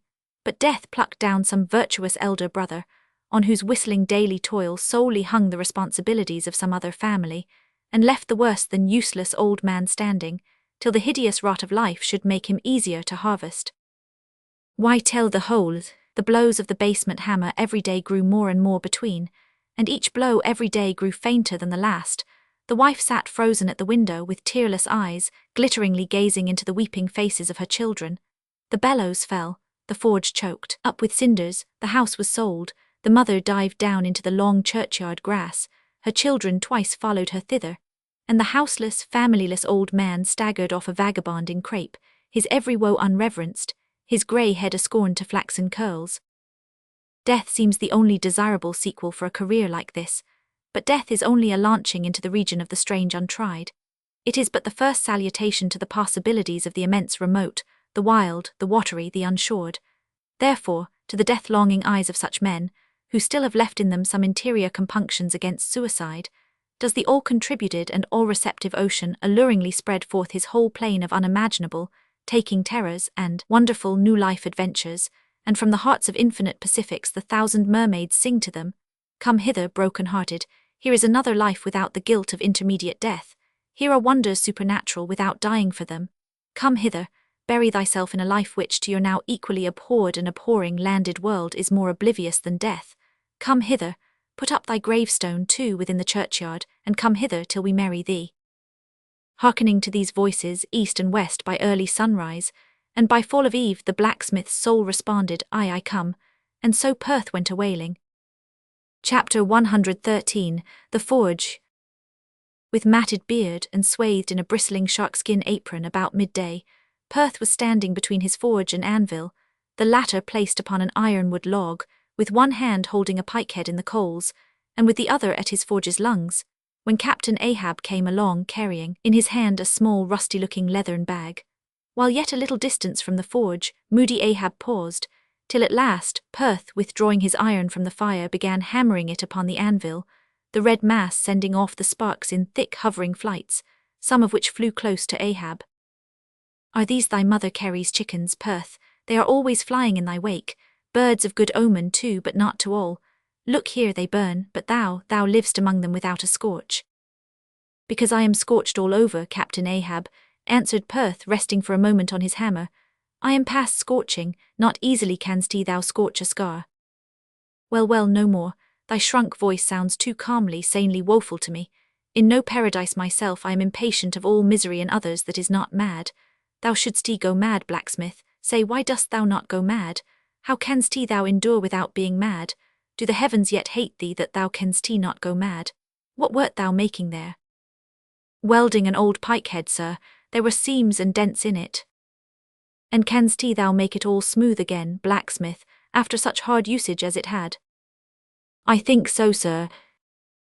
"And I suppose thou canst smooth almost any seams and dents, never mind how hard the metal, blacksmith?" "Aye, sir, I think I can, all seams and dents but one." "Look ye here then," cried Ahab, passionately advancing and leaning with both hands on Perth's shoulders. "Look ye here, can ye smooth out a seam like this, blacksmith?" sweeping one hand across his ribbed brow. "If thou couldst, blacksmith, glad enough would I lay my head upon thy anvil and feel thy heaviest hammer between my eyes. Answer, canst thou smooth this seam?" "Oh, that is the one, sir, said I not all seams and dents but one?" "Aye, blacksmith, it is the one. Aye, man, it is unsmoothable, for though thou only seest it here in my flesh, it has worked down into the bone of my skull, that is all wrinkles. But away with child's play, no more gaffs and pikes today. Look ye here, jingling the leathern bag as if it were full of gold coins. I too want a harpoon made, one that 1,000 yoke of fiends could not part. Perth, something that will stick in a whale like his own fin bone. There's the stuff," flinging the pouch upon the anvil. "Look ye, blacksmith, these are the gathered nail stubs of the steel shoes of racing horses." "Horseshoe stubs, sir? Why, Captain Ahab, thou hast here then the best and stubbornest stuff we blacksmiths ever work. I know it, old man, these stubs will weld together like glue from the melted bones of murderers. Quick, forge me the harpoon, and forge me first 12 rods for its shank, then wind and twist and hammer these 12 together like the yarns and strands of a tow line. Quick, I'll blow the fire. When at last the 12 rods were made, Ahab tried them one by spiraling them with his own hand round a long, heavy iron bolt. A flaw, rejecting the last one. Work that over again, Perth. This done, Perth was about to begin welding the 12 into one, when Ahab stayed his hand, and said he would weld his own iron.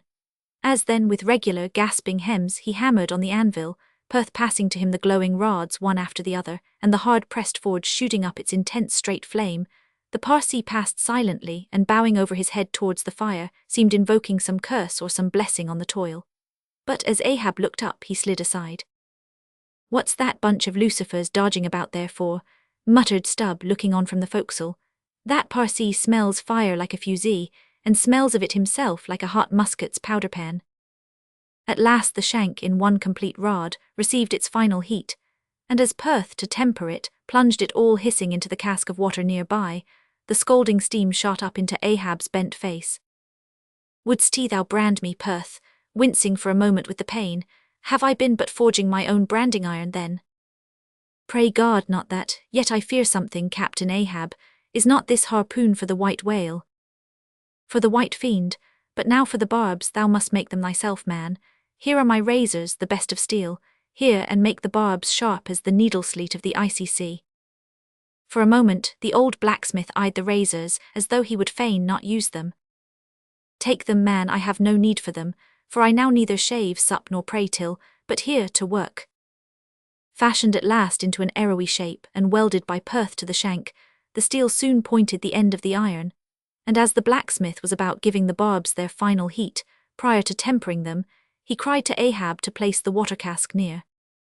"No, no water for that, I want it of the true death temper. Ahoy there, Tashtigo Queequeg Dagu, what say ye, pagans, will ye give me as much blood as will cover this barb?" Holding it high up, a cluster of dark nods replied yes. 3 punctures were made in the heathen flesh, and the white whale's barbs were then tempered.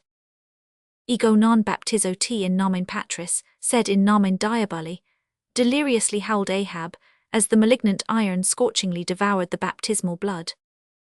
Now mustering the spare poles from below and selecting one of hickory with the bark still investing it, Ahab fitted the end to the socket of the iron.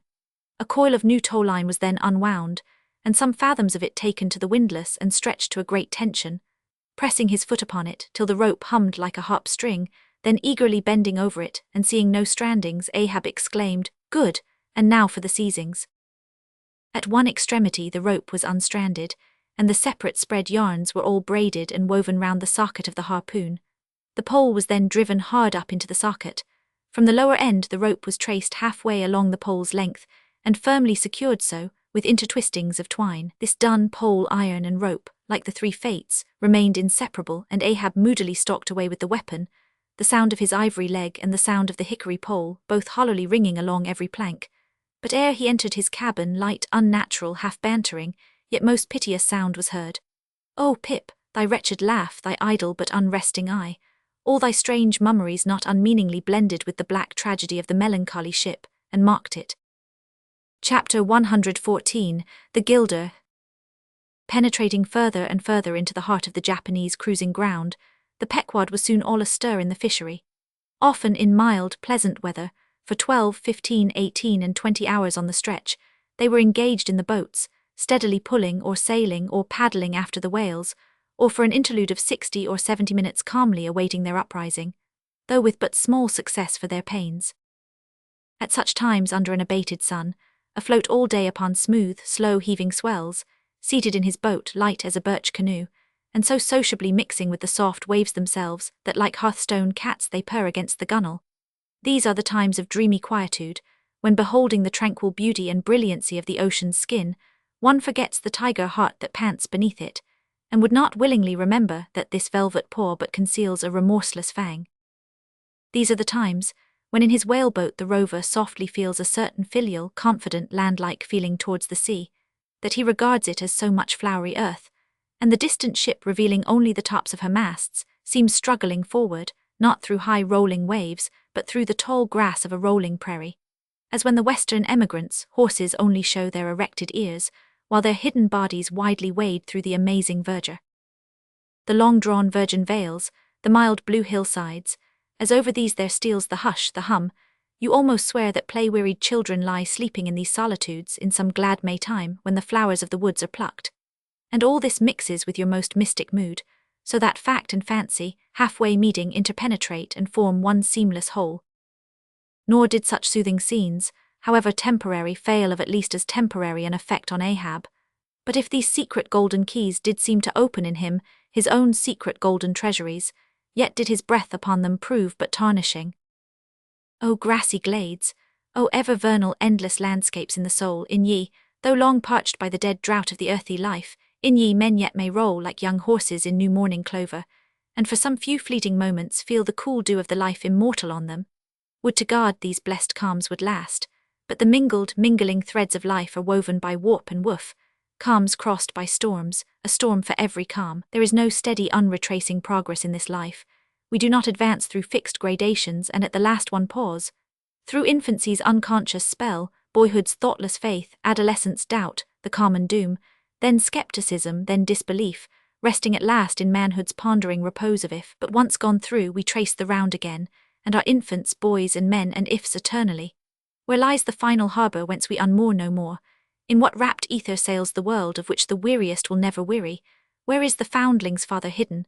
Our souls are like those orphans whose unwedded mothers die in bearing them. The secret of our paternity lies in their grave, and we must there to learn it. And that same day, too, gazing far down from his boat's side into that same golden sea, Starbuck lowly murmured, "Loveliness unfathomable as ever lover saw in his young bride's eye, tell me not of thy teeth-tiered sharks and thy kidnapping cannibal ways. Let faith oust fact, let fancy oust memory, I look deep down and do believe." And Stubb, fish-like with sparkling scales, leaped up in that same golden light. I am Stubb, and Stubb has his history, but here Stubb takes oaths that he has always been jolly. Chapter 115, The Pequod Meets the Bachelor. And jolly enough were the sights and the sounds that came bearing down before the wind, some few weeks after Ahab's harpoon had been welded. It was a Nantucket ship, the Bachelor, which had just wedged in her last cask of oil, and bolted down her bursting hatches, and now in glad holiday apparel was joyously, though somewhat vaingloriously, sailing round among the widely separated ships on the ground, previous to pointing her prow for home. The 3 men at her masthead wore long streamers of narrow red bunting at their hats. From the stern, a whaleboat was suspended, bottom down, and hanging captive from the bowsprit was seen the long lower jaw of the last whale they had slain. Signals, ensigns and jacks of all colours were flying from her rigging, on every side. Sideways lashed in each of her 3 basketed tops were 2 barrels of sperm, above which in her topmast crosstrees you saw slender breakers of the same precious fluid, and nailed to her main truck was a brazen lamp. As was afterwards learned, the Bachelor had met with the most surprising success, all the more wonderful, for that while cruising in the same seas numerous other vessels had gone entire months without securing a single fish. Not only had barrels of beef and bread been given away to make room for the far more valuable sperm, but additional supplemental casks had been bartered for, from the ships she had met, and these were stowed along the deck, and in the captain's and officers' staterooms. Even the cabin table itself had been knocked into kindling wood, and the cabin mess dined off the broad head of an oil butt, lashed down to the floor for a centrepiece. In the forecastle, the sailors had actually cocked and pitched their chests and filled them. It was humorously added that the cook had clapped a head on his largest boiler and filled it, that the steward had plugged his spare coffee pot and filled it, that the harpooneers had headed the sockets of their irons and filled them, that indeed everything was filled with sperm except the captain's pantaloons pockets, and those he reserved to thrust his hands into, in self-complacent testimony of his entire satisfaction.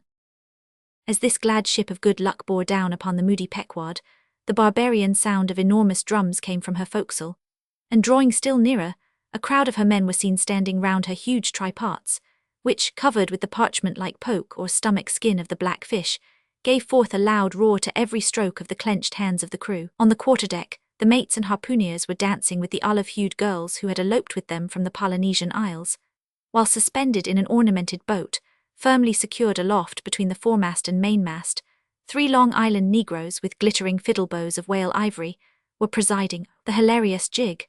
Meanwhile, others of the ship's company were tumultuously busy at the masonry of the tryworks, from which the huge parts had been removed. You would have almost thought they were pulling down the cursed Bastille, such wild cries they raised, as the now useless brick and mortar were being hurled into the sea. Lord and master over all this scene, the captain stood erect on the ship's elevated quarterdeck, so that the whole rejoicing drama was full before him, and seemed merely contrived for his own individual diversion. And Ahab, he too was standing on his quarterdeck, shaggy and black, with a stubborn gloom, and as the two ships crossed each other's wakes, one all jubilations for things past, the other all forebodings as to things to come, their two captains in themselves impersonated the whole striking contrast of the scene. Come aboard, cried the gay bachelor's commander, lifting a glass and a bottle in the air. Hast seen the white whale? Gritted Ahab in reply. No, only heard of him, but don't believe in him at all, said the other good-humouredly. Come aboard. Thou art too damned jolly, sail on, hast lost any men? Not enough to speak of 2 islanders, that's all, but come aboard, old hearty, come along. I'll soon take that black from your brow, come along, will ye merries the play, a full ship and homeward bound. How wondrous familiar is a fool, muttered Ahab then aloud, thou art a full ship and homeward bound, thou say'st, well then call me an empty ship and outward bound, so go thy ways and I will mine, forward there, set all sail and keep her to the wind. And thus, while the one ship went cheerily before the breeze, the other stubbornly fought against it, and so the two vessels parted, the crew of the Pequod looking with grave, lingering glances towards the receding bachelor, but the bachelor's men never heeding their gaze for the lively revelry they were in, and as Ahab, leaning over the taffrail, eyed the homeward-bound craft, he took from his pocket a small vial of sand, and then looking from the ship to the vial, seemed thereby bringing 2 remote associations together, for that vial was filled with Nantucket soundings. Chapter 116, The Dying Whale. Not seldom in this life, when on the right side, fortune's favourites sail close by us, we, though all adroop before, catch somewhat of the rushing breeze, and joyfully feel our bagging sails fill out. So seemed it with the Pequod. For next day after encountering the gay bachelor, whales were seen and 4 were slain, and one of them by Ahab. It was far down the afternoon, and when all the spearings of the crimson fight were done, and floating in the lovely sunset sea and sky, sun and whale both stilly died together, then such a sweetness and such plaintiveness, such in-wreathing orisons curled up in that rosy air, that it almost seemed as if far over from the deep green convent valleys of the Manila Isles, the Spanish land breeze, wantonly turned sailor, had gone to sea, freighted with these vesper hymns. Soothed again, but only soothed to deeper gloom, Ahab, who had sterned off from the whale, sat intently watching his final wanings from the now tranquil boat. For that strange spectacle observable in all sperm whales dying, the turning sunwards of the head, and so expiring, that strange spectacle, beheld of such a placid evening, somehow to Ahab conveyed a wondrousness unknown before. He turns and turns him to it, how slowly but how steadfastly, his homage rendering and invoking brow with his last dying motions. He too worships fire, most faithful, broad, baronial vassal of the sun. Oh, that these 2 favouring eyes should see these 2 favouring sights. Look here far waterlocked, beyond all hum of human weal or woe, in these most candid and impartial seas, where to traditions no rocks furnish tablets, where for long Chinese ages the billows have still rolled on speechless and unspoken to, as stars that shine upon the Niger's unknown source. Here, too, life dies sunwards full of faith, but see, no sooner dead than death whirls round the corpse and it heads some other way. O thou dark Hindu half of nature, who of drowned bones hast builded thy separate throne somewhere in the heart of these unverdured seas, thou art an infidel, thou queen, and too truly speakest to me in the wide slaughtering typhoon, and the hushed burial of its after calm. Nor has this thy whale sunwards turned his dying head, and then gone round again without a lesson to me. O trebly whooped and welded hip of power, O high aspiring rainbow jet, that one strivest, this one jettest all in vain. In vain, O whale, dost thou seek intercedings with yon all-quickening sun, that only calls forth life but gives it not again. Yet dost thou, darker half, rock me with a prouder if a darker faith. All thy unnameable imminglings float beneath me here.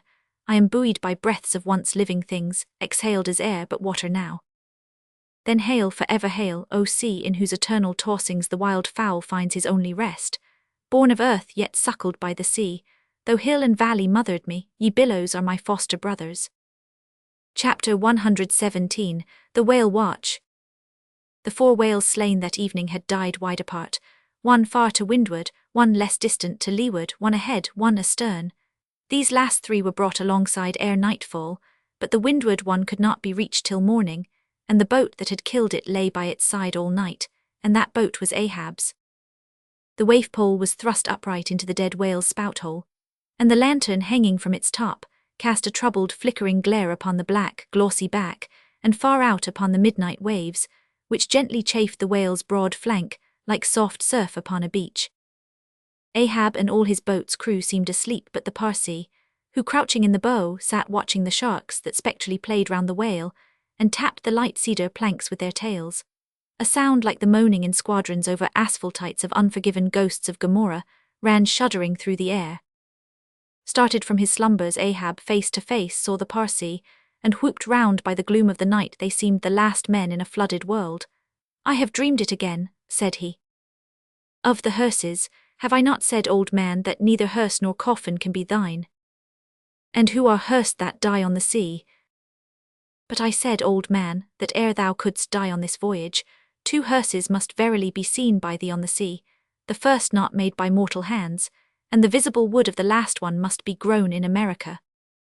Aye, a strange sight that, Parsee, a hearse and its plumes floating over the ocean with the waves for the pole-bearers. Ha, such a sight we shall not soon see. Believe it or not, thou canst not die till it be seen, old man. And what was that saying about thyself?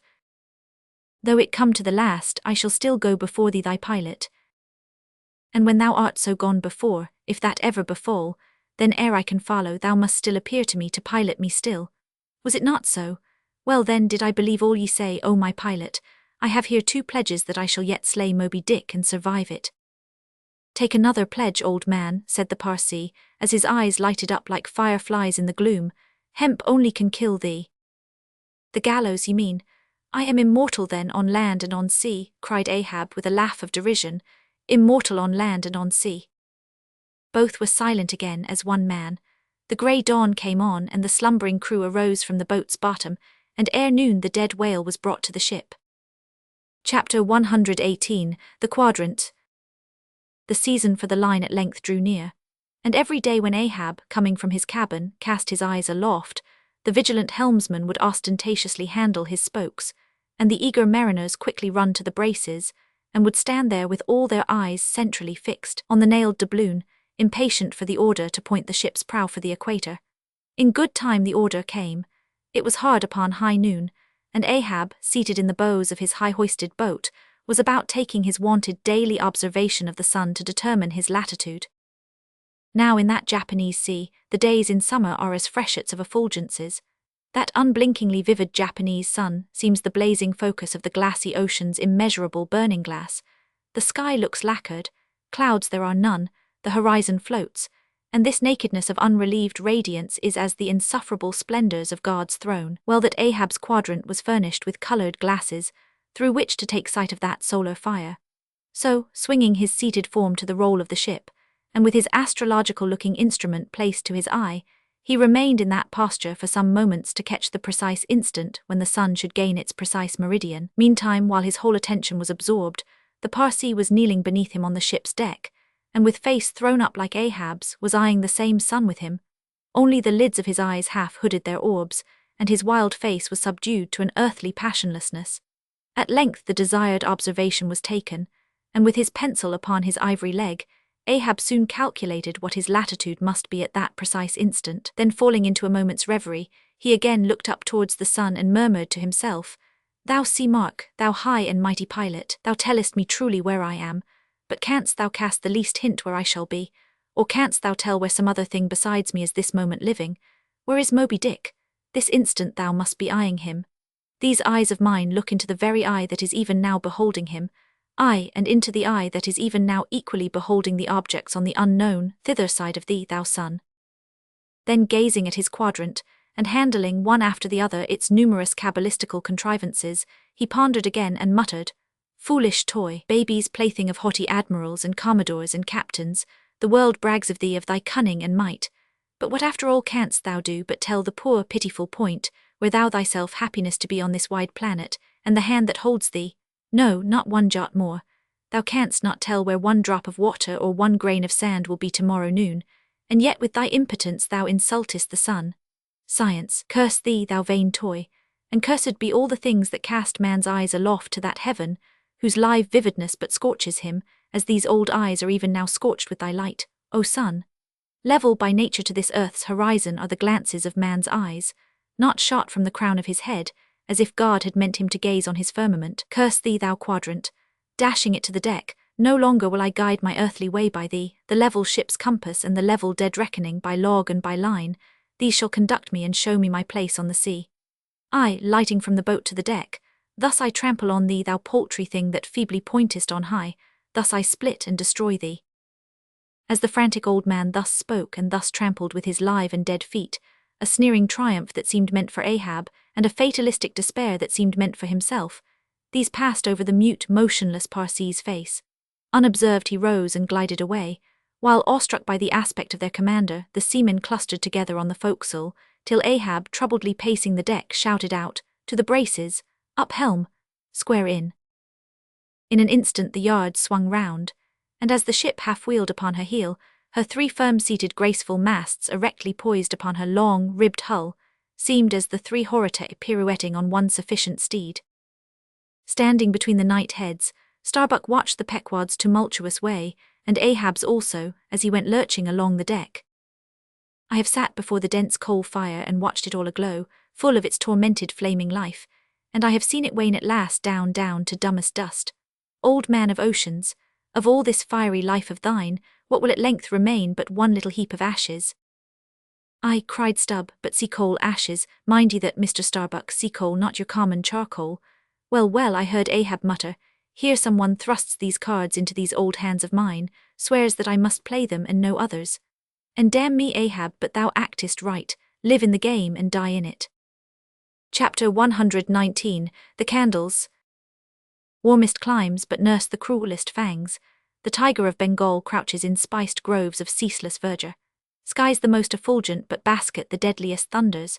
Gorgeous Cuba knows tornadoes that never swept tame northern lands. So too it is that in these resplendent Japanese seas the mariner encounters the direst of all storms, the typhoon. It will sometimes burst from out that cloudless sky, like an exploding bomb upon a dazed and sleepy town. Towards evening of that day, the Pequod was torn of her canvas, and bare-poled was left to fight a typhoon which had struck her directly ahead. When darkness came on, sky and sea roared and split with the thunder, and blazed with the lightning that showed the disabled masts fluttering here and there with the rags which the first fury of the tempest had left for its after-sport. Holding by a shroud, Starbuck was standing on the quarterdeck, at every flash of the lightning glancing aloft, to see what additional disaster might have befallen the intricate hamper there, while Stubb and Flask were directing the men in the higher hoisting and firmer lashing of the boats. But all their pains seemed naught. Though lifted to the very top of the cranes, the windward quarter-boat Ahab's did not escape. A great rolling sea, dashing high up against the reeling ship's high teetering side, stove in the boat's bottom at the stern and left it again, all dripping through like a sieve. Bad work, Mr. Starbuck," said Stubb regarding the wreck, "but the sea will have its way. Stubb, for one, can't fight it. You see, Mr. Starbuck, a wave has such a great long start before it leaps, all round the world it runs, and then comes the spring. But as for me, all the start I have to meet it is just across the deck here. But never mind, it's all in fun, so the old song sings.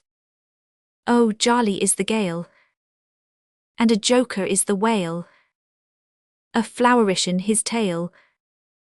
Such a funny, sporty, gamey, jesty, jokey, hokey-pokey lad is the ocean, oh. The scud all a-flyin', that's his flip only foamin', when he stirs in the spissin'. Such a funny, sporty, gamey, jesty, jokey, hokey-pokey lad is the ocean, oh. Thunder splits the ships, but he only smacks his lips, a-tastin' of this flip. Such a funny, sporty, gamey, jesty, jokey, hokey-pokey lad is the ocean, oh.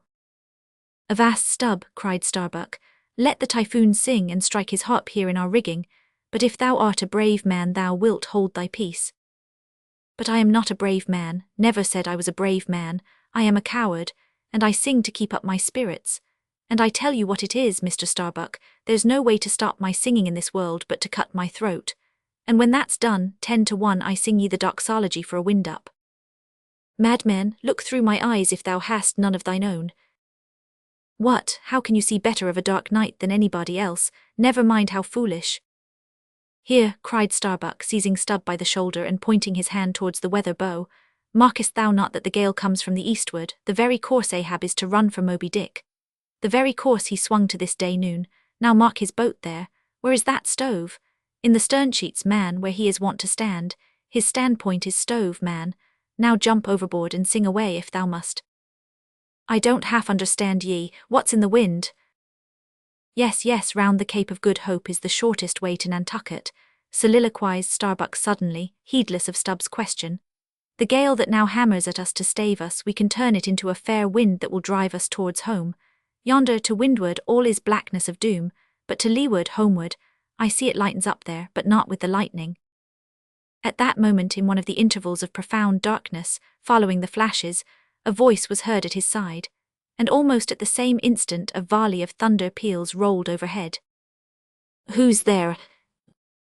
Old Thunder, said Ahab, groping his way along the bulwarks to his pivot hole, but suddenly finding his path made plain to him by elbowed lances of fire. Now, as the lightning rod to a spire on shore is intended to carry off the perilous fluid into the soil, so the kindred rod which at sea some ships carry to each mast is intended to conduct it into the water, but as this conductor must descend to considerable depth, that its end may avoid all contact with the hull, and as moreover, if kept constantly towing there, it would be liable to many mishaps, besides interfering not a little with some of the rigging, and more or less impeding the vessel's way in the water.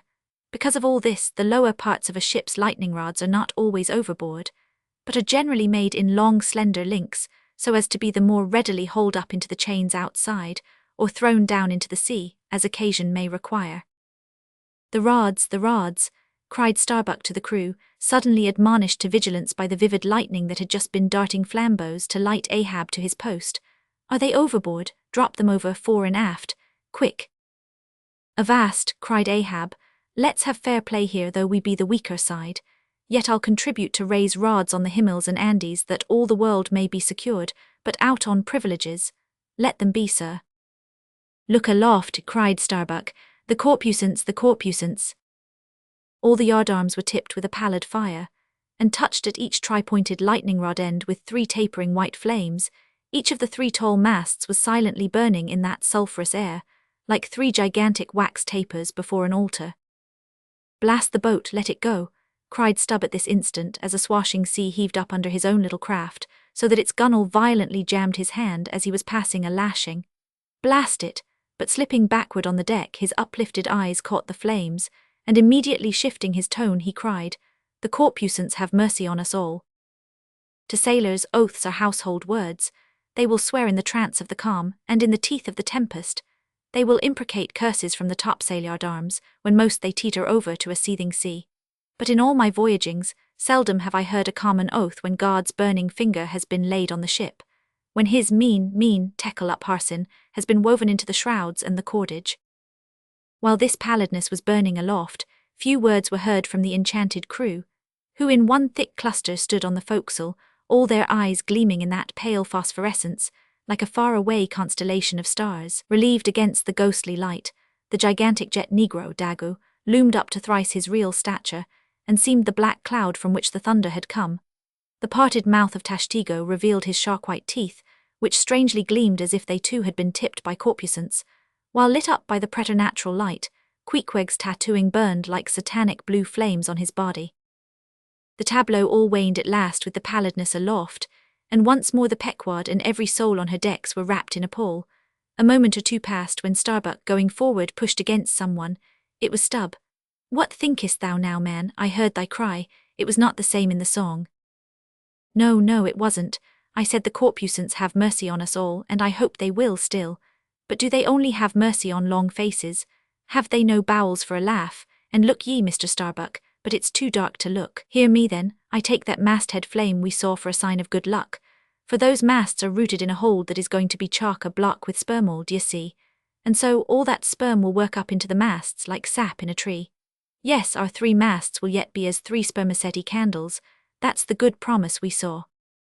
At that moment Starbuck caught sight of Stubbs' face slowly beginning to glimmer into sight. Glancing upwards he cried, "See, see," and once more the high tapering flames were beheld with what seemed redoubled supernaturalness in their pallor.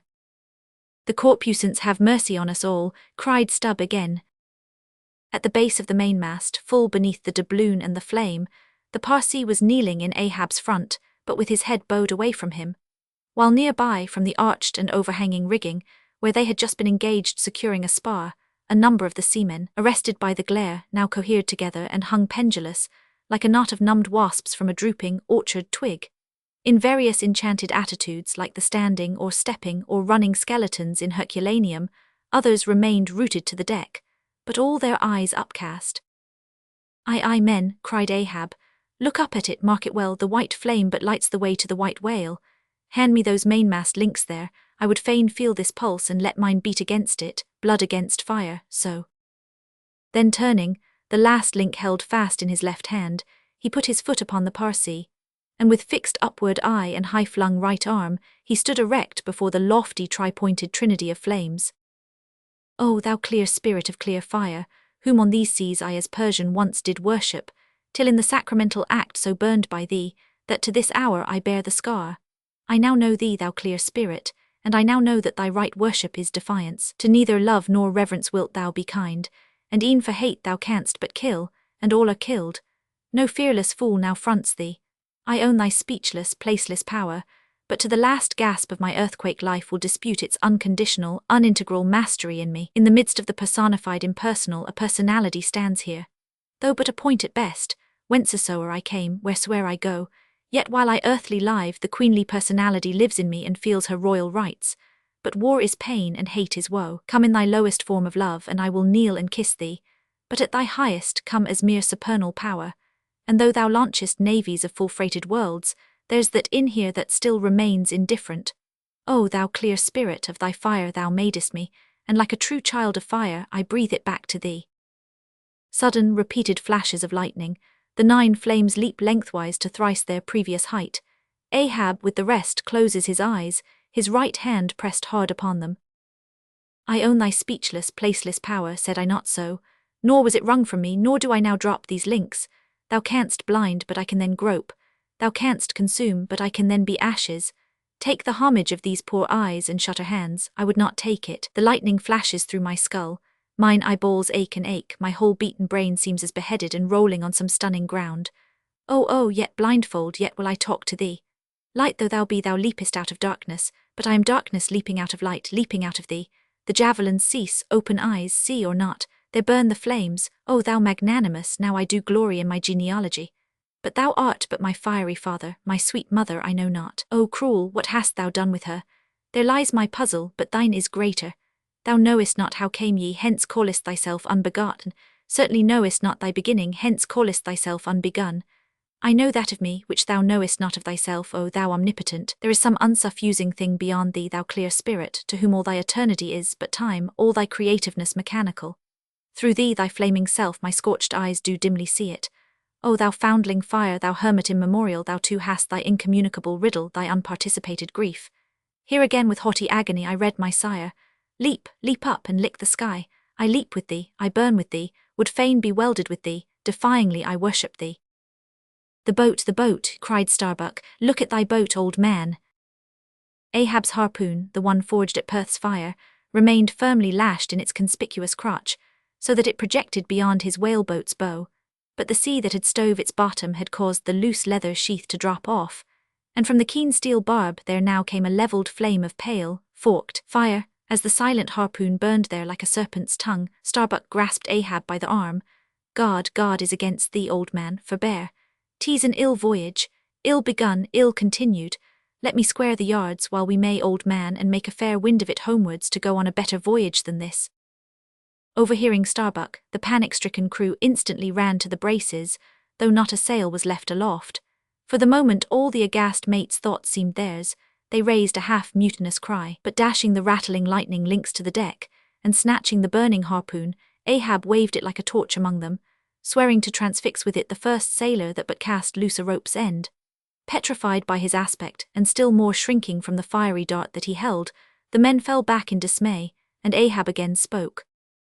All your oaths to hunt the white whale are as binding as mine, and heart, soul and body, lungs and life, old Ahab is bound, and that ye may know to what tune this heart beats, look ye here, thus I blow out the last fear, and with one blast of his breath he extinguished the flame.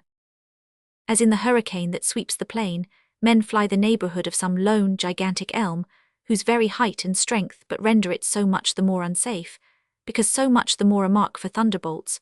So at those last words of Ahab's, many of the mariners did run from him in a terror of dismay. Chapter 120. The deck towards the end of the first night watch. Ahab standing by the helm, Starbuck approaching him. We must send down the main topsail yard, sir. The band is working loose and the lee lift is half stranded. Shall I strike it, sir? Strike nothing, lash it. If I had skysail poles I'd sway them up now. Sir, in God's name, sir. Well, the anchors are working, sir. Shall I get them inboard? Strike nothing and stir nothing but lash everything. The wind rises but it has not got up to my tablelands yet. Quick and see to it. By masts and keels. He takes me for the hunchbacked skipper of some coasting smack. Send down my main topsail yard. Ho, gluepots. Loftiest trucks were made for wildest winds, and this brain truck of mine now sails amid the cloud scud. Shall I strike that?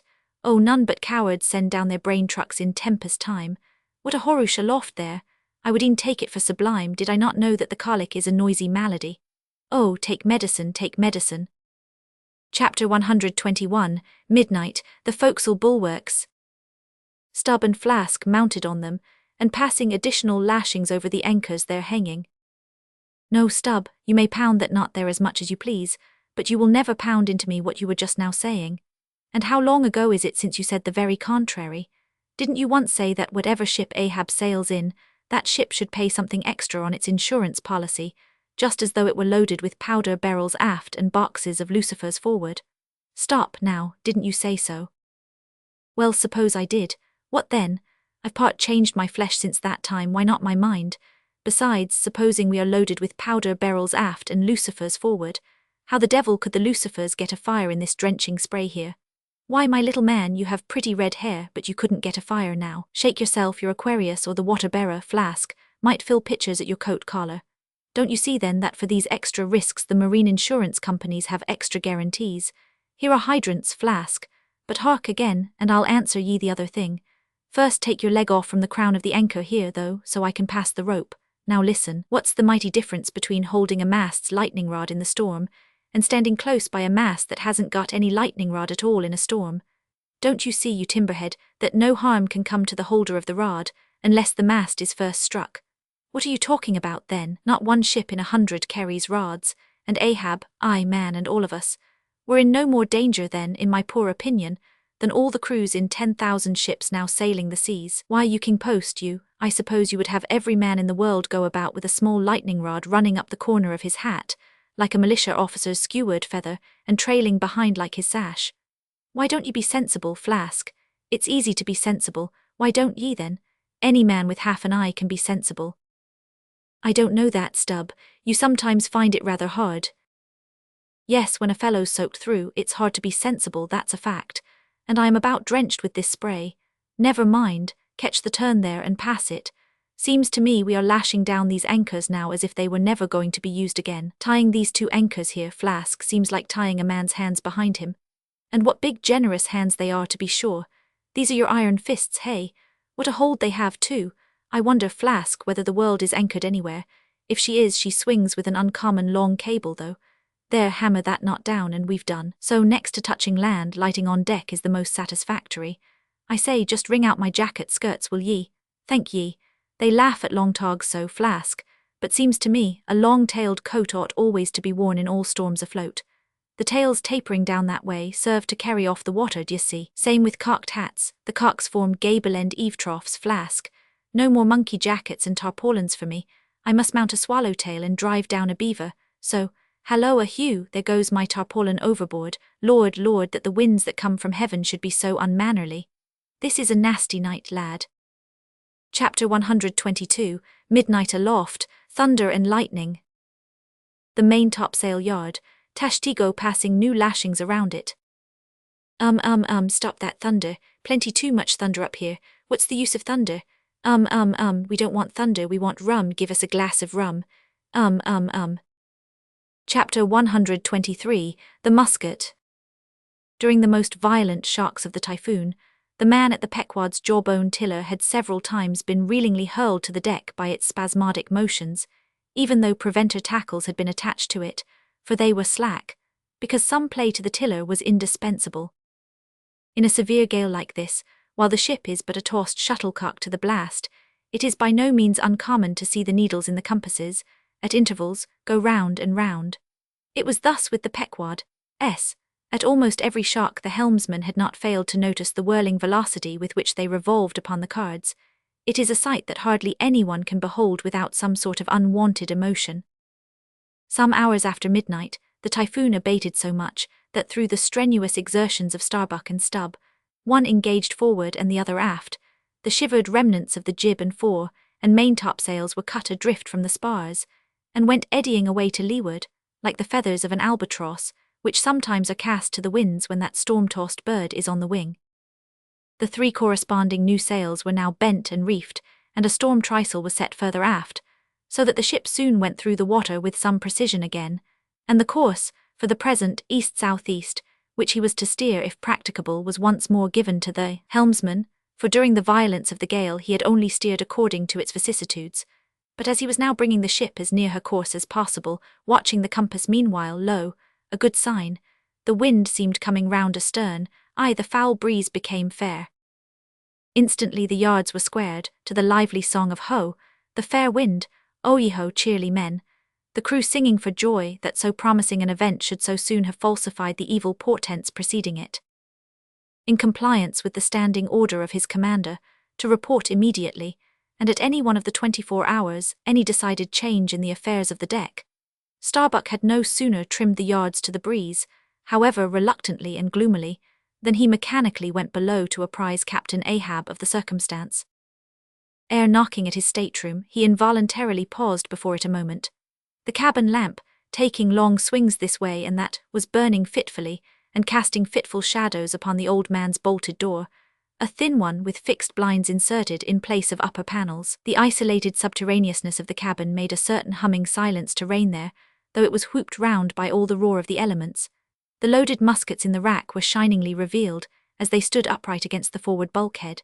Starbuck was an honest, upright man, but out of Starbuck's heart at that instant when he saw the muskets, there strangely evolved an evil thought, but so blent with its neutral or good accompaniments that for the instant he hardly knew it for itself. He would have shot me once, he murmured. Yes, there's the very musket that he pointed at me. That one with the studded stock, let me touch it, lift it. Strange that I who have handled so many deadly lances, strange that I should shake so now. Loaded, I must see. Aye, and powder in the pan, that's not good, best spill it. Wait, I'll cure myself of this, I'll hold the musket boldly while I think. I come to report a fair wind to him, but how fair? Fair for death and doom, that's fair for Moby Dick. It's a fair wind that's only fair for that accursed fish, the very tube he pointed at me. The very one, this one, I hold it here. He would have killed me with the very thing I handle now. Aye, and he would fain kill all his crew. Does he not say he will not strike his spars to any gale? Has he not dashed his heavenly quadrant? And in these same perilous seas, gropes he not his way by mere dead reckoning of the error-abounding log? And in this very typhoon, did he not swear that he would have no lightning rods? But shall this crazed old man be tamely suffered to drag a whole ship's company down to doom with him? Yes, it would make him the wilful murderer of 30 men and more if this ship come to any deadly harm, and come to deadly harm, my soul swears this ship will if Ahab have his way. If then, he were this instant put aside, that crime would not be his. Ha, is he muttering in his sleep? Yes, just there, in there he's sleeping, aye, but still alive and soon awake again. I can't withstand thee then, old man, not reasoning, not remonstrance, not entreaty wilt thou hearken to, all this thou scornest, flat obedience to thy own flat commands, this is all thou breathest. Aye, and says-te, the men have vowed thy vow, says-te, all of us are Ahab's, great God forbid, but is there no other way, no lawful way? Make him a prisoner to be taken home, what, hope to wrest this old man's living power from his own living hands, only a fool would try it, say he were pinioned even, knotted all over with ropes and hawsers, chained down to ring bolts on this cabin floor. He would be more hideous than a caged tiger then. I could not endure the sight, could not possibly fly his howlings. All comfort, sleep itself, inestimable reason would leave me on the long, intolerable voyage. What then remains? The land is hundreds of leagues away, and Loch Japan the nearest. I stand alone here upon an open sea, with 2 oceans and a whole continent between me and law. I tease so. Is heaven a murderer when its lightning strikes a would-be murderer in his bed, tindering sheets and skin together? And would I be a murderer then if, and slowly, stealthily and half sideways looking, he placed the loaded musket's end against the door? On this level Ahab's hammock swings within, his head this way. A touch and Starbuck may survive to hug his wife and child again. Oh Mary, Mary, boy, boy, boy, but if I wake thee not to death, old man, who can tell to what unsounded deep Starbuck's body this day week may sink with all the crew? Great God, where art thou? Shall I? The wind has gone down and shifted, sir. The fore and main topsails are reefed and set, she heads her course. Stern all, O Moby Dick, I clutch thy heart at last. Such were the sounds that now came hurtling from out the old man's tormented sleep, as if Starbuck's voice had caused the long dumb dream to speak. The yet levelled musket shook like a drunkard's arm against the panel. Starbuck seemed wrestling with an angel, but turning from the door, he placed the death tube in its rack and left the place. He's too sound asleep, Mr. Stubb. Go thou down and wake him and tell him, I must see to the deck here, thou know'st what to say. Chapter 124, The Needle. Next morning the not yet subsided sea rolled in long slow billows of mighty bulk, and striving in the Pequod's gurgling track, pushed her on like giants' palms outspread. The strong, unstaggering breeze abounded so, that sky and air seemed vast outbellying sails. The whole world boomed before the wind, muffled in the full morning light. The invisible sun was only known by the spread intensity of his place, where his bayonet rays moved on in stacks. Emblazonings, as of crowned Babylonian kings and queens, reigned over everything. The sea was as a crucible of molten gold, that bubblingly leaps with light and heat. Long maintaining an enchanted silence, Ahab stood apart, and every time the tettering ship laringly pitched down her bowsprit, he turned to eye the bright sun's rays produced ahead, and when she profoundly settled by the stern, he turned behind and saw the sun's rearward place, and how the same yellow rays were blending with his undeviating wake. Ha ha, my ship, thou mightest well be taken now for the sea chariot of the sun. Ho ho, all ye nations before my prow I bring the sun to ye, yoke on the further billows, hallo, a tandem I drive the sea. But suddenly reined back by some counter thought, he hurried towards the helm, huskily demanding how the ship was heading. East sou'east, sir, said the frightened steersman. Thou least, smiting him with his clenched fist, heading east at this hour in the morning and the sun astern. Upon this every soul was confounded, for the phenomenon just then observed by Ahab had unaccountably escaped everyone else, but its very blinding palpableness must have been the cause. Thrusting his head halfway into the binnacle, Ahab caught one glimpse of the compasses. His uplifted arm slowly fell. For a moment he almost seemed to stagger. Standing behind him, Starbuck looked, and lo, the 2 compasses pointed east, and the Pequod was as infallibly going west. But ere the first wild alarm could get out abroad among the crew, the old man with a rigid laugh exclaimed, I have it has happened before. Mr. Starbuck, last night's thunder turned our compasses, that's all. Thou hast before now heard of such a thing, I take it. Aye, but never before has it happened to me, sir, said the pale mate gloomily. Here it must needs be said, that accidents like this have in more than one case occurred to ships in violent storms. The magnetic energy, as developed in the mariner's needle, is, as all know, essentially one with the electricity beheld in heaven. Hence it is not to be much marvelled at, that such things should be instances where the lightning has actually struck the vessel, so as to smite down some of the spars and rigging. The effect upon the needle has at times been still more fatal, all its lodestone virtue being annihilated, so that the before magnetic steel was of no more use than an old wife's knitting needle. But in either case the needle never again of itself recovers the original virtue thus marred or lost, and if the binnacle compasses be affected, the same fate reaches all the others that may be in the ship, even with the lowermost one inserted into the kelson. Deliberately standing before the binnacle, and eyeing the transpointed compasses, the old man, with the sharp of his extended hand, now took the precise bearing of the sun, and satisfied that the needles were exactly inverted, shouted out his orders for the ship's course to be changed accordingly. The yards were hard up, and once more the Pequod thrust her undaunted bows into the opposing wind, for the supposed fair one had only been juggling her. Meanwhile, whatever were his own secret thoughts, Starbuck said nothing, but quietly he issued all requisite orders, while Stubb and Flask, who in some small degree seemed then to be sharing his feelings, likewise unmurmuringly acquiesced. As for the men, though some of them lowly rumbled, their fear of Ahab was greater than their fear of fate. But as ever before, the pagan harpooneers remained almost wholly unimpressed, or if impressed, it was only with a certain magnetism shot into their congenial hearts from inflexible Ahab's. For a space the old man walked the deck in rolling reveries, but chancing to slip with his ivory heel, he saw the crushed copper sight tubes of the quadrant he had the day before dashed to the deck.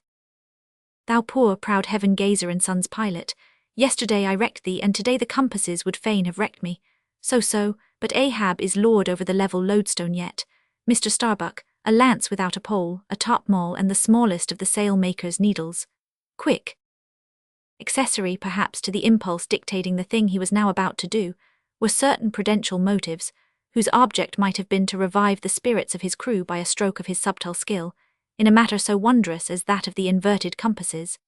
Besides, the old man well knew that to steer by transpointed needles, though clumsily practicable, was not a thing to be passed over by superstitious sailors, without some shudderings and evil portents. Men, said he, steadily turning upon the crew as the mate handed him the things he had demanded, my men, the thunder turned old Ahab's needles, but out of this bit of steel Ahab can make one of his own, that will point as true as any. Abashed glances of servile wonder were exchanged by the sailors as this was said, and with fascinated eyes they awaited whatever magic might follow, but Starbuck looked away. With a blow from the topmaul Ahab knocked off the steel head of the lance, and then handing to the mate the long iron rod remaining, bade him hold it upright, without its touching the deck. Then, with the maul, after repeatedly smiting the upper end of this iron rod, he placed the blunted needle endwise on the top of it, and less strongly hammered that several times, the mate still holding the rod as before, then going through some small strange motions with it, whether indispensable to the magnetizing of the steel, or merely intended to augment the awe of the crew, is uncertain. He called for linen thread, and moving to the binnacle, slipped out the two reversed needles there, and horizontally suspended the sail needle by its middle, over one of the compass cards. At first the steel went round and round, quivering and vibrating at either end, but at last it settled to its place, when Ahab, who had been intently watching for this result, stepped frankly back from the binnacle, and pointing his stretched arm towards it, exclaimed, Look ye for yourselves if Ahab be not lord of the level lodestone. The sun is east, and that compass swears it. One after another they peered in, for nothing but their own eyes could persuade such ignorance as theirs, and one after another they slunk away. In his fiery eyes of scorn and triumph, you then saw Ahab in all his fatal pride. Chapter 125, The Log and Line. While now the fated Pequod had been so long afloat this voyage, the log and line had but very seldom been in use, owing to a confident reliance upon other means of determining the vessel's place. Some merchantmen and many whalemen, especially when cruising, wholly neglect to heave the log, though at the same time, and frequently more for form's sake than anything else, regularly putting down upon the customary slate the course steered by the ship, as well as the presumed average rate of progression every hour. It had been thus with the Pequod. The wooden reel and angular log attached hung, long untouched, just beneath the railing of the after bulwarks. Rains and spray had damped it, sun and wind had warped it, all the elements had combined to rot a thing that hung so idly. But heedless of all this, his mood seized Ahab as he happened to glance upon the reel not many hours after the magnet's scene, and he remembered how his quadrant was no more, and recalled his frantic oath about the level log and line. The ship was sailing plungingly, astern the billows rolled in riots. Forward there heaved the log. Two seamen came, the golden-hued Tahitian and the grisly Manxman. Take the reel, one of ye, I'll heave. They went towards the extreme stern on the ship's lee side, where the deck, with the oblique energy of the wind, was now almost dipping into the creamy, sidelong rushing sea. The Manxman took the reel, and holding it high up by the projecting handle ends of the spindle, round which the spool of line revolved, so stood with the angular log hanging downwards, till Ahab advanced to him.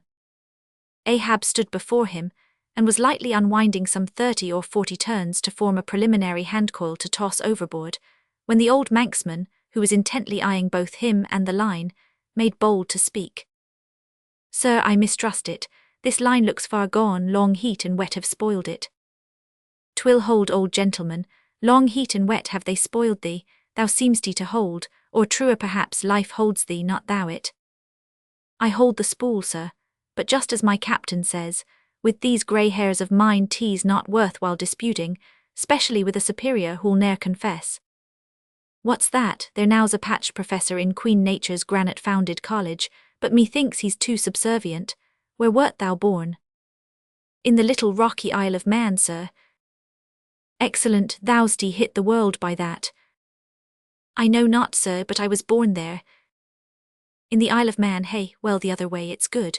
Here's a man from man, a man born in once independent man and now unmanned of man, which is sucked in, by what? Up with the reel. The dead, blind wall butts all inquiring heads at last. Up with it, so." The log was heaved. The loose coils rapidly straightened out in a long dragging line astern, and then, instantly, the reel began to whirl. In turn, jerkingly raised and lowered by the rolling billows, the towing resistance of the log caused the old reelman to stagger strangely. "Hold hard." Snap, the overstrained line sagged down in one long festoon. The tugging log was gone. "I crush the quadrant, the thunder turns the needles, and now the mad sea parts the log line. But Ahab can mend all. Haul in here, Tahitian, reel up, Manxman, and look ye, let the carpenter make another log and mend thou the line. See to it. There he goes now, to him nothing else happened, but to me the skewer seems loosening out of the middle of the world. Haul in, Tahitian. These lines run whole and whirling out, come in broken and dragging slow. Ha, Pip, come to help, eh, Pip?" "Pip, whom call ye Pip?" Pip jumped from the whaleboat. "Pip's missing. Let's see now if ye haven't fished him up here, fisherman. It drags hard, I guess he's holding on. Jerk him, Tahiti, jerk him off, we haulin' no cowards here. Ho, there's his arm just breaking water, a hatchet, cut it off, we haulin' no cowards here. Captain Ahab, sir, here's Pip trying to get on board again." "Peace, thou crazy loon," cried the Manxman, seizing him by the arm. "Away from the quarterdeck." "The greater idiot ever scolds the lesser," muttered Ahab, advancing. "Hands off from that holiness. Where sayest thou Pip was, boy?" "Astern there, sir, astern, low." "And who art thou, boy? I see not my reflection in the vacant pupils of thy eyes. O God, that man should be a thing for immortal souls to sieve through. Who art thou, boy?" "Bellboy, sir, ship's squire, ding dong ding, Pip, 100 pounds of clay reward for Pip. 5 feet high, looks cowardly, quickest known by that. Ding dong ding, who's seen Pip the coward?" "There can be no hearts above the snow line. Oh, ye frozen heavens, look down here. Ye did beget this luckless child and have abandoned him, ye creative libertines. Here, boy, Ahab's cabin shall be Pip's home henceforth while Ahab lives. Thou touchest my inmost centre, boy, thou art tied to me by cords woven of my heartstrings. Come, let's down." "What's this?" Here's velvet shark skin, intently gazing at Ahab's hand and feeling it. "Ah, now had poor Pip but felt so kind a thing as this, perhaps he had ne'er been lost. This seems to me, sir, as a man rope, something that weak souls may hold by. Oh, sir, let old Perth now come and rivet these 2 hands together, the black one with the white, for I will not let this go. Oh, boy, nor will I thee, unless I should thereby drag thee to worse horrors than are here. Come then to my cabin. Lo, ye believers in God's all goodness and in man all ill, lo you, see the omniscient God's oblivious of suffering man, and man, though idiotic and knowing not what he does, yet full of the sweet things of love and gratitude.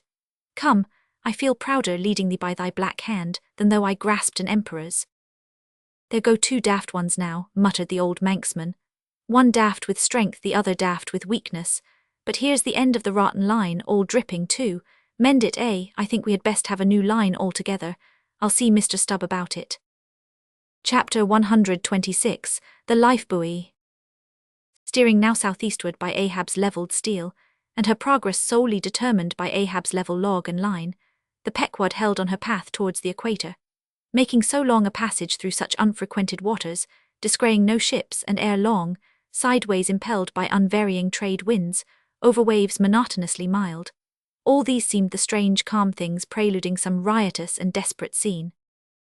At last, when the ship drew near to the outskirts, as it were, of the equatorial fishing ground, and in the deep darkness that goes before the dawn, was sailing by a cluster of rocky islets, the watch, then headed by Flask, was startled by a cry so plaintively wild and unearthly like half-articulated wailings of the ghosts of all Herod's murdered innocents, that one and all they started from their reveries, and for the space of some moments stood or sat or leaned all transfixedly listening, like the carved Roman slave, while that wild cry remained within hearing.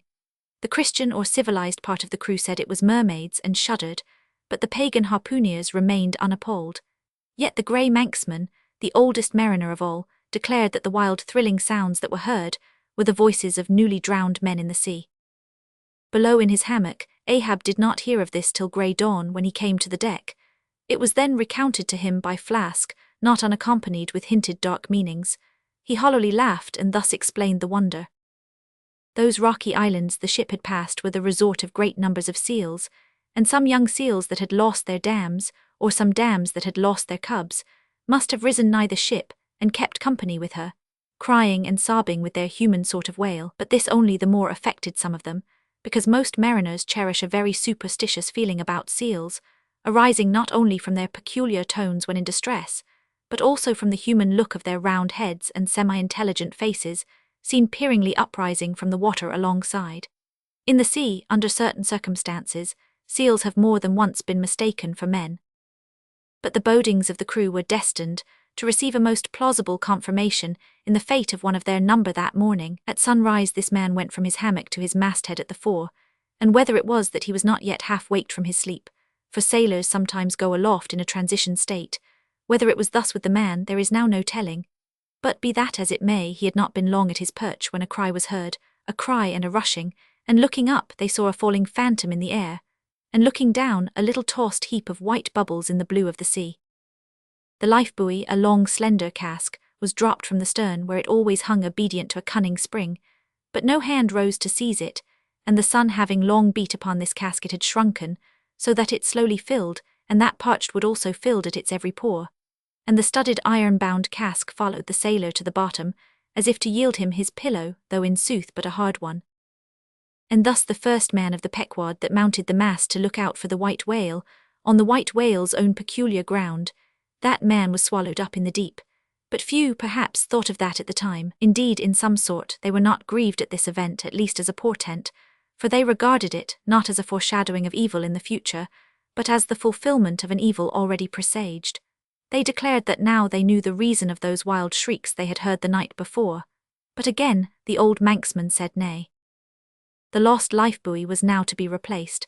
Starbuck was directed to see to it, but as no cask of sufficient lightness could be found, and as in the feverish eagerness of what seemed the approaching crisis of the voyage, all hands were impatient of any toil but what was directly connected with its final end, whatever that might prove to be.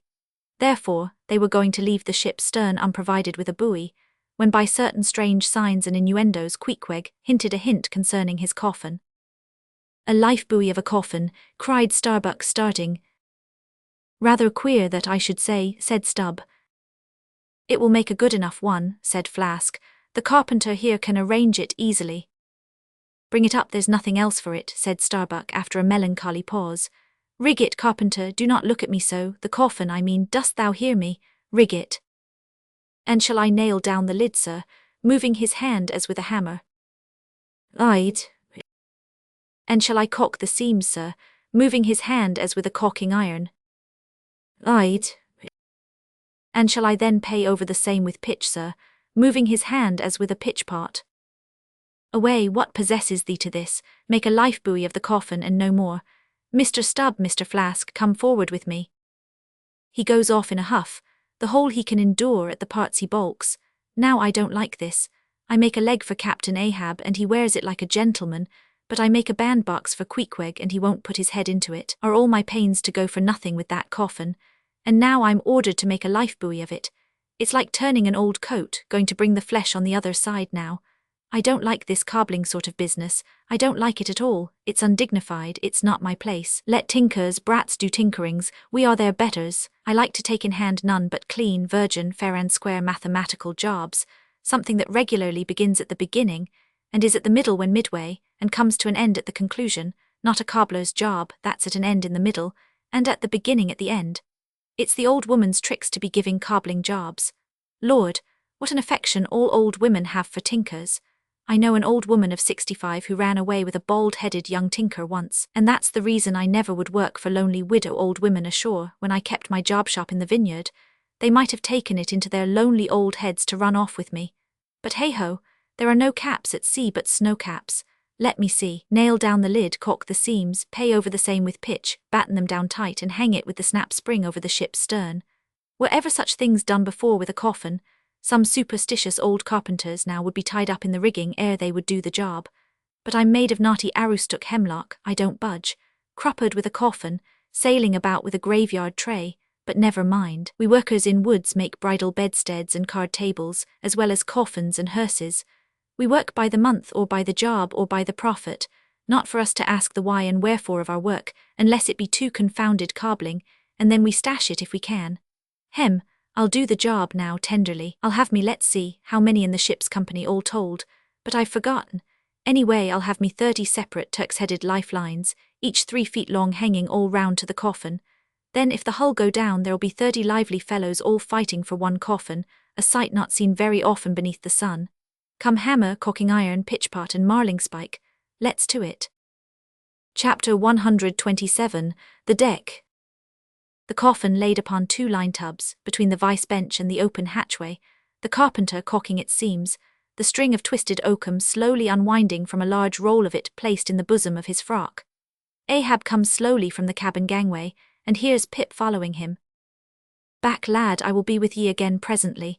He goes, not this hand complies with my humour more genially than that boy. Middle aisle of a church, what's here? Life buoy, sir, Mr. Starbuck's orders. Oh, look, sir, beware the hatchway. Thank ye, man, thy coffin lies handy to the vault. Sir, the hatchway, oh, so it does, sir, so it does. Art not thou the leg maker? Look, did not this stump come from thy shop? I believe it did, sir. Does the ferrule stand, sir? Well enough, but art thou not also the undertaker? Aye, sir, I patched up this thing here as a coffin for Queequeg, but they've set me now to turning it into something else.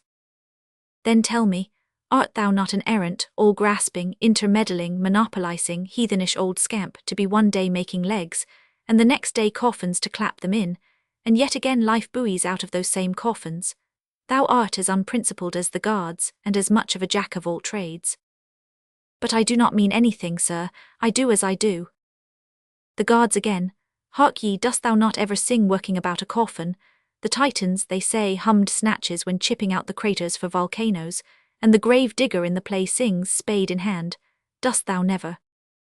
Sing, sir, do I sing? Oh, I'm indifferent enough, sir, for that. But the reason why the grave digger made music must have been because there was none in his spade, sir. But the caulking mallet is full of it, hark to it. Aye, and that's because the lid there's a sounding board, and what in all things makes the sounding board is this, there's naught beneath. And yet a coffin with a body in it rings pretty much the same, carpenter. Hast thou ever helped carry a bier, and heard the coffin knock against the churchyard gate going in? Faith, sir, I've.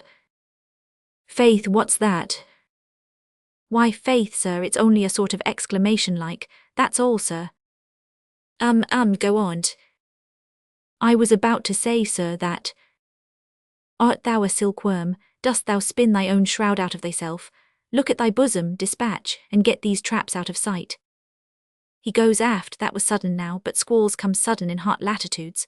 I've heard that the Isle of Albemarle, one of the Galapagos, is cut by the equator right in the middle. Seems to me some sort of equator cuts yon old man, too, right in his middle. He's always under the line, fiery hot, I tell ye. He's looking this way, come, Oakham, quick. Here we go again. This wooden mallet is the cork, and I'm the professor of musical glasses, tap, tap. Ahab to himself. There's a sight, there's a sound, the grey-headed woodpecker tapping the hollow tree. Blind and dumb might well be envied now. See, that thing rests on 2 line tubs full of tow lines. A most malicious wag, that fellow. Rat-tat, so man's seconds tick. Oh, how immaterial are all materials. What things real are there but imponderable thoughts? Here now's the very dreaded symbol of grim death by a mere hap, made the expressive sign of the help and hope of most endangered life. A life buoy of a coffin, does it go further? Can it be that in some spiritual sense the coffin is, after all, but an immortality preserver? I'll think of that. But no, so far gone am I in the dark side of earth, that its other side, the theoretic bright one, seems but uncertain twilight to me. Will ye never have done, carpenter, with that accursed sound? I go below, let me not see that thing here when I return again. Now then, Pip, we'll talk this over. I do suck most wondrous philosophies from thee. Some unknown conduits from the unknown worlds must empty into thee. Chapter 128. The Pequod meets the Rachel. Next day a large ship, the Rachel, was descried, bearing directly down upon the Pequod, all her spars thickly clustering with men. At the time the Pequod was making good speed through the water, but as the broad-winged windward stranger shot nigh to her, the boastful sails all fell together as blank bladders that are burst, and all life fled from the smitten hull. Bad news she brings, bad news, muttered the old Manxman, but ere her commander, who with trumpet to mouth stood up in his boat, ere he could hopefully hail, Ahab's voice was heard. Hast seen the white whale? Aye, yesterday. Have ye seen a whaleboat adrift? Throttling his joy, Ahab negatively answered this unexpected question, and would then have fain boarded the stranger, when the stranger captain himself, having stopped his vessel's way, was seen descending her side. A few keen pulls and his boat-hook soon clinched the Pequod's main chains, and he sprang to the deck. Immediately he was recognized by Ahab for a Nantucketer he knew, but no formal salutation was exchanged. Where was he? Not killed, not killed, cried Ahab, closely advancing. How was it? It seemed that somewhat late on the afternoon of the day previous, while 3 of the stranger's boats were engaged with a shoal of whales, which had led them some 4 or 5 miles from the ship, and while they were yet in swift chase to windward, the white hump and head of Moby Dick had suddenly loomed up out of the water, not very far to leeward, whereupon the 4th rigged boat, a reserved one, had been instantly lowered in chase. After a keen sail before the wind, this 4th boat, the swiftest keeled of all, seemed to have succeeded in fastening, at least, as well as the man at the masthead could tell anything about it. In the distance he saw the diminished darted boat, and then a swift gleam of bubbling white water, and after that nothing more, whence it was concluded that the stricken whale must have indefinitely run away with his pursuers, as often happens. There was some apprehension, but no positive alarm as yet. The recall signals were placed in the rigging. Darkness came on, and forced to pick up her 3 far to windward boats, ere going in quest of the 4th one in the precisely opposite direction.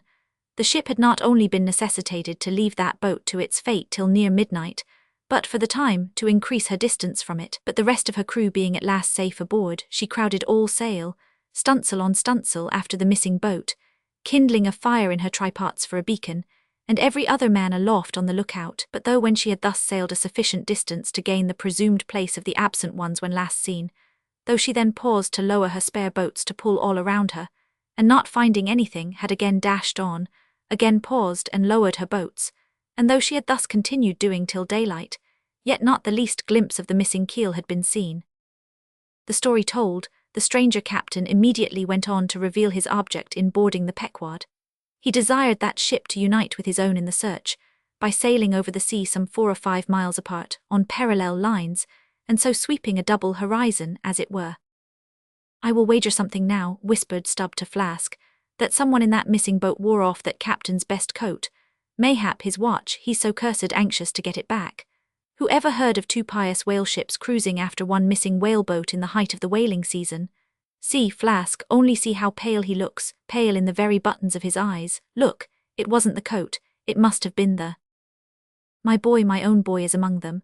For God's sake, I beg, I conjure, here exclaimed the stranger captain to Ahab, who thus far had but icily received his petition.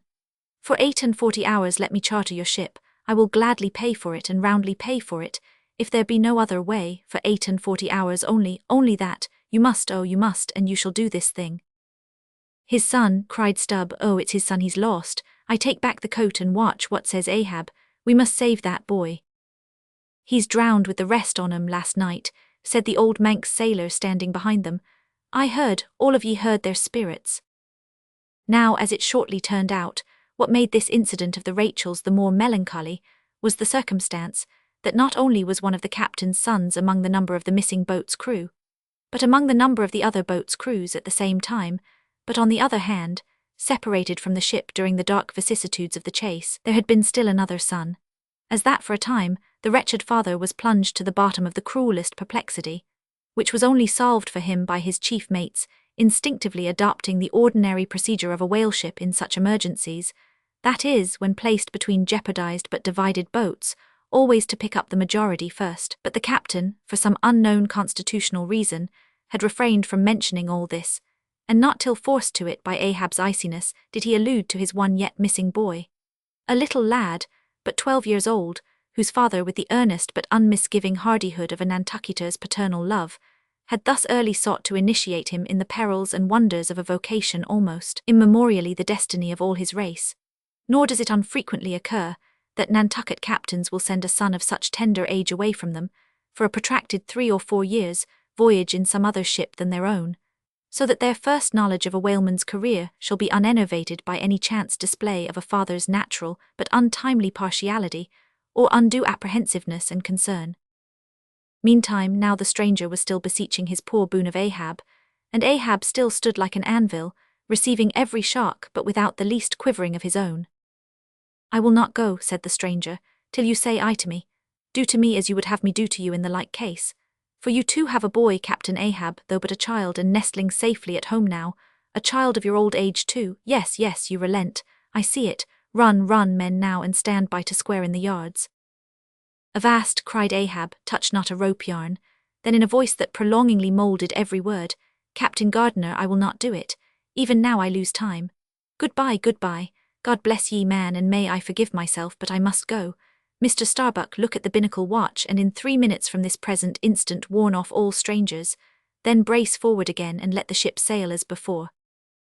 Hurriedly turning, with averted face, he descended into his cabin, leaving the strange captain transfixed at this unconditional and utter rejection of his so earnest suit. But starting from his enchantment, Gardiner silently hurried to the side, more fell than stepped into his boat, and returned to his ship.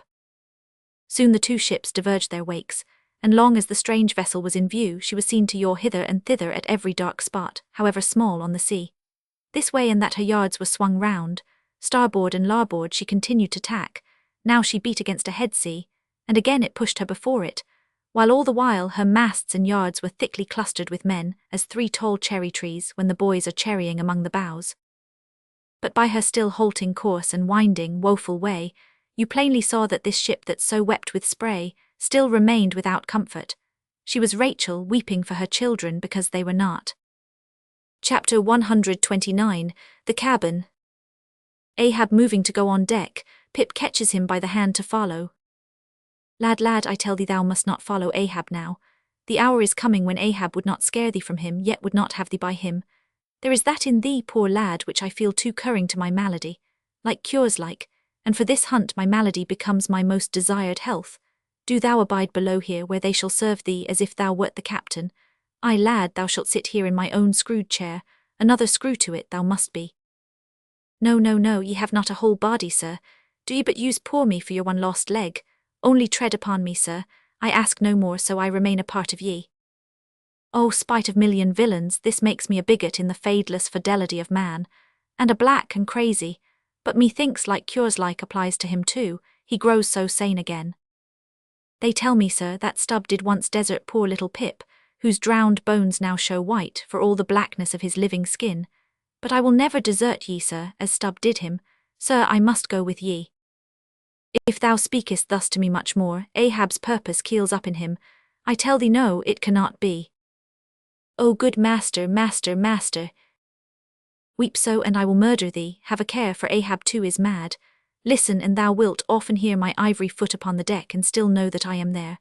And now I quit thee, thy hand.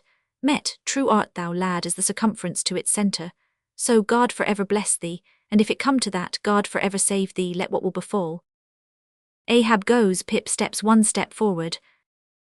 Here he this instant stood, I stand in his air, but I'm alone. Now were even poor Pip here I could endure it, but he's missing. Pip, Pip, ding, dong, ding, who's seen Pip? He must be up here, let's try the door. What, neither lock nor bolt nor bar, and yet there's no opening it. It must be the spell. He told me to stay here. Aye, and told me this screwed chair was mine. Here then I'll seat me against the transom, in the ship's full middle, all her keel and her 3 masts before me.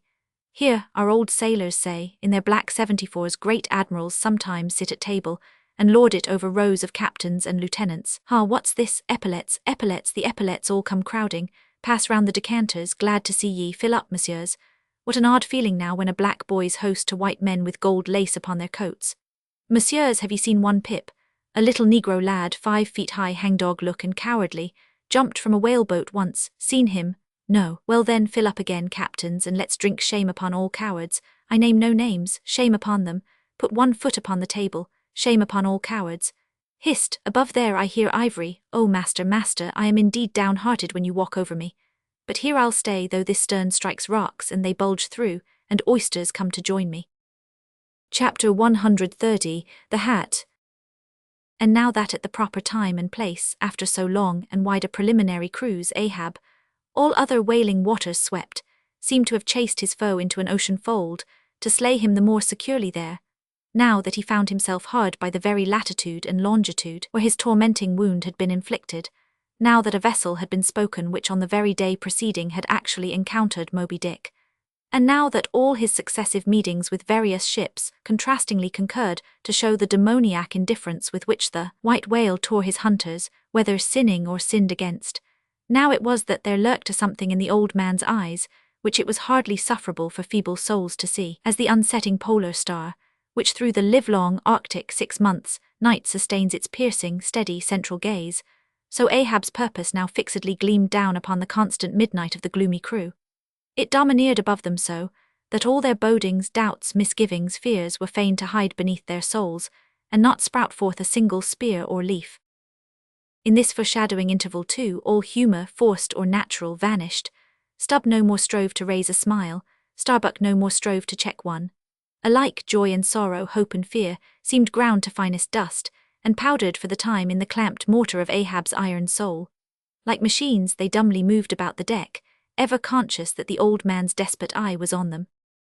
But did you deeply scan him in his more secret confidential hours, when he thought no glance but one was on him, then you would have seen that even as Ahab's eyes so awed the crew's, the inscrutable Parsee's glance awed his, or somehow, at least in some wild way, at times affected it. Such an added gliding strangeness began to invest the thin Fedallah now, such ceaseless shudderings shook him, that the men looked dubious at him, half uncertain, as it seemed, whether indeed he were a mortal substance, or else a tremulous shadow cast upon the deck by some unseen being's body, and that shadow was always hovering there, for not by night even had Fedallah ever certainly been known to slumber or go below.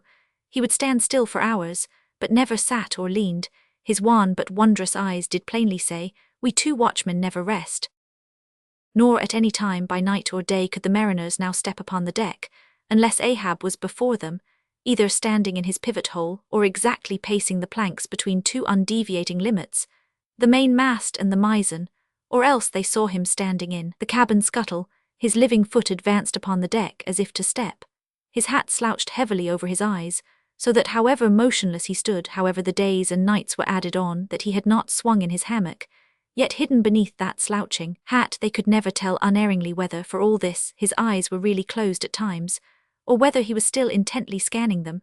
No matter, though he stood so in the scuttle for a whole hour on the stretch, and the unheeded night damp gathered in beads of dew upon that stone-carved coat and hat, the clothes that the night had wet, the next day's sunshine dried upon him, and so, day after day and night after night, he went no more beneath the planks.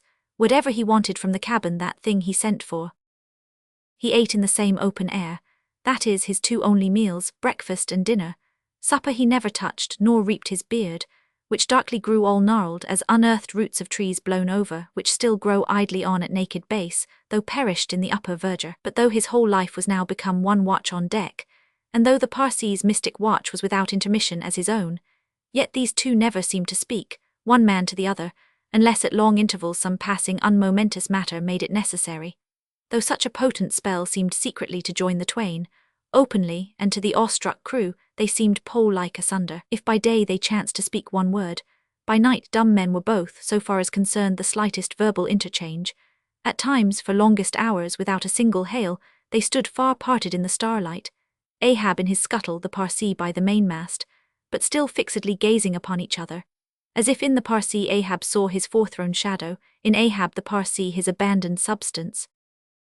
And yet somehow did Ahab, in his own proper self as daily, hourly, and every instant, commandingly revealed to his subordinates, Ahab seemed an independent lord, the Parsee but his slave. Still again both seemed yoked together, and an unseen tyrant driving them, the lean shade siding the solid rib, for be this Parsee what he may, all rib and keel was solid Ahab. At the first faintest glimmering of the dawn, his iron voice was heard from aft, "Man the mastheads," and all through the day, till after sunset and after twilight, the same voice every hour at the striking of the helmsman's bell was heard, "What d'ye see? Sharp, sharp."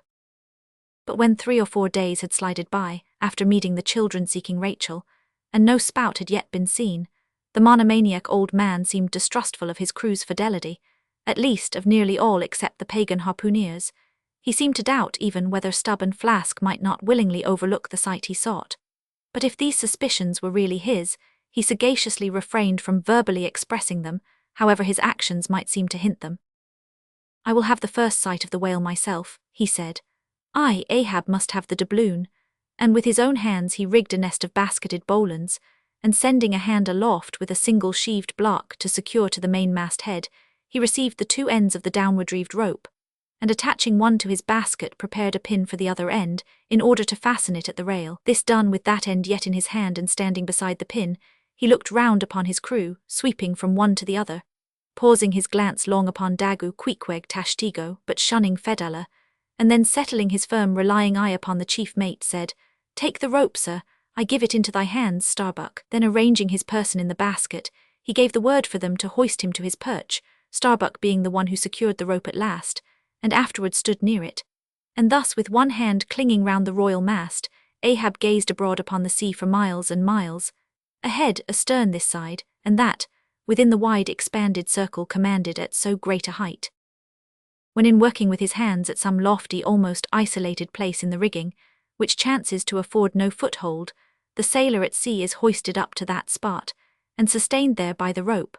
Under these circumstances, its fastened end on deck is always given in strict charge to some one man who has the special watch of it, because in such a wilderness of running rigging, whose various different relations aloft cannot always be infallibly discerned by what is seen of them at the deck, and when the deck ends of these ropes are being every few minutes cast down from the fastenings, it would be but a natural fatality, if, unprovided with a constant watchman, the hoisted sailor should by some carelessness of the crew be cast adrift, and fall all swooping to the sea. So Ahab's proceedings in this matter were not unusual. The only strange thing about them seemed to be that Starbuck, almost the one only man who had ever ventured to oppose him with anything in the slightest degree approaching to decision, one of those two, whose faithfulness on the lookout he had seemed to doubt somewhat. It was strange that this was the very man he should select for his watchman, freely giving his whole life into such an otherwise distrusted person's hands. Now the first time Ahab was perched aloft, ere he had been there 10 minutes, one of those red-billed savage sea hawks which so often fly incommodiously close round the manned mastheads of whalemen in these latitudes, one of these birds came wheeling and screaming round his head in a maze of untrackably swift circlings. Then it darted 1,000 feet straight up into the air, then spiralized downwards, and went eddying again round his head. But with his gaze fixed upon the dim and distant horizon, Ahab seemed not to mark this wild bird, nor indeed would anyone else have marked it much, it being no uncommon circumstance, only now almost the least heedful eye seemed to see some sort of cunning meaning in almost every sight. Your hat, sir," suddenly cried the Sicilian seaman who, being posted at the mizzen masthead, stood directly behind Ahab, though somewhat lower than his level, and with a deep gulf of air dividing them. But already the sable wing was before the old man's eyes, the long hooked bill at his head. With a scream, the black hawk darted away with his prize. An eagle flew thrice round Tarquin's head, removing his cap to replace it, and thereupon Tanaquil, his wife, declared that Tarquin would be king of Rome. But only by the replacing of the cap was that omen accounted good. Ahab's hat was never restored, the wild hawk flew on and on with it, far in advance of the prow, and at last disappeared, while from the point of that disappearance a minute black spot was dimly discerned, falling from that vast height into the sea. Chapter 131, The Pequod Meets the Delight. The intense Pequod sailed on, the rolling waves and days went by, the lifebuoy coffin still lightly swung, and another ship, most miserably misnamed the Delight, was descried. As she drew nigh, all eyes were fixed upon her broad beams called shears, which in some whaling ships crossed the quarterdeck at the height of 8 or 9 feet, serving to carry the spare, unrigged or disabled boats. Upon the stranger's shears were beheld the shattered, white ribs and some few splintered planks of what had once been a whaleboat, but you now saw through this wreck, as plainly as you see through the peeled, half-unhinged and bleaching skeleton of a horse. Hast seen the white whale? Look, replied the hollow-cheeked captain from his taffrail, and with his trumpet he pointed to the wreck. Hast killed him? The harpoon is not yet forged that ever will do that, answered the other, sadly glancing upon a rounded hammock on the deck, whose gathered sides some noiseless sailors were busy in sewing together. Not forged, and snatching Perth's levelled iron from the crotch, Ahab held it out, exclaiming, Look ye, Nantucketer, here in this hand I hold his death, tempered in blood and tempered by lightning are these barbs, and I swear to temper them triply in that hot place behind the fin, where the white whale most feels his accursed life.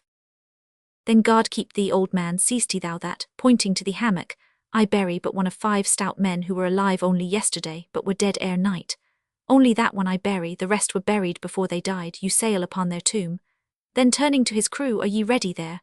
Place the plank then on the rail and lift the body, so then, O God, advancing towards the hammock with uplifted hands, may the resurrection and the life. Brace forward, up helm, cried Ahab like lightning to his men. But the suddenly started Pequod was not quick enough to escape the sound of the splash that the corpse soon made as it struck the sea. Not so quick, indeed, but that some of the flying bubbles might have sprinkled her hull with their ghostly baptism. As Ahab now glided from the dejected Delight, the strange life-buoy hanging at the Pequod's stern came into conspicuous relief. Ha, yonder, look yonder, men, cried a foreboding voice in her wake. In vain, O ye strangers, ye fly our sad burial, ye but turn us your taffrail to show us your coffin. Chapter 132, The Symphony. It was a clear steel-blue day. The firmaments of air and sea were hardly separable in that all-pervading azure. Only the pensive air was transparently pure and soft, with a woman's look, and the robust and manlike sea heaved with long, strong, lingering swells, as Samson's chest in his sleep. Hither and thither on high glided the snow-white wings of small, unspeckled birds. These were the gentle thoughts of the feminine air, but to and fro in the deeps, far down in the bottomless blue, rushed mighty leviathans, swordfish, and sharks, and these were the strong, troubled, murderous thinkings of the masculine sea. But though thus contrasting within, the contrast was only in shades and shadows without. Those two seemed one. It was only the sex, as it were, that distinguished them.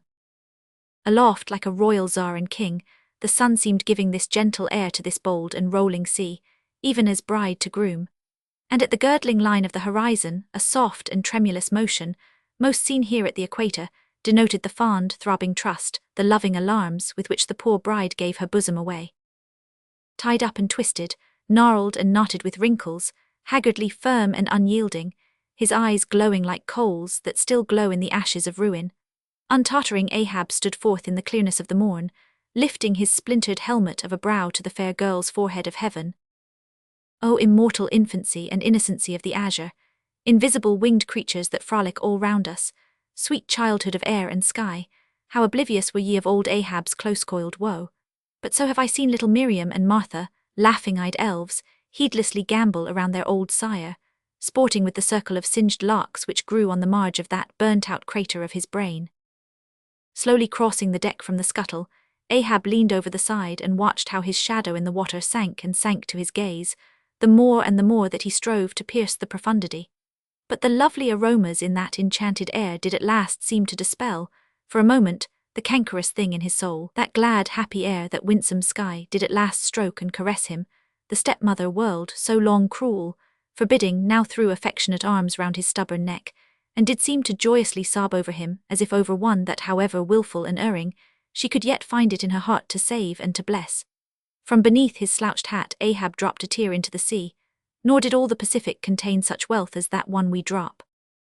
Starbuck saw the old man, saw him, how he heavily leaned over the side, and he seemed to hear in his own true heart the measureless sobbing that stole out of the centre of the serenity around. Careful not to touch him or be noticed by him, he yet drew near to him and stood there. Ahab turned. Starbuck. Sir.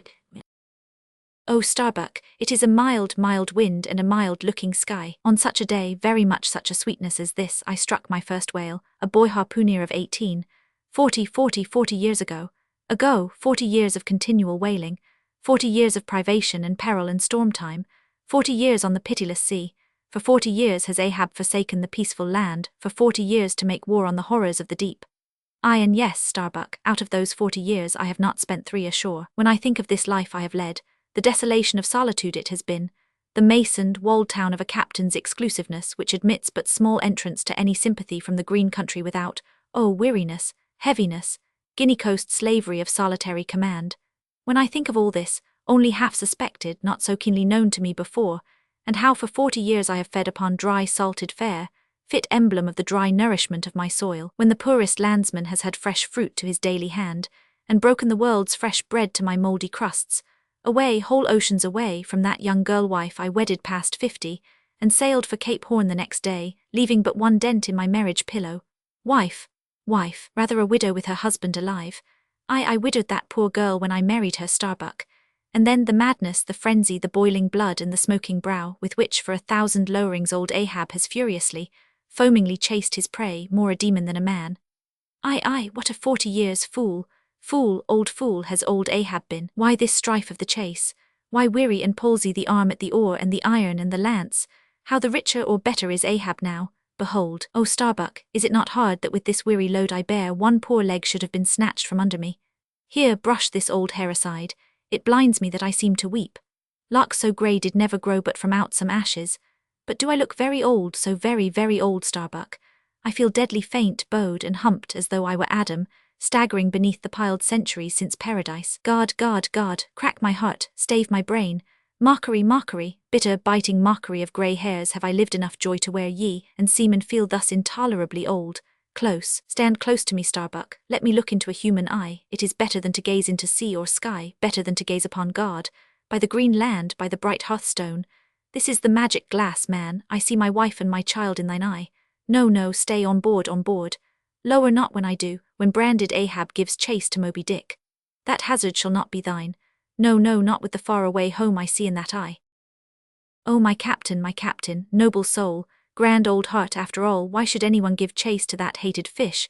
Away with me, let us fly these deadly waters, let us home. Wife and child too are Starbuck's, wife and child of his brotherly, sisterly, playfellow youth, even as thine, sir, are the wife and child of thy loving, longing, paternal old age. Away, let us away. This instant let me alter the course. How cheerily, how hilariously, O my captain, would we bowl on our way to see old Nantucket again. I think, sir, they have some such mild blue days, even as this in Nantucket. They have. I have seen them some summer days in the morning. About this time, yes, it is his noon nap now, the boy vivaciously wakes, sits up in bed, and his mother tells him of me, of cannibal old me, how I am abroad upon the deep but will yet come back to dance him again. 'Tis my Mary herself. She promised that my boy every morning should be carried to the hill to catch the first glimpse of his father's sail. Yes, no more, it is done, we head for Nantucket. Come, my captain, study out the course and let us away. See, the boy's face from the window, the boy's hand on the hill. But Ahab's glance was averted. Like a blighted fruit tree he shook and cast his last, cindered apple to the soil. What is it, what nameless, inscrutable, unearthly thing is it? What cozening, hidden lord and master, and cruel, remorseless emperor commands me, that against all natural lovings and longings, I so keep pushing and crowding and jamming myself on all the time, recklessly making me ready to do what in my own proper, natural heart, I durst not so much as dare. Is Ahab, is it I, God, or who that lifts this arm? But if the great sun move not of himself, but is as an errand boy in heaven, nor one single star can revolve but by some invisible power, how then can this one small heart beat, this one small brain think thoughts, unless God does that beating, does that thinking, does that living, and not I? By heaven, man, we are turned round and round in this world, like yonder windlass, and fate is the handspike, and all the time, lo, that smiling sky and this unsounded sea. Look, see yon albacore, who put it into him to chase and fang that flying fish. Where do murderers go, man, who's to doom when the judge himself is dragged to the bar? But it is a mild wind and a mild-looking sky, and the air smells now as if it blew from a faraway meadow. They have been making hay somewhere under the slopes of the Andes, Starbuck, and the mowers are sleeping among the new-mown hay. Sleeping? Aye, toil we how we may, we all sleep at last on the field. Sleep, aye, and rust amid greenness, as last year's scythes flung down and left in the half-cut swaths, Starbuck. But blanched to a corpse's hue with despair, the mate had stolen away. Ahab crossed the deck to gaze over on the other side, but started at 2 reflected, fixed eyes in the water there. Fedella was motionlessly leaning over the same rail. Chapter 133, The Chase First Day. That night in the mid-watch when the old man, as his wont at intervals, stepped forth from the scuttle in which he leaned and went to his pivot hole, he suddenly thrust out his face fiercely, snuffing up the sea air as a sagacious ship's dog will, in drawing nigh to some barbarous isle.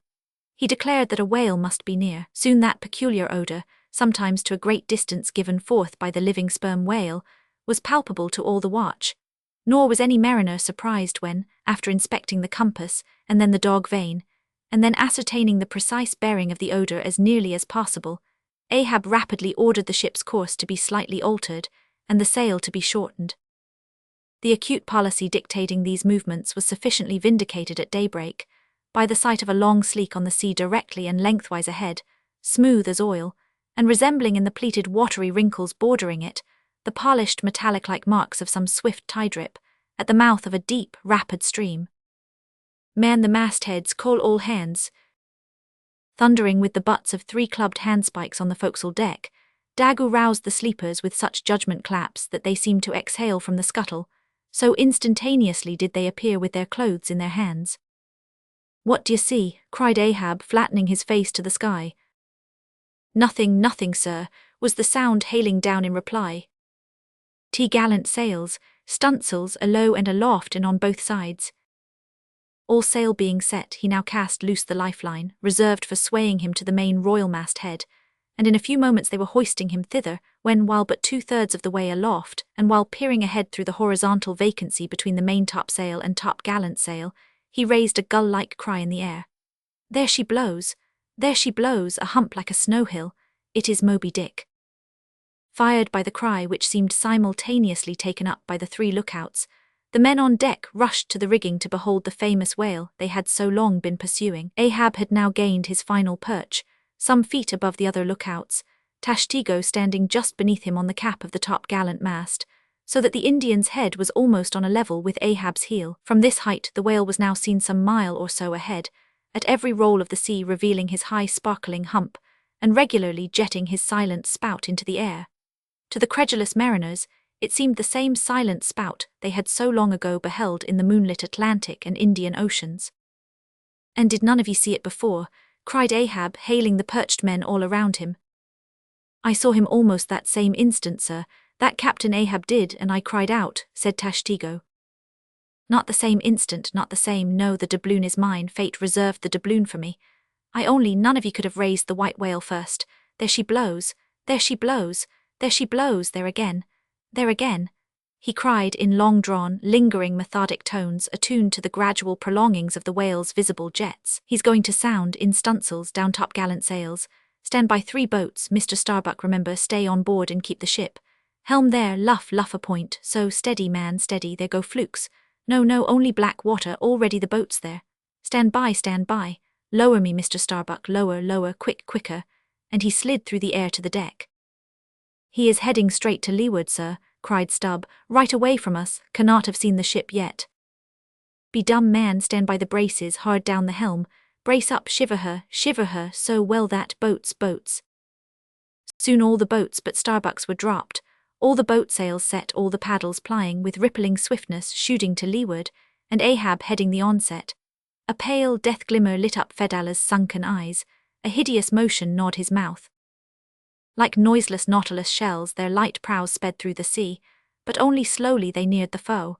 As they neared him the ocean grew still more smooth, seemed drawing a carpet over its waves, seemed a noon meadow, so serenely it spread. At length the breathless hunter came so nigh his seemingly unsuspecting prey, that his entire dazzling hump was distinctly visible, sliding along the sea as if an isolated thing, and continually set in a revolving ring of finest, fleecy, greenish foam. He saw the vast, involved wrinkles of the slightly projecting head beyond. Before it, far out on the soft, Turkish-rugged waters, went the glistening white shadow from his broad, milky forehead, a musical rippling playfully accompanying the shade. And behind, the blue waters interchangeably flowed over into the moving valley of his steady wake. And on either hand bright bubbles arose and danced by his side, but these were broken again by the light toes of hundreds of gay fowls softly feathering the sea, alternate with their fitful flight. And like to some flagstaff rising from the painted hull of an argosy, the tall but shattered pole of a recent lance projected from the white whale's back. and at intervals one of the cloud of soft-toed fowls hovering, and to and fro skimming like a canopy over the fish, silently perched and rocked on this pole, the long tail feathers streaming like pennons. A gentle joyousness, a mighty mildness of repose in swiftness, invested the gliding whale. Not the white bull Jupiter swimming away with ravished Europa clinging to his graceful horns, his lovely, leering eyes sideways intent upon the maid, with smooth, bewitching fleetness, rippling straight for the nuptial bower in Crete. Not Jove, not that great majesty supreme, did surpass the glorified white whale as he so divinely swam.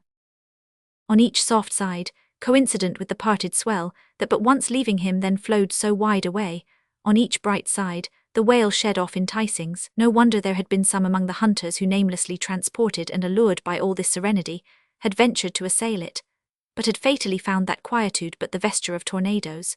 Yet calm, enticing calm, O whale, thou glidest on, to all who for the first time eye thee, no matter how many in that same way thou mayst have bejuggled and destroyed before.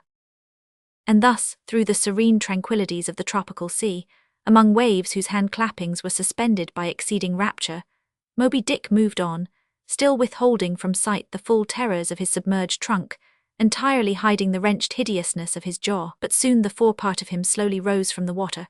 For an instant his whole marbleized body formed a high arch, like Virginia's natural bridge, and warningly waving his bannered flukes in the air, the grand god revealed himself, sounded, and went out of sight. Hoveringly halting and dipping on the wing, the white seafowls longingly lingered over the agitated pool that he left. With oars apeak and paddles down, the sheets of their sails adrift, the three boats now stilly floated, awaiting Moby Dick's reappearance. "An hour," said Ahab, standing rooted in his boat's stern, and he gazed beyond the whale's place, towards the dim blue spaces and wide wooing vacancies to leeward. It was only an instant, for again his eyes seemed whirling round in his head as he swept the watery circle. The breeze now freshened, the sea began to swell. The birds," cried Tashtigo.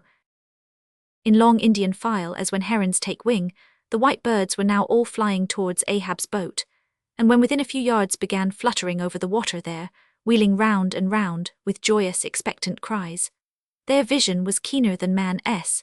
Ahab could discover no sign in the sea, but suddenly as he peered down and down into its depths, he profoundly saw a white living spot no bigger than a white weasel, with wonderful celerity uprising, and magnifying as it rose till it turned, and then there were plainly revealed two long crooked rows of white glistening teeth, floating up from the undiscoverable bottom. It was Moby Dick's open mouth and scrolled jaw, his vast, shadowed bulk still half blending with the blue of the sea.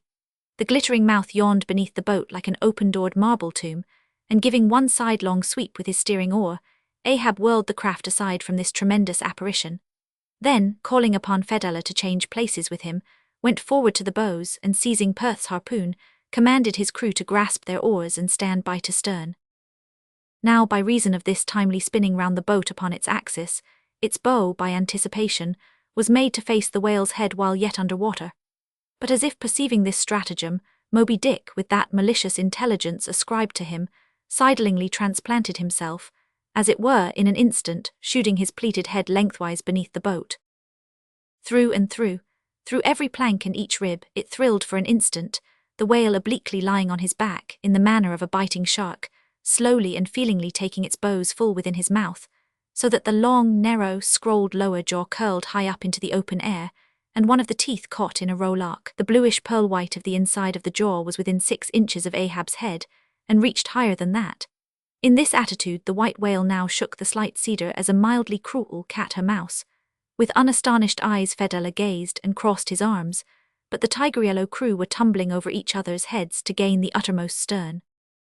And now, while both elastic gunwales were springing in and out, as the whale dallied with the doomed craft in this devilish way, and from his body being submerged beneath the boat, he could not be darted at from the bows, for the bows were almost inside of him, as it were, and while the other boats involuntarily paused as before a quick crisis impossible to withstand, then it was that monomaniac Ahab, furious with this tantalizing vicinity of his foe, which placed him all alive and helpless in the very jaws he hated. Frenzied with all this, he seized the long bone with his naked hands, and wildly strove to wrench it from its gripe. As now he thus vainly strove, the jaw slipped from him, the frail gunwales bent in, collapsed and snapped, as both jaws, like an enormous shears sliding further aft, bit split the craft completely in twain, and locked themselves fast again in the sea midway between the two floating wrecks. These floated aside, the broken ends drooping, the crew at the sternwreck clinging to the gunwales and striving to hold fast to the oars to lash them across.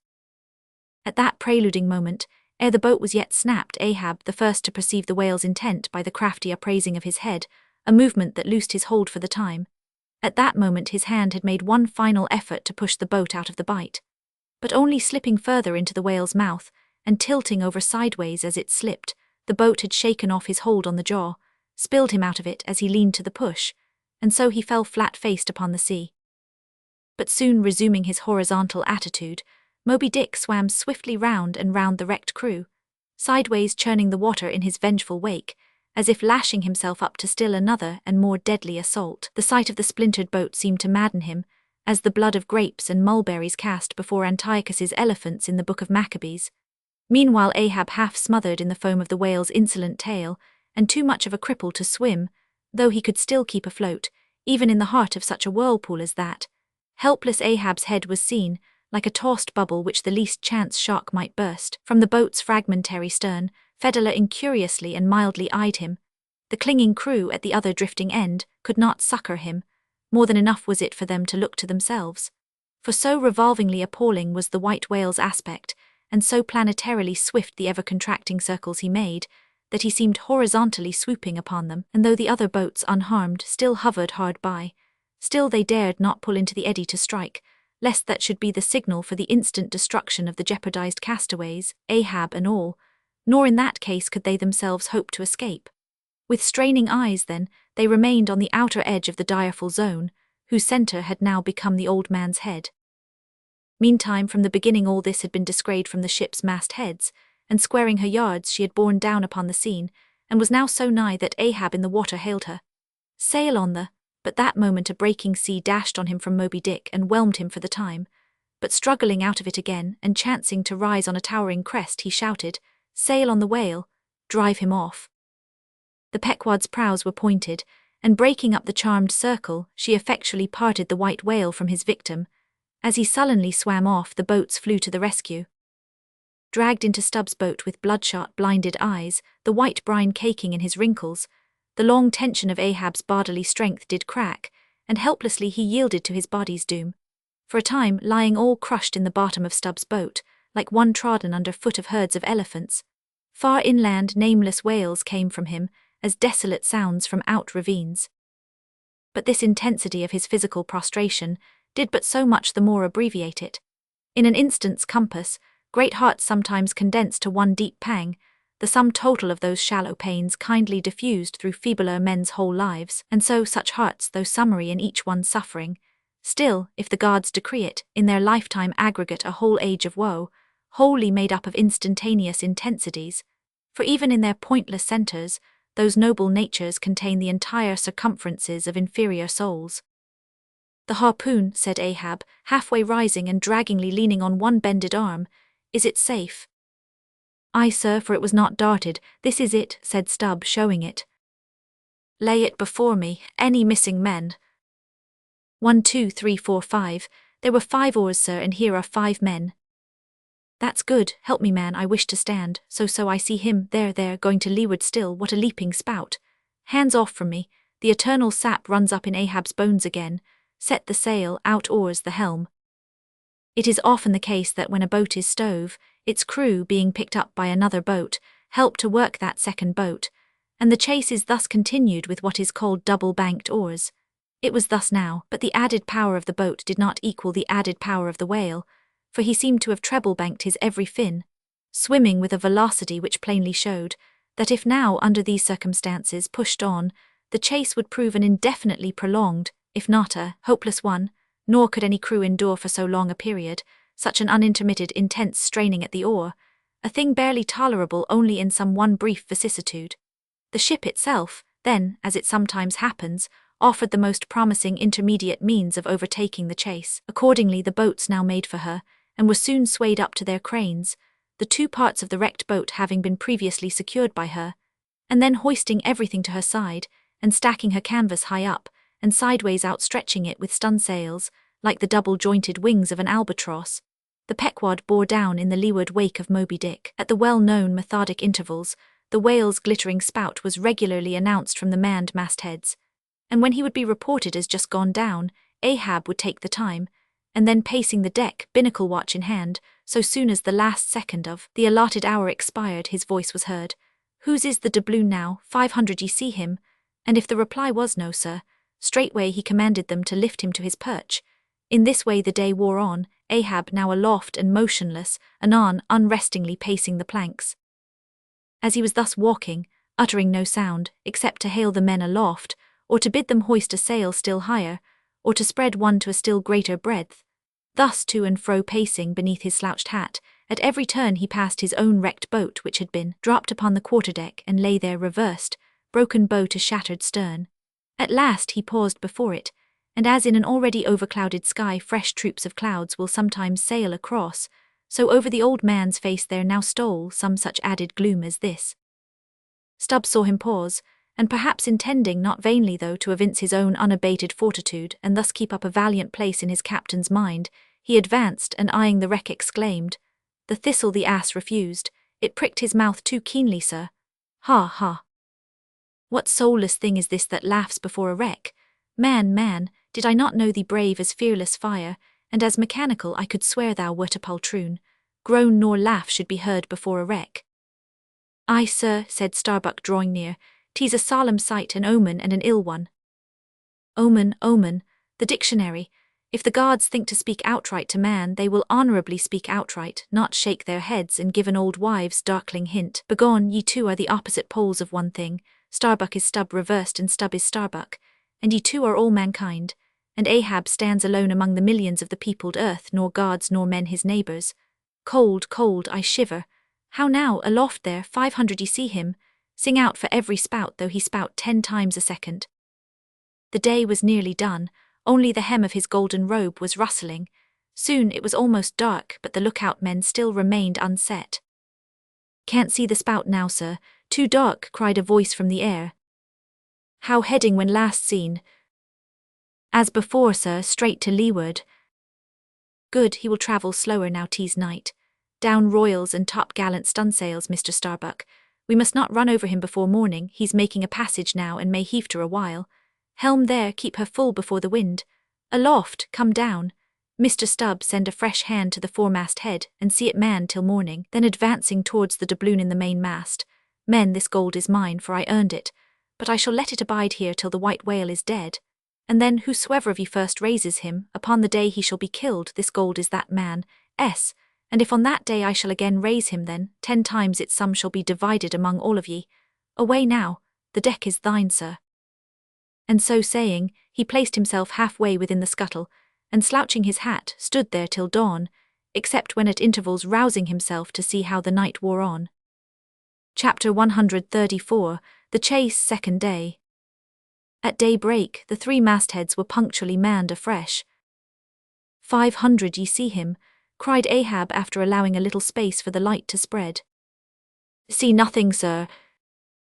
"Turn up all hands and make sail. He travels faster than I thought for. The top-gallant sails. Aye, they should have been kept on her all night, but no matter, 'tis but resting for the rush." Here be it said that this pertinacious pursuit of one particular whale, continued through day into night, and through night into day, is a thing by no means unprecedented in the South Sea fishery, for such is the wonderful skill, prescience of experience, and invincible confidence acquired by some great natural geniuses among the Nantucket commanders, that from the simple observation of a whale when last descried, they will, under certain given circumstances, pretty accurately foretell both the direction in which he will continue to swim for a time, while out of sight, as well as his probable rate of progression during that period, and in these cases, somewhat as a pilot when about losing sight of a coast, whose general trending he well knows, and which he desires shortly to return to again, but at some further point. Like as this pilot stands by his compass and takes the precise bearing of the cape at present visible, in order the more certainly to hit aright the remote, unseen headland, eventually to be visited, so does the fisherman at his compass with the whale, for after being chased and diligently marked through several hours of daylight, then, when night obscures the fish, the creature's future wake through the darkness is almost as established to the sagacious mind of the hunter as the pilot's coast is to him. So that to this hunter's wondrous skill, the proverbial evanescence of a thing writ in water, awake, is to all desired purposes well nigh as reliable as the steadfast land, and as the mighty iron leviathan of the modern railway is so familiarly known in its every pace, that with watches in their hands, men time his rate as doctors that of a baby's pulse, and lightly say of it the up train or the down train will reach such or such a spot, at such or such an hour. Even so almost there are occasions when these Nantucketers time that other leviathan of the deep, according to the observed humour of his speed, and say to themselves, so many hours, hence this whale will have gone 200 miles, will have about reached this or that degree of latitude or longitude. But to render this acuteness at all successful in the end, the wind and the sea must be the whaleman's allies. For of what present avail to the becalmed or wind-bound mariner is the skill that assures him he is exactly 93 leagues and a quarter from his port? Inferable from these statements are many collateral subtle matters touching the chase of whales. The ship tore on, leaving such a furrow in the sea as when a cannon-ball missent becomes a ploughshare and turns up the level field. By salt and hemp, cried Stubb, but this swift motion of the deck creeps up one's legs and tingles at the heart. This ship and I are two brave fellows. Ha ha, someone take me up and launch me spinewise on the sea, for by live oaks, my spine's a keel. Ha ha, we go the gate that leaves no dust behind. There she blows, she blows, she blows, right ahead was now the masthead cry. Aye, aye, cried Stubb, I knew it, ye can't escape, blow on and split your spout, O whale. The mad fiend himself is after ye, blow your trump, blister your lungs. Ahab will dam off your blood as a miller shuts his watergate upon the stream. And Stubb did but speak out for well nigh all that crew. The frenzies of the chase had by this time worked them bubblingly up, like old wine worked anew. Whatever pale fears and forebodings some of them might have felt before, these were not only now kept out of sight through the growing awe of Ahab, but they were broken up, and on all sides rooted, as timid prairie hares that scatter before the bounding bison. The hand of fate had snatched all their souls, and by the stirring perils of the previous day, the rack of the past night's suspense, the fixed, unfearing, blind, reckless way in which their wild craft went plunging towards its flying mark, by all these things their hearts were bowled along. The wind that made great bellies of their sails, and rushed the vessel on by arms invisible as irresistible, this seemed the symbol of that unseen agency which so enslaved them to the race. They were one man, not 30, for as the one ship that held them all, though it was put together of all contrasting things, oak and maple and pine wood, iron and pitch and hemp, yet all these ran into each other in the one concrete hull, which shot on its way both balanced and directed by the long central keel. Even so, all the individualities of the crew, this man's valor, that man's fear, guilt and guiltiness, all varieties were welded into oneness, and were all directed to that fatal goal which Ahab their one lord and keel did point to. The rigging lived.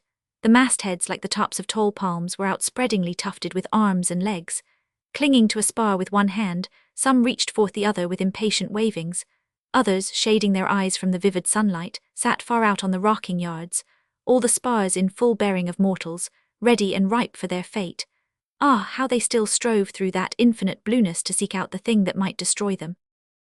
Why sing ye not out for him if ye see him? Cried Ahab, when, after the lapse of some minutes since the first cry, no more had been heard. Sway me up, men, ye have been deceived, not Moby Dick casts one odd jet that way, and then disappears. It was even so. In their headlong eagerness, the men had mistaken some other thing for the whale spout, as the event itself soon proved, for hardly had Ahab reached his perch, hardly was the rope belayed to its pin on deck, when he struck the keynote to an orchestra that made the air vibrate as with the combined discharges of rifles. The triumphant halloo of 30 buckskin lungs was heard, as much nearer to the ship than the place of the imaginary jet, less than a mile ahead. Moby Dick bodily burst into view, for not by any calm and indolent spoutings, not by the peaceable gush of that mystic fountain in his head, did the white whale now reveal his vicinity, but by the far more wondrous phenomenon of breaching. Rising with his utmost velocity from the furthest depths, the sperm whale thus booms his entire bulk into the pure element of air, and piling up a mountain of dazzling foam, shows his place to the distance of 7 miles and more. In those moments, the torn, enraged waves he shakes off seem his main. In some cases, this breaching is his act of defiance. There she breaches, was the cry, as in his immeasurable bravadoes the white whale tossed himself salmon-like to heaven. So suddenly seen in the blue plain of the sea, and relieved against the still bluer margin of the sky, the spray that he raised, for the moment, intolerably glittered and glared like a glacier, and stood there gradually fading and fading away from its first sparkling intensity to the dim mistiness of an advancing shower in a vale. "I breach your last to the sun, Moby Dick," cried Ahab, "thy hour and thy harpoon are at hand. Down, down all of ye but one man at the fore, the boats. Stand by."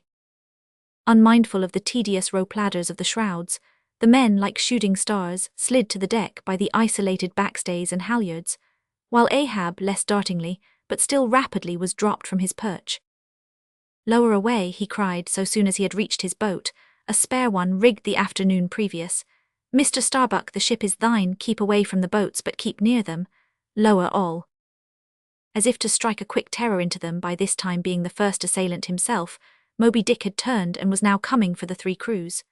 Ahab's boat was central, and cheering his men he told them he would take the whale head and head, that is, pull straight up to his forehead, a not uncommon thing, for when within a certain limit such a course excludes the coming onset from the whale's sidelong vision. But ere that close limit was gained, and while yet all three boats were plain as the ship's three masts to his eye, the white whale, churning himself into furious speed, almost in an instant as it were, rushing among the boats with open jaws and a lashing tail, offered appalling battle on every side, and heedless of the irons darted at him from every boat, seemed only intent on annihilating each separate plank of which those boats were made. But skillfully maneuvered, incessantly wheeling like trained chargers in the field, the boats for a while eluded him, though at times but by a plank's breadth, while all the time Ahab's unearthly slogan tore every other cry but his to shreds. But at last, in his untraceable evolutions, the white whale so crossed and recrossed, and in 1,000 ways entangled the slack of the three lines now fast to him, that they foreshortened and of themselves warped the devoted boats towards the planted irons in him, though now for a moment the whale drew aside a little, as if to rally for a more tremendous charge. Seizing that opportunity, Ahab first paid out more line, and then was rapidly hauling and jerking in upon it again, hoping that way to disencumber it of some snarls, when lo, a sight more savage than the embattled teeth of sharks. Caught and twisted, corkscrewed in the mazes of the line, loose harpoons and lances, with all their bristling barbs and points, came flashing and dripping up to the chocks in the bows of Ahab's boat.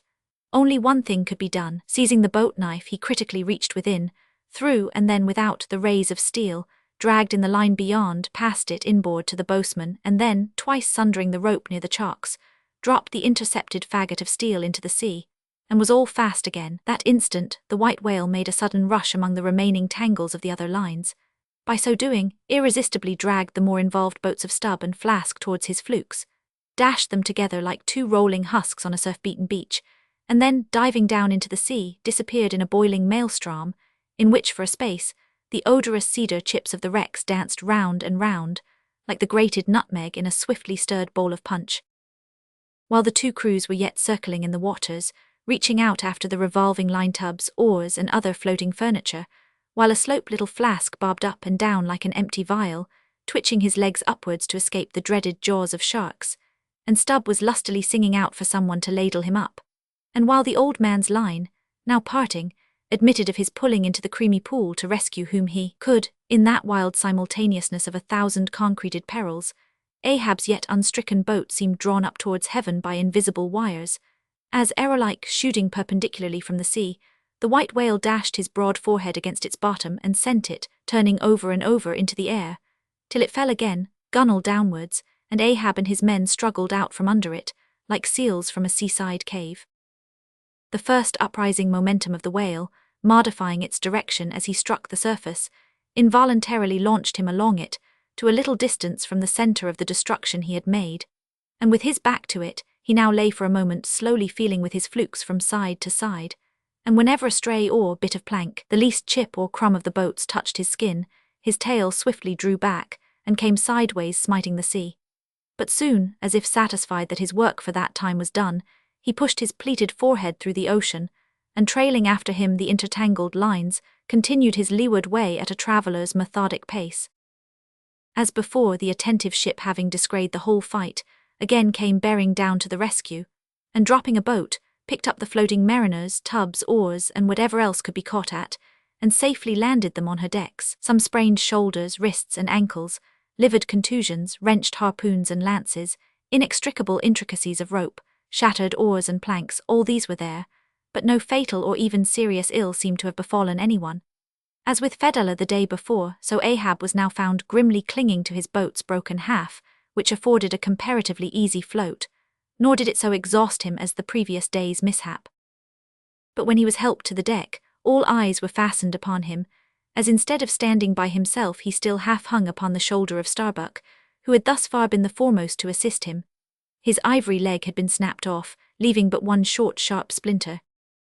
Aye, Starbuck, 'tis sweet to lean sometimes, be the leaner who he will, and would old Ahab had leaned oftener than he has. The ferrule has not stood, sir, said the carpenter, now coming up. I put good work into that leg. But no bones broken, sir, I hope, said Stubb with true concern. Aye, and all splintered to pieces, Stubb, d'ye see it, but even with a broken bone old Ahab is untouched, and I account no living bone of mine one jot more me than this dead one that's lost. Nor white whale nor man nor fiend can so much as graze old Ahab in his own proper and inaccessible being. Can any lead touch yonder floor, any mast scrape yonder roof? Aloft there, which way? Dead to leeward, sir. Up helm then, pile on the sail again, shipkeepers, down the rest of the spare boats and rig them, Mr. Starbuck away and muster the boat's crews. Let me first help thee towards the bulwarks, sir. Oh, how this splinter gores me now, accursed fate, that the unconquerable captain in the soul should have such a craven mate. Sir, my body, man, not thee. Give me something for a cane there, that shivered lance will do, muster the men. Surely I have not seen him yet, by heaven it cannot be. Missing, quick, call them all. The old man's hinted thought was true. Upon mustering the company, the Parsee was not there.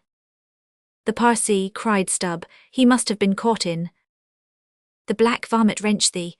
Run all of ye above a low cabin forecastle, find him, not gone, not gone. But quickly they returned to him, with the tidings that the Parsee was nowhere to be found. Aye, sir, said Stubb, caught among the tangles of your line, I thought I saw him dragging under. My line, gone, what means that little word? What death knell rings in it that old Ahab shakes as if he were the belfry? The harpoon too, toss over the litter there, d'ye see it? The forged iron, men, the white whales, no, blistered fool, this hand did dart it. 'Tis in the fish, aloft there, keep him nailed quick. All hands to the rigging of the boats, collect the oars, harpooneers, the irons. Hoist the royals higher, a pull on all the sheets. Helm there, steady for your life. I'll 10 times girdle the unmeasured globe, yea, and dive straight through it, but I'll slay him yet. Great God, but for one single instant show thyself, cried Starbuck. Never wilt thou capture him, old man, in Jesus' name, no more of this. That's worse than devil's madness. 2 days chased, twice stove to splinters, thy very leg once more snatched from under thee, thy evil shadow gone, all good angels mobbing thee with warnings. What more wouldst thou have? Shall we keep chasing this murderous fish till he swamps the last man? Shall we be dragged by him to the bottom of the sea? Shall we be towed by him to the infernal world? Oh, impiety and blasphemy to hunt him more. Starbuck, of late I felt strangely moved to thee. Ever since that hour we both saw, thou know'st what in one another's eyes. But in this matter of the whale, be the front of thy face to me as the palm of this hand, a lipless, unfeatured blank. Ahab is forever Ahab, man, this whole act's immutably decreed. 'Twas rehearsed by thee and me a billion years before this ocean rolled. Fool, I am the fates' lieutenant, I act under orders. Look thou, underling, that thou obeyest mine.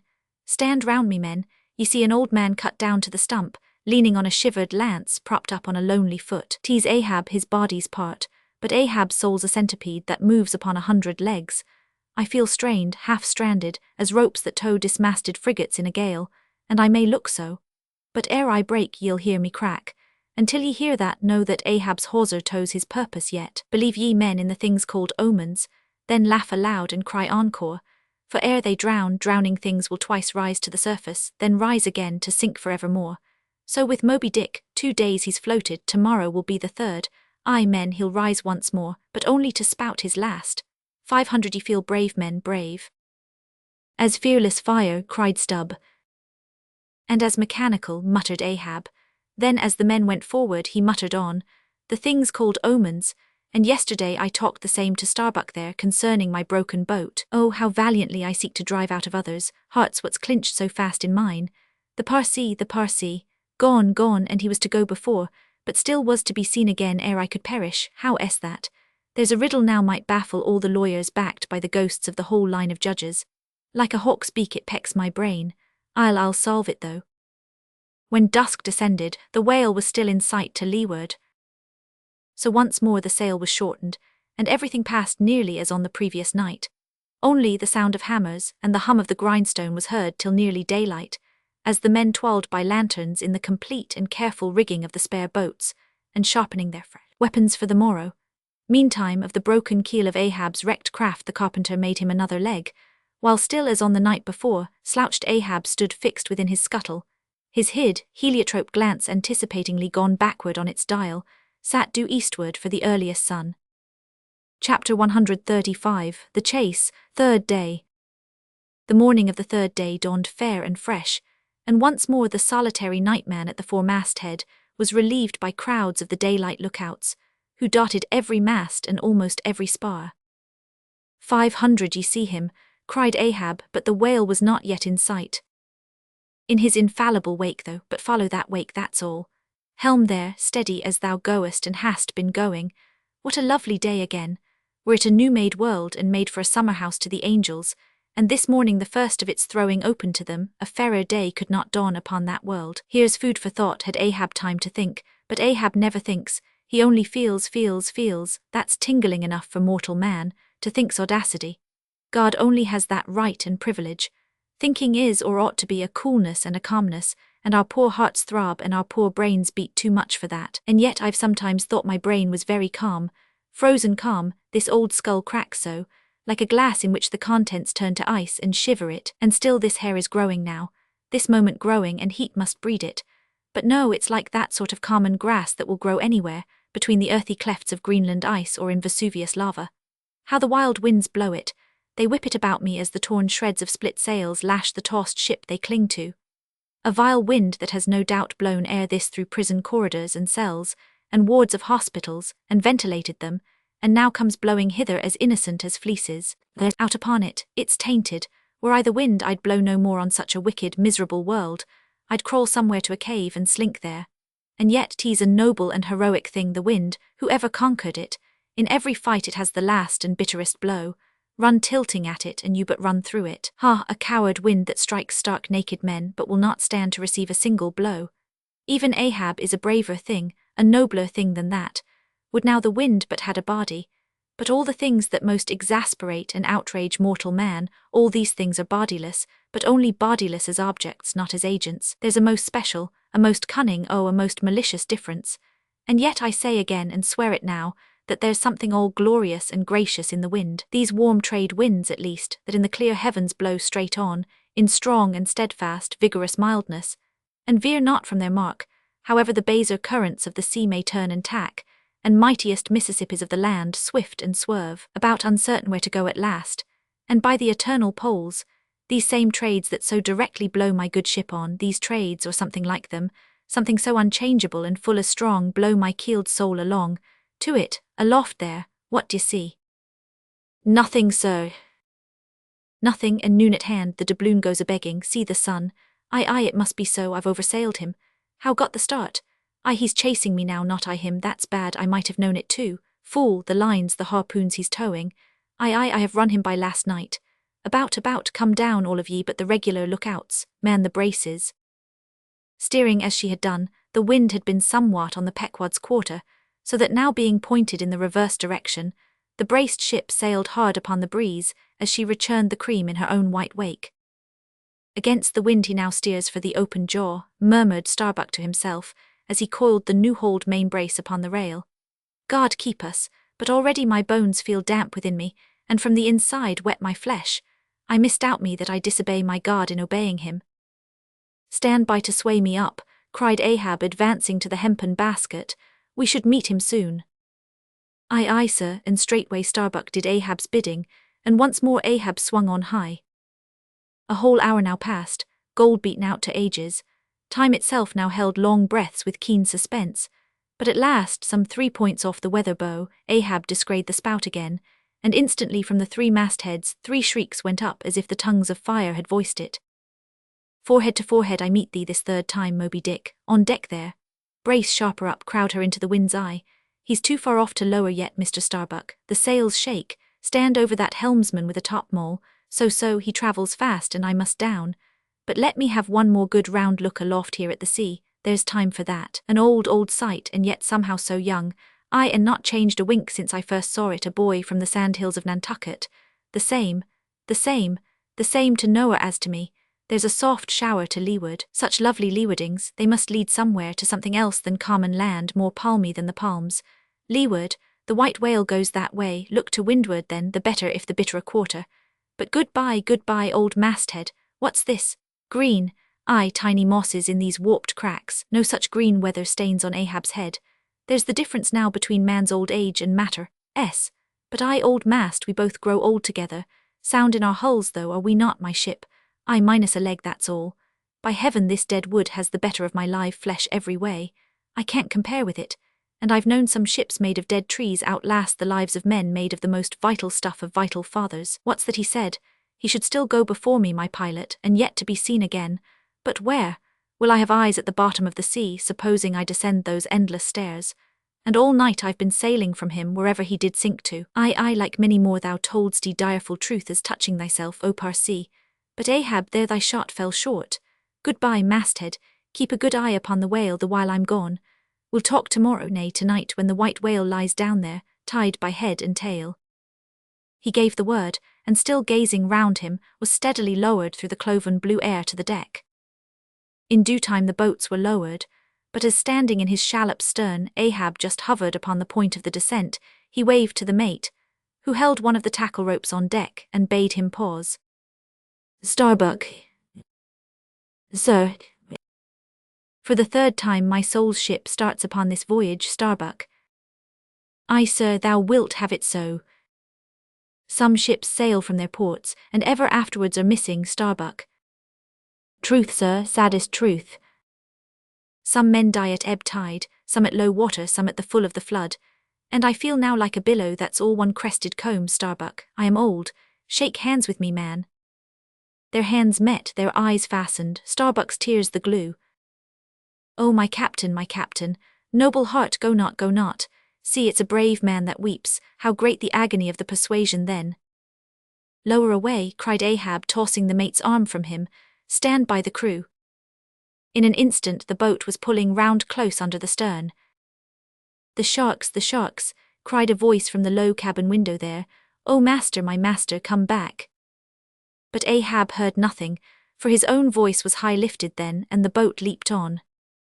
Yet the voice spake true, for scarce had he pushed from the ship, when numbers of sharks, seemingly rising from out the dark waters beneath the hull, maliciously snapped at the blades of the oars, every time they dipped in the water, and in this way accompanied the boat with their bites. It is a thing not uncommonly happening to the whaleboats in those swarming seas, the sharks at times apparently following them in the same prescient way that vultures hover over the banners of marching regiments in the east. But these were the first sharks that had been observed by the Pequod since the white whale had been first descried. And whether it was that Ahab's crew were all such tiger-yellow barbarians, and therefore their flesh more musky to the senses of the sharks, a matter sometimes well known to affect them, however it was, they seemed to follow that one boat without molesting the others. Heart of wrought steel, murmured Starbuck, gazing over the side, and following with his eyes the receding boat, canst thou yet ring boldly to that sight, lowering thy keel among ravening sharks and followed by them, open-mouthed to the chase, and this the critical third day, for when 3 days flow together in one continuous intense pursuit, be sure the first is the morning, the second the noon, and the third the evening, and the end of that thing, be that end what it may. Oh, my God, what is this that shoots through me and leaves me so deadly calm yet expectant, fixed at the top of a shudder? Future things swim before me as in empty outlines and skeletons. All the past is somehow grown dim. Merry girl, thou fadest in pale glories behind me. Boy, I seem to see but thy eyes grown wondrous blue. Strangest problems of life seem clearing, but clouds sweep between. Is my journey's end coming? My legs feel faint, like his who has footed it all day. Feel thy heart beats it yet. Stir thyself, Starbuck. Stave it off, move, speak aloud. Masthead there, see my boy's hand on the hill. Crazed, aloft there, keep thy keenest eye upon the boats, mark well the whale. Ho again, drive off that hawk, see he pecks, he tears the vane, pointing to the red flag flying at the main truck. Ha, he soars away with it. Where's the old man now? Seest thou that sight, O Ahab? Shudder. The boats had not gone very far, when by a signal from the mastheads, a downward pointed arm, Ahab knew that the whale had sounded. But intending to be near him at the next rising, he held on his way a little sideways from the vessel, the betcharmed crew maintaining the profoundest silence, as the headbeat waves hammered and hammered against the opposing bow. Drive, drive in your nails, O ye waves, to their uttermost heads drive them in, ye but strike a thing without a lid, and no coffin and no hearse can be mine, and hemp only can kill me, ha ha. Suddenly the waters around them slowly swelled in broad circles, then quickly upheaved, as if sideways sliding from a submerged berg of ice, swiftly rising to the surface. A low rumbling sound was heard, a subterraneous hum, and then all held their breaths, as bedraggled with trailing ropes and harpoons and lances, a vast form shot lengthwise but obliquely from the sea. Shrouded in a thin drooping veil of mist, it hovered for a moment in the rainbowed air, and then fell swamping back into the deep. Crushed 30 feet upwards, the waters flashed for an instant like heaps of fountains, then brokenly sank in a shower of flakes, leaving the circling surface creamed like new milk round the marble trunk of the whale. "Give way," cried Ahab to the oarsmen, and the boats darted forward to the attack.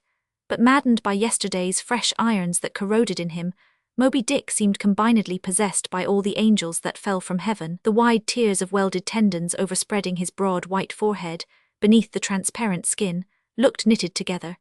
As head-on he came churning his tail among the boats, and once more flailed them apart, spilling out the irons and lances from the two mates' boats, and dashing in one side of the upper part of their bows, but leaving Ahab's almost without a scar. While Daggoo and Queequeg were stopping the strained planks, and as the whale swimming out from them turned and showed one entire flank as he shot by them again, at that moment a quick cry went up. Lashed round and round to the fish's back, pinioned in the turns upon turns in which during the past night the whale had reeled the involutions of the lines around him, the half-torn body of the Parsee was seen, his sable raiment frayed to shreds, his distended eyes turned full upon old Ahab. The harpoon dropped from his hand. Befooled, drawing in a long lean breath, "Ay, Parsee, I see thee again. Ay, and thou goest before, and this then is the hearse that thou didst promise. But I hold thee to the last letter of thy word. Where is the second hearse? Away, mates, to the ship. Those boats are useless now. Repair them if ye can in time, and return to me. If not, Ahab is enough to die down men. The first thing that but offers to jump from this boat I stand in, that thing I harpoon. Ye are not other men but my arms and my legs, and so obey me. Where's the whale? Gone down again." But he looked too nigh the boat, for as if bent upon escaping with the corpse he bore, and as if the particular place of the last encounter had been but a stage in his leeward voyage, Moby Dick was now again steadily swimming forward, and had almost passed the ship, which thus far had been sailing in the contrary direction to him, though for the present her headway had been stopped. He seemed swimming with his utmost velocity, and now only intent upon pursuing his own straight path in the sea. "O Ahab," cried Starbuck, "not too late is it, even now the third day, to desist. See, Moby Dick seeks thee not. It is thou that madly seekest him." Setting sail to the rising wind, the lonely boat was swiftly impelled to leeward, by both oars and canvas. And at last, when Ahab was sliding by the vessel, so near as plainly to distinguish Starbuck's face as he leaned over the rail, he hailed him to turn the vessel about and follow him, not too swiftly, at a judicious interval. Glancing upwards, he saw Tashtego, Queequeg, and Daggoo eagerly mounting to the three mastheads, while the oarsmen were rocking in the two staved boats which had but just been hoisted to the side, and were busily at work in repairing them, one after the other, through the portholes as he sped. He also caught flying glimpses of Stubb and Flask, busying themselves on deck among bundles of new irons and lances. As he saw all this, as he heard the hammers in the broken boats, far other hammers seemed driving a nail into his heart. But he rallied, and now marking that the vane or flag was gone from the main masthead, he shouted to Tashtego, who had just gained that perch, to descend again for another flag, and a hammer and nails, and so nail it to the mast. Whether fagged by the 3 days' running chase, and the resistance to his swimming in the knotted hamper he bore, or whether it was some latent deceitfulness and malice in him, whichever was true, the white whale's way now began to abate, as it seemed, from the boat so rapidly nearing him once more, though indeed the whale's last start had not been so long a one as before. And still as Ahab glided over the waves, the unpitying sharks accompanied him, and so pertinaciously stuck to the boat, and so continually bit at the plying oars, that the blades became jagged and crunched, and left small splinters in the sea at almost every dip. Heed them not, those teeth, but give new rowlocks to your oars. Pull on, 'tis the better rest the shark's jaw than the yielding water. But at every bite, sir, the thin blades grow smaller and smaller. They will last long enough, pull on, but who can tell, he muttered, whether these sharks swim to feast on the whale or on Ahab. But pull on, I all alive now we near him. The helm, take the helm, let me pass. And so saying, 2 of the oarsmen helped him forward to the bows of the still flying boat. At length, as the craft was cast to one side and ran ranging along with the white whale's flank, he seemed strangely oblivious of its advance, as the whale sometimes will, and Ahab was fairly within the smoky mountain mist which, thrown off from the whale's spout, curled round his great monadnock hump. He was even thus close to him, when with body arched back and both arms lengthwise high lifted to the poise, he darted his fierce iron, and his far fiercer curse into the hated whale. As both steel and curse sank to the socket, as if sucked into a morass, Moby Dick sideways writhed, spasmodically rolled his knife flank against the bow, and without staving a hole in it, so suddenly canted the boat over, that had it not been for the elevated part of the gunwale to which he then clung, Ahab would once more have been tossed into the sea. As it was, 3 of the oarsmen, who knew not the precise instant of the dart, and were therefore unprepared for its effects, these were flung out, but so fell that in an instant 2 of them clutched the gunwale again, and rising to its level on a combing wave, hurled themselves bodily inboard again, the 3rd man helplessly dropping astern, but still afloat and swimming. Almost simultaneously, with a mighty volition of ungraduated, instantaneous swiftness, the white whale darted through the weltering sea. But when Ahab cried out to the steersman to take new turns with the line and hold it so, and commanded the crew to turn round on their seats and tow the boat up to the mark, the moment the treacherous line felt that double strain and tug, it snapped in the empty air. What breaks in me some sinew cracks, 'tis whole again, oars burst in upon him. Hearing the tremendous rush of the sea-crashing boat, the whale wheeled round to present his blank forehead at bay, but in that evolution, catching sight of the nearing black hull of the ship, seemingly seeing in it the source of all his persecutions, bethinking it, it may be, a larger and nobler foe, of a sudden he bore down upon its advancing prow, smiting his jaws amid fiery showers of foam. Ahab staggered, his hand smote his forehead. I grow blind, hands, stretch out before me that I may yet grope my way, ist night. The whale, the ship, cried the cringing oarsmen. Oars, slope downwards to thy depths, O sea, that ere it be for ever too late, Ahab may slide this last time upon his mark. I see, the ship, dash on, my men, will ye not save my ship? But as the oarsmen violently forced their boat through the sledge-hammering seas, the before whale-smitten bow ends of 2 planks burst through, and in an instant almost, the temporarily disabled boat lay nearly level with the waves, its half-wading, splashing crew trying hard to stop the gap and bail out the pouring water. Meantime, for that one beholding instant, Tashtigo's masthead hammer remained suspended in his hand, and the red flag, half wrapping him as with a plaid, then streamed itself straight out from him, as his own forward-flowing heart, while Starbuck and Stubb, standing upon the bowsprit beneath, caught sight of the down-coming monster just as soon as he. The whale, up helm, oh, all ye sweet powers of air, now hug me close. Let not Starbuck die if die he must in a woman's fainting fit. Up helm, I say, ye fools, the jaw, is this the end of all my bursting prayers, all my lifelong fidelities? O Ahab, lo thy work, steady, helmsman, steady, nay, up helm again, he turns to meet us. Oh, his unappeasable brow drives on towards one whose duty tells him he cannot depart. My God, stand by me now. Stand not by me, but stand under me, whoever you are that will now help Stubb. For Stubb, too, sticks here. I grin at thee, thou grinning whale. Whoever helped Stubb or kept Stubb awake but Stubb's own unwinking eye? And now poor Stubb goes to bed upon a mattress that is all too soft, would it were stuffed with brushwood. I grin at thee, thou grinning whale. Look ye, sun, moon, and stars, I call ye assassins of as good a fellow as ever spouted up his ghost. For all that I would yet ring glasses with ye, would ye but hand the cup. Oh, thou grinning whale, but there'll be plenty of gulping soon. Why fly ye not, O Ahab? For me off shoes and jacket to it, let Stubb die in his drawers, a most mouldy and over-salted death though. Cherries, oh flask for one red cherry ere we die. Cherries, I only wish that we were where they grow.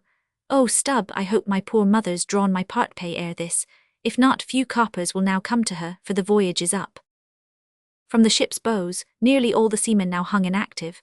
Hammers, bits of plank, lances, and harpoons, mechanically retained in their hands, just as they had darted from their various employments, all their enchanted eyes intent upon the whale, which from side to side, strangely vibrating his predestinating head, sent a broad band of overspreading semicircular foam before him as he rushed. Retribution, swift vengeance, eternal malice were in his whole aspect, and spite of all that mortal man could do, the solid white buttress of his forehead smote the ship's starboard bow, till men and timbers reeled. Some fell flat upon their faces. Like dislodged trucks, the heads of the harpooneers aloft shook on their bull-like necks. Through the breach they heard the waters pour, as mountain torrents down a flume. "The ship, the hearse, the second hearse," cried Ahab from the boat. "Its wood could only be American." Diving beneath the settling ship, the whale ran quivering along its keel, but turning under water, swiftly shot to the surface again, far off the other bow, but within a few yards of Ahab's boat, where for a time he lay quiescent. I turn my body from the sun. What ho, Tashtego, let me hear thy hammer. O ye three unsurrendered spires of mine, thou uncracked keel and only God-bullied hull, thou firm deck and haughty helm and pole-pointed prow, death-glorious ship, must ye then perish and without me? Am I cut off from the last fond pride of meanest shipwrecked captains? O lonely death on lonely life! O now I feel my topmost greatness lies in my topmost grief. Ho ho, from all your furthest bounds pour ye now in, ye bold billows of my whole foregone life, and top this one-piled comber of my death. Towards thee I roll, thou all-destroying but unconquering whale. To the last I grapple with thee. From hell's heart I stab at thee. For hate's sake I spit my last breath at thee. Sink all coffins and all hearses to one common pool, and since neither can be mine, let me then tow to pieces while still chasing thee, though tied to thee, thou damned whale. Thus I give up the spear. The harpoon was darted, the stricken whale flew forward. With igniting velocity the line ran through the grooves. Ran foul. Ahab stooped to clear it, he did clear it, but the flying turn caught him round the neck, and voicelessly as Turkish mutes bowstring their victim, he was shot out of the boat ere the crew knew he was gone. Next instant the heavy ice-splice in the rope's final end flew out of the stark-empty tub, knocked down an oarsman, and smiting the sea, disappeared in its depths. For an instant the tranced boat's crew stood still, then turned. The ship, great God, where is the ship? Soon they through dim, bewildering mediums saw her sidelong fading phantom, as in the gaseous Fata Morgana, only the uppermost masts out of water, while fixed by infatuation or fidelity or fate to their once lofty perches, the pagan harpooneers still maintained their sinking lookouts on the sea. And now concentric circles seized the lone boat itself, and all its crew and each floating oar, and every lance pole and spinning, animate and inanimate, all round and round in one vortex, carried the smallest chip of the Pequod out of sight.